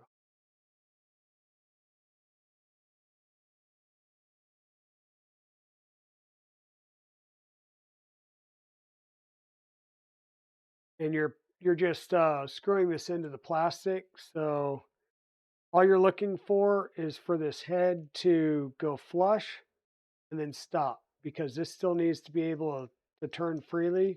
You're not trying to clamp this down because you will strip the threads out or the plastic out. And then this screw right here, once again, is going to be your tensioning screw. And we'll use that to tension these once we get the belts on them. So rinse and repeat 4 more times. So M3 nut into the top. Just press it in there. Take your tensioning mechanism, push it in there, just like that. Take your M3 screw and screw it all the way in to bring your M3 nut all the way down to the bottom.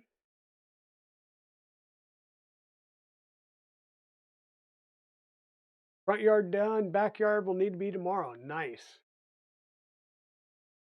Yeah, if you want to come over and do mine, you can.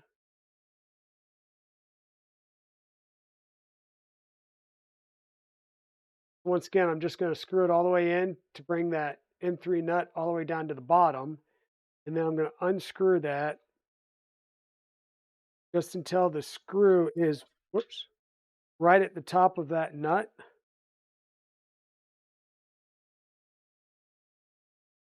And that way I have full thread engagement in the M3 nut. And what you're seeing is your M5 bolts are going to come in from the top. And that M3 nut will give you the ability to slide this all the way up to tension at the belts. Shouldn't need that range of motion, but there's a good amount of range of motion there, by about 5 or 6 millimeters. Then once again, it's the same thing. We're going to come in from the right-hand side. Your screw comes in the opposite of this tab. This little tab here is what keys into the extrusion to enable you to line it up when you mount it. So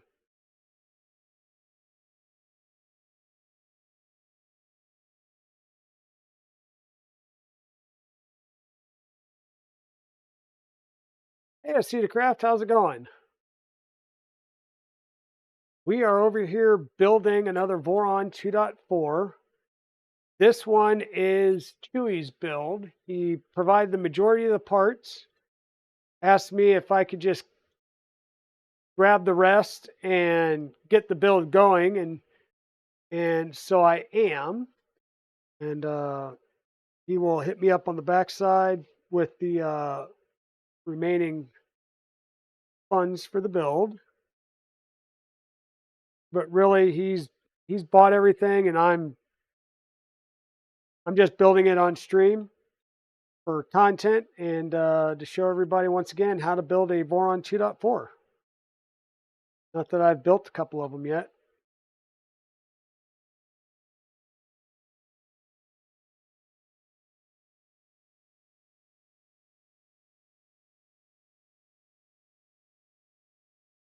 Awesome.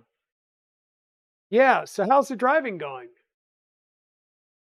And are you still on like I'll say like an apprenticeship mode with the company that you're driving for, or how is that working?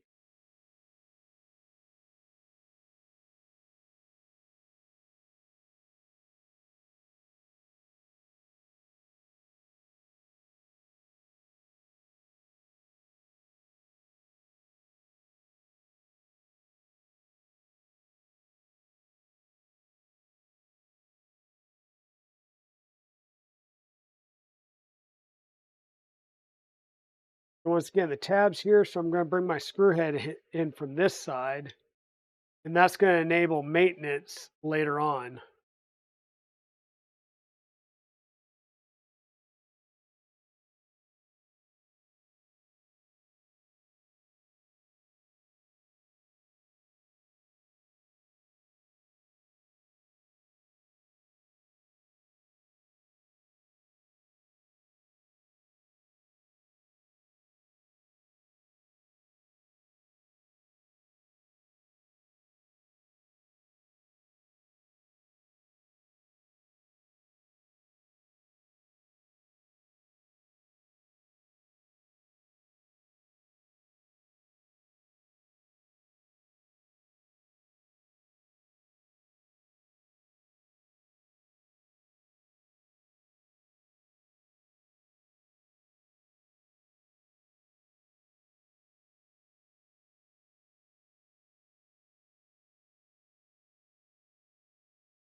Gotcha.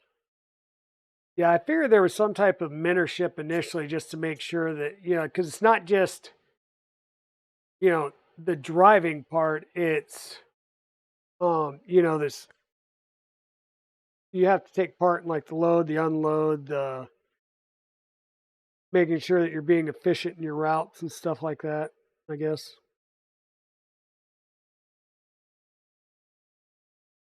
That's cool, man. Happy for you.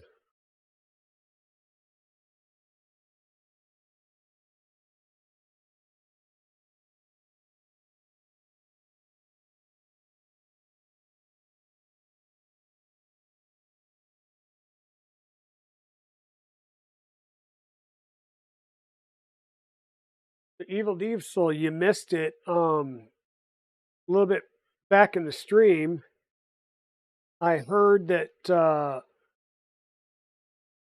Amazon had, my Amazon delivery was here, which had the pieces, the corner brackets that I used to mount the rails for the bed on the 2.4.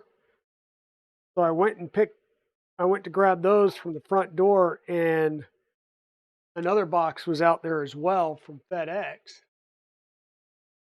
So yeah, let's say the projects are stacking up. And that other box was from Fabrico, not a sponsored build. It was a purchase build, but it'll be an Annex K3.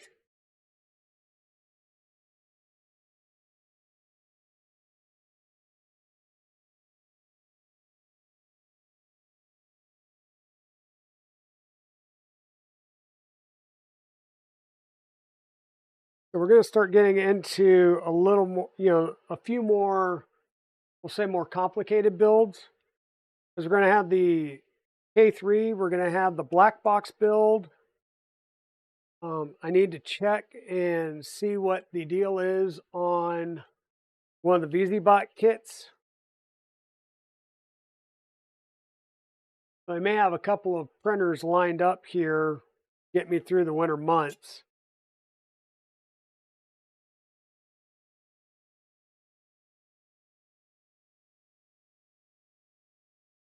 And so also I talked about this previously on stream, but Thanksgiving is a Thursday.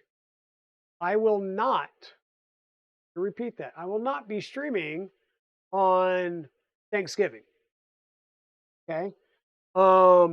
And the 2 weeks after that, I'm having surgery the next 2 Wednesdays for my eyes, one each week, which means the Thursday I would have my post-op in the morning and also kind of be, I don't know if I'm going to stream. If I do, it may just be a short chat and chill stream. So just to be aware, folks. So I'm going to set this on. Apparently it's back, and apparently I just changed the scene because I set it on the mouse. Sorry about that, folks. So I set this on the back, and the reason I did that is because we're looking for our Z rails, right? Our idlers, I'm double checking again. Think this through. No, I want my Z rails like this. Because our idlers, this tabs in here, and then it slides there. So there's our Z rails, and our belts go from our motors. So your pulleys from your motors. I had that right.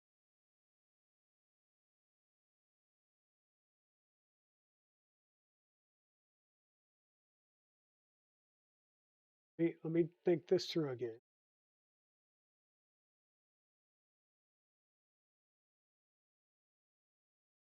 Front, back. Let me just do it this way. Front and back.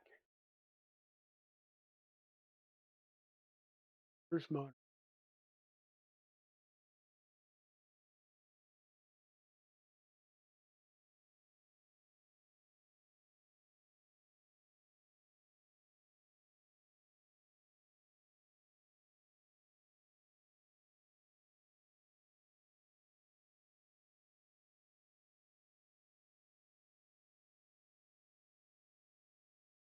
Yeah, so there's my Z rail.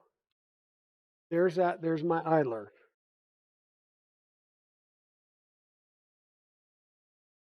Yeah, that's lying. Okay.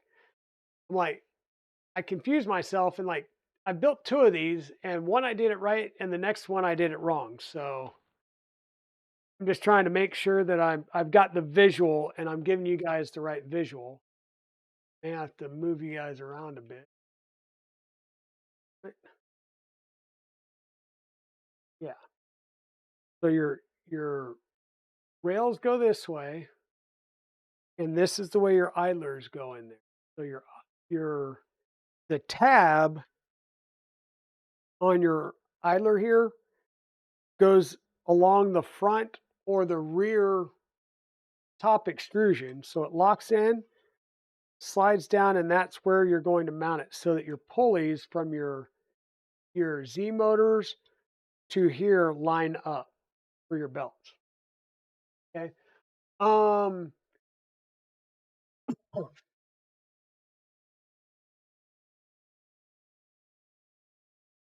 yeah, it's cataract surgery, MagCat.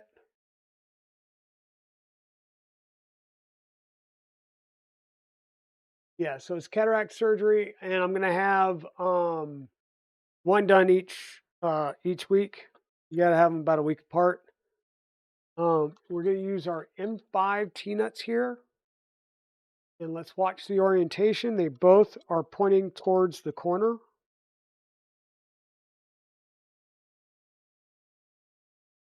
And I'm just going to set them up out here, kind of line them up.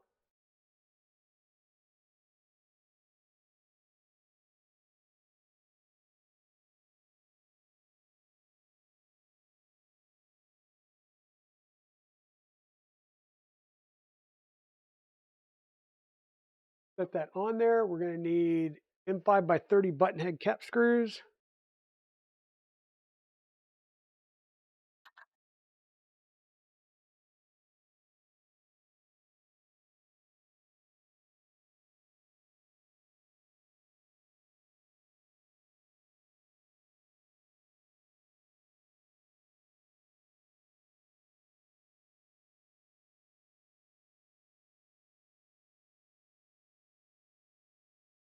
And I'll say I'm getting the regular one done. Um, Meaning there's two different types. One of them's just like the basic, and the other one has a big component that your insurance company doesn't cover, and therefore that is not the one I'm going to do. I'm not too vain where I don't want to wear glasses. And all I'm trying to do is get these started so I know that they're in the T-nuts, and then I'm going to slide this in, and it's going to butt up fully into the corner here. So I got them started out here to make sure they're lined up in the T-nuts. Slide it in, and it locks into the frame. And now we're just going to tighten these screws down.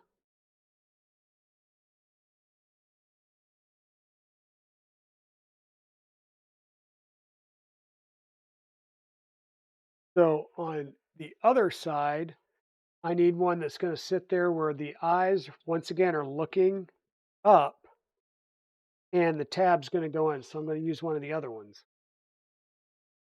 I use this one. Once again, we're going to need 2 M5 nuts. They're going to be going with the holes towards the frame. Let's kind of eyeball line them up. Grab our M5x30s, push them through.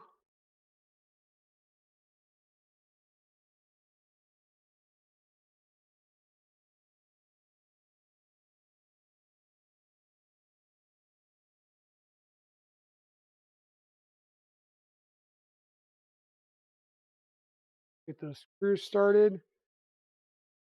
Push it over and make that tab line up, and then we'll lock them down.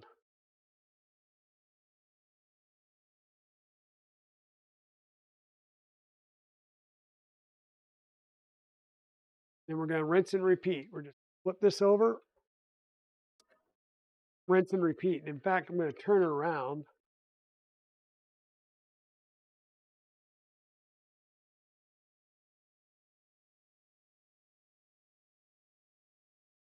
So we can kind of show you here. So we're installing them here. So you want to set it so that you see the eyebrows on your angry eyes. You got your eyebrows. You're looking at the eyebrows, and that side tab is going to go into the other side. That's exactly how we're going to mount it. We're going to grab 2 of our M5 T-nuts.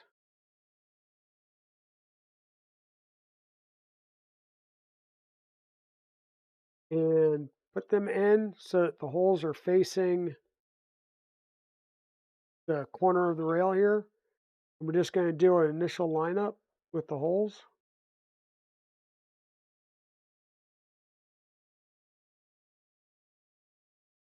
Pop in our M3x30s.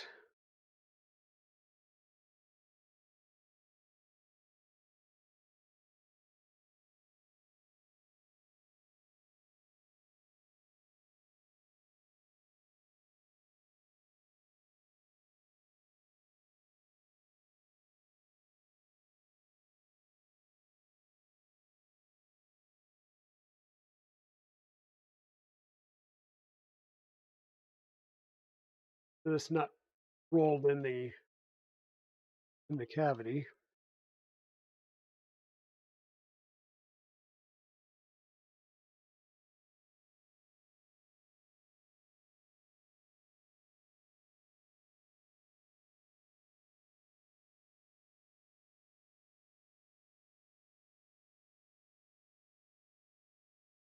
Hey, Chewy. We'll have some channel point redeemed soon.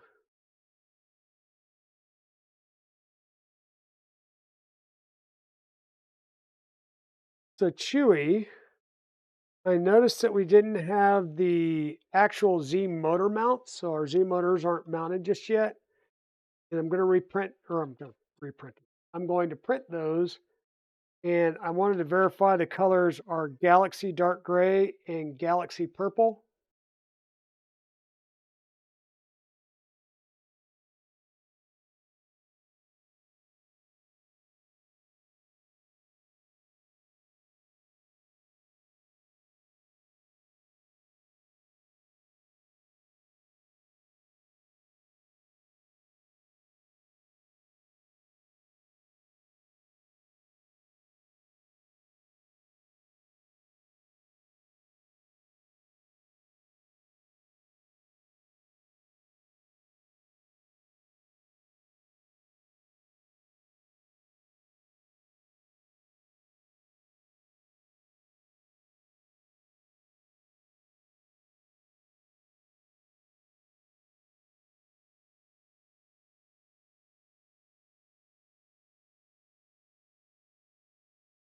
Okay, we'll get those printed and whatever else comes up. Were you able to ship the panels and stuff? Because I need to get the deck panel on. As it is, I'm going to have to take like two of these off to try and slip the deck panel in here because you can see the deck panel sits between this and between this. So I'm going to have to take one of these off, and these are going to be the easier ones to take off. Slide the deck panel in, put these two back on, and then we'll attach the deck panel and the den rail. But front of the printer, got those.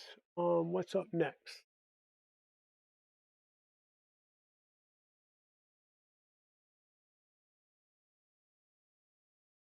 Does to print or to install the print bed? We will not be because we're going to do a lot more flipping.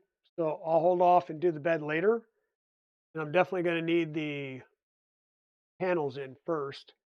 Give me 1 second. While the ad's going, I'm going to go blow my nose real fast.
Okay, and also Chewy. Um, we just talked about needing to ship the parts, which I know you can't do via the USPS right now because well they're closed because of the holiday. Um, you had talked about doing the EBB 36 on this. Is there a reason you were choosing that versus the SB 2209 two-part board?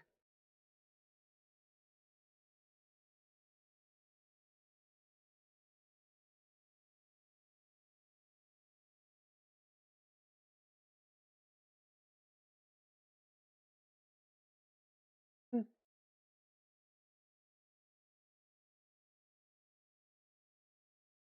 I was gonna say I guess we can put the bed together. I'm just not going to install it.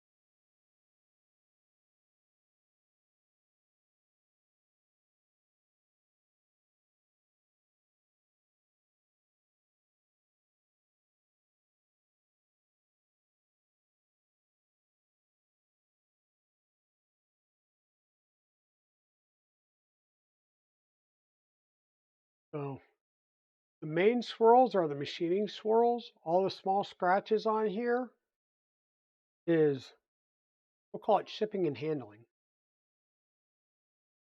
The thing to be aware of is your counterboard holes here.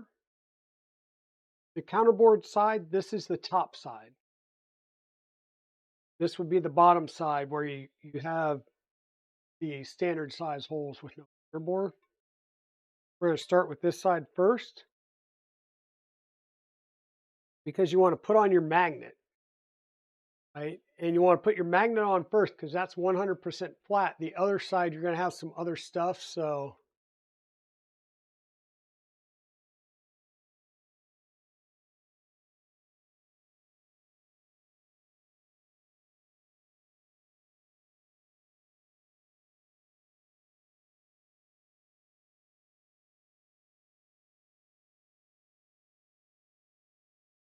were you trying to send a message via Discord or via um here?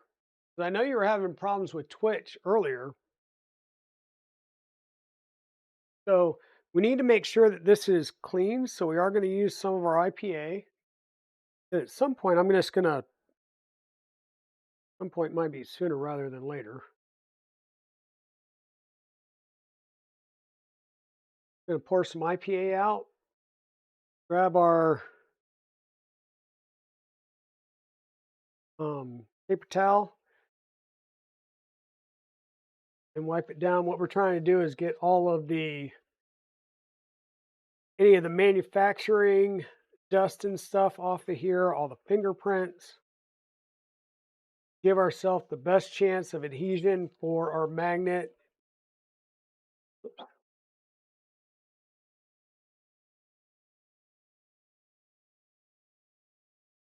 You may have to do it a couple times.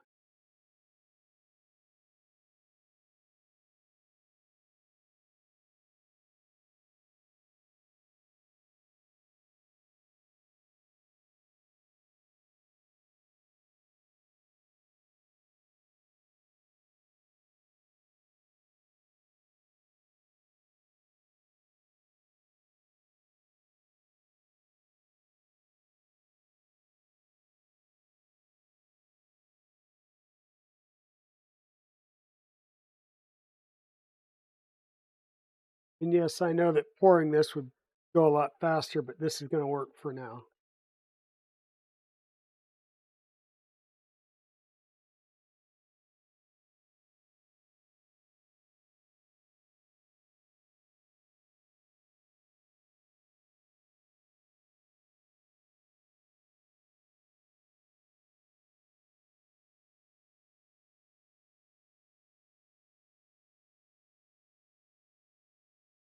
So what, you're waiting for the yard guy to finish so that you can take it down and ship it?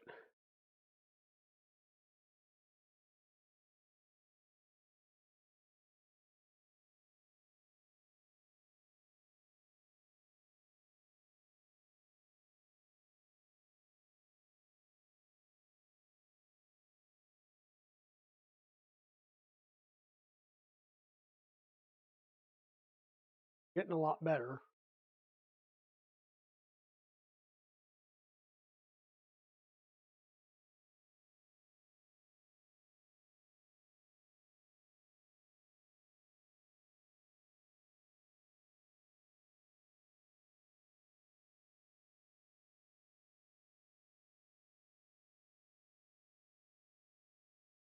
Oh, I was getting better.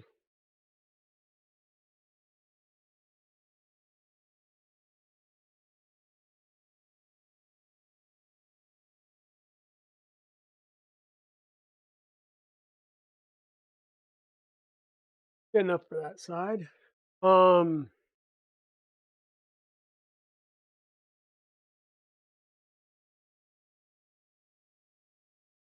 and let's talk about magnets. So this is the magnet that came with it, right? It's not very thick at all.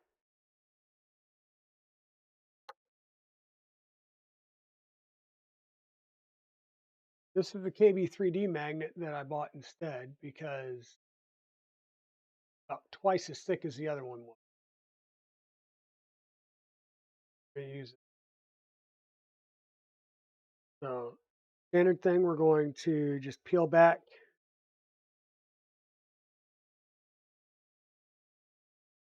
a little bit of this.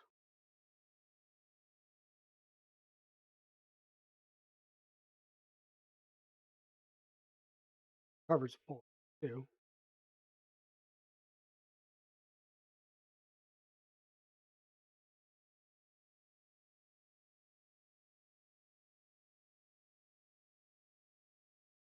Cut my fingernails a few days ago, so I don't have fingernails to get things in. So I'm just going to peel this back, put a crease in it, let that kind of bulge up some. That's going to hold the sticky side off while I line up front edge and the sides. Put my fingers down in the middle and then tack the back edge.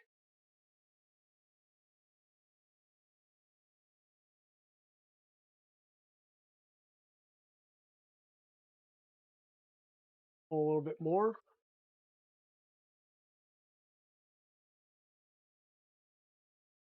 Work that magnet on there.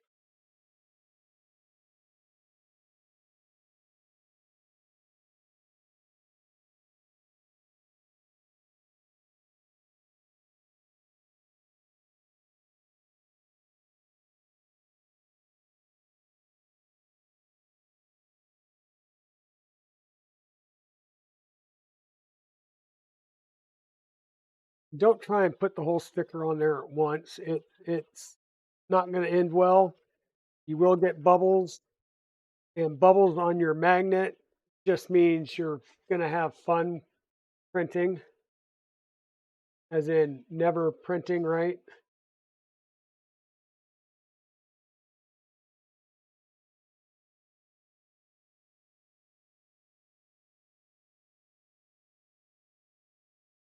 Okay, so magnet on.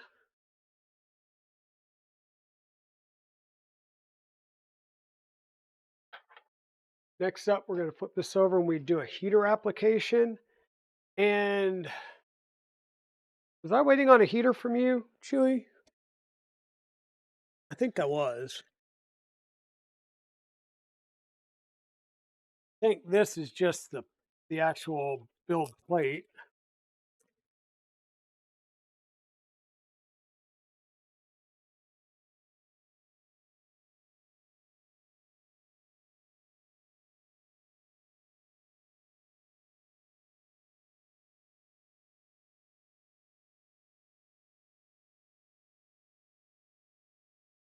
Full side textured PEI build plate.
Um,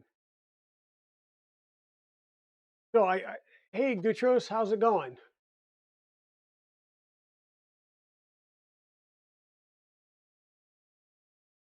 Well, I'm always going to show you the best of the best, Chewy, because that's what I got. Um, we'll clean this. Um, I can't install a heater because I don't have a heater. And Chewy, I'm not sure if you were saying that you don't have a heater and one needs to be procured for this. I thought for some reason you said that you had the heater. That's why I took it back off the order. Or maybe you had it and you used it somewhere else. I don't know.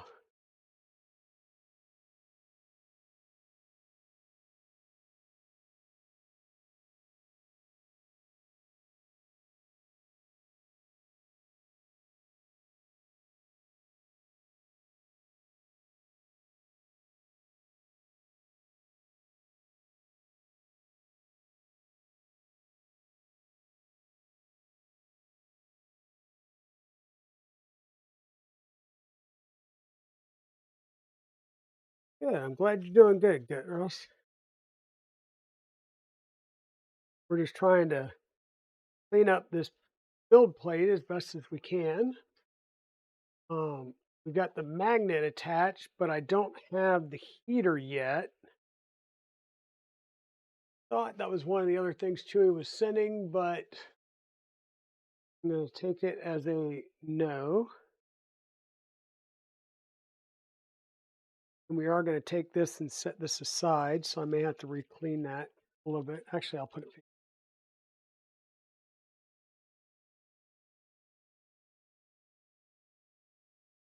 I like to let that magnet sit up for a couple of days anyhow. Same thing with the heater.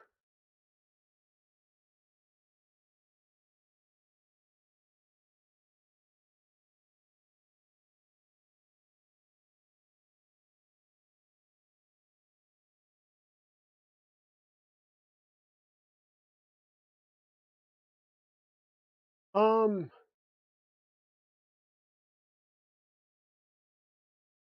I mean, if you're going to order it from KB3D, um,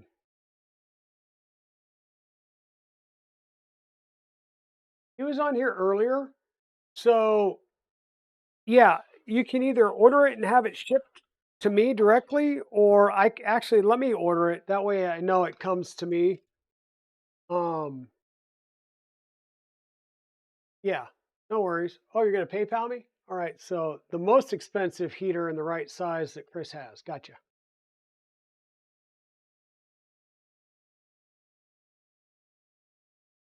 I did see that you had the thermal fuse, so that's good. We'll get that in line. I should have the ring terminal and all that stuff. Like I said, I'm just not going to put in the bed. I'll put the bed together, but I'm not putting the 8 Bill Gates here. I know. I'll put the bed together, but I'm not going to install the bed until later on in the build, just because there's too many times you're going to flip this thing up and over, and it's just a pain in the butt. And then having all the cables dangling everywhere is annoying. So it is 3 o'clock. We've been going for a while. We're about 5 hours in.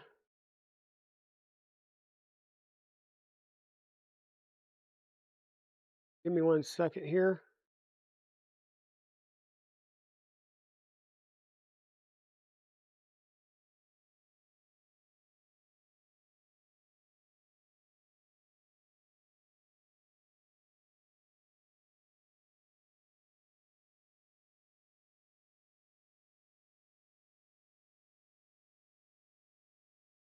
Sorry, I had a text from my brother-in-law and asked me if I was watching my football game, and I said no. But I just had to ask my home assistant what the score was, and we're good. Um,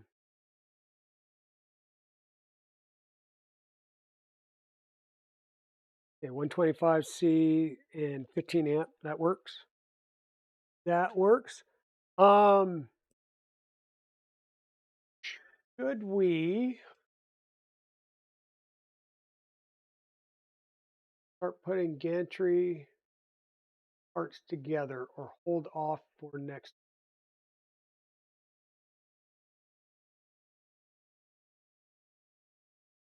Um,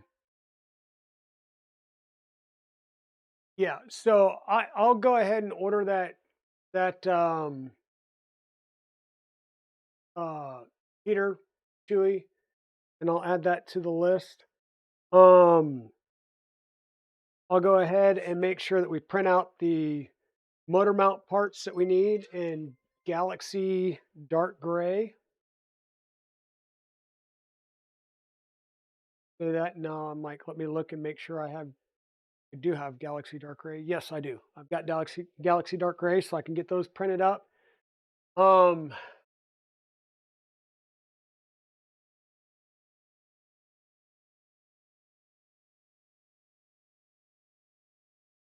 hello, DJ Hollandica. Welcome on in. Welcome on in. Ramon testing. Oh, okay. Just just another figment of my Ramon imagination. Gotcha. So I think what we'll do is we'll call it here. We're at 3 p.m. We've been going for 5 hours. It's you but your music account. Okay, nice, nice. Um yeah, I think we're gonna call it quits here. Um Normally I'd say I'm gonna press on, but I'm starting to get a sinus pressure headache and I'm gonna need to take some meds to deal with that, which will probably knock me out. So we'll come back next Saturday. That thought. Just double checking, making sure. Yes, we'll come back next Saturday and and continue the build. At which point in time we'll focus on getting our, finishing up the tasks from the last stream, like actually mounting the motors. Hopefully we'll have our deck panels from Chewy by then so we can put the deck panel on. All right, thanks, Shenanigans. I never even saw you pop on. I know you had your son with you this week. He keeps trying. Oh, ad break.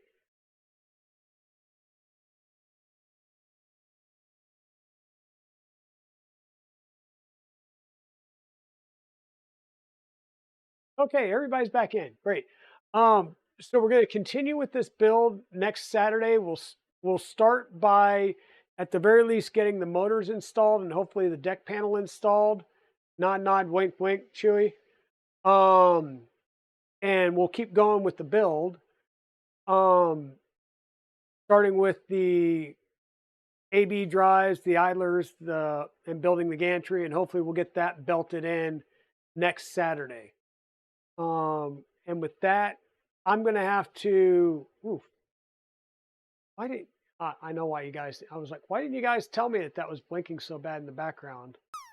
I know why, because it hasn't been up. Which one is that? That's hybrid drive.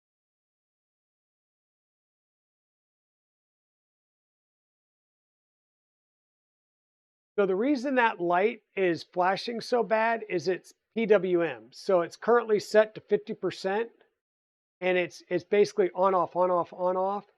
If I take it up to full blast, the blinking goes away. Or if I take it completely off, the blinking goes away. Ooh, that might be why my eyes are killing me as well, is having that blinking and not noticing it the whole time. Right. Um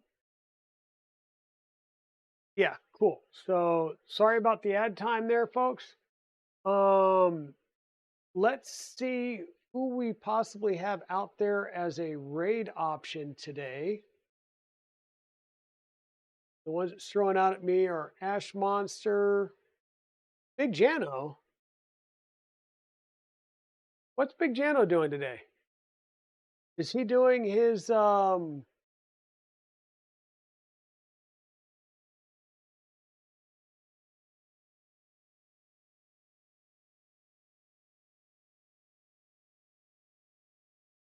Oh, I think he's doing his year-end marble thing. Let's jump over to Big Jano. Um, and yeah, 3-year anniversary stream. There we go. And then tomorrow um we have Steve Builds, uh 10,000 subscriber stream tomorrow. And I think he has like 70 items that he's giving away. So let's go ahead and jump over. He's getting ready to start, looks like race 8 of marbles. We'll see you guys on Saturday. Chewy, reach out to me on Discord. I will talk to you guys later. Thanks, everybody. Let's get ready to go over on this raid. Not sure if we'll be able to jump in for marbles. If you're not already in there, you might miss this next race. And all right, 1 minute. Let's raid.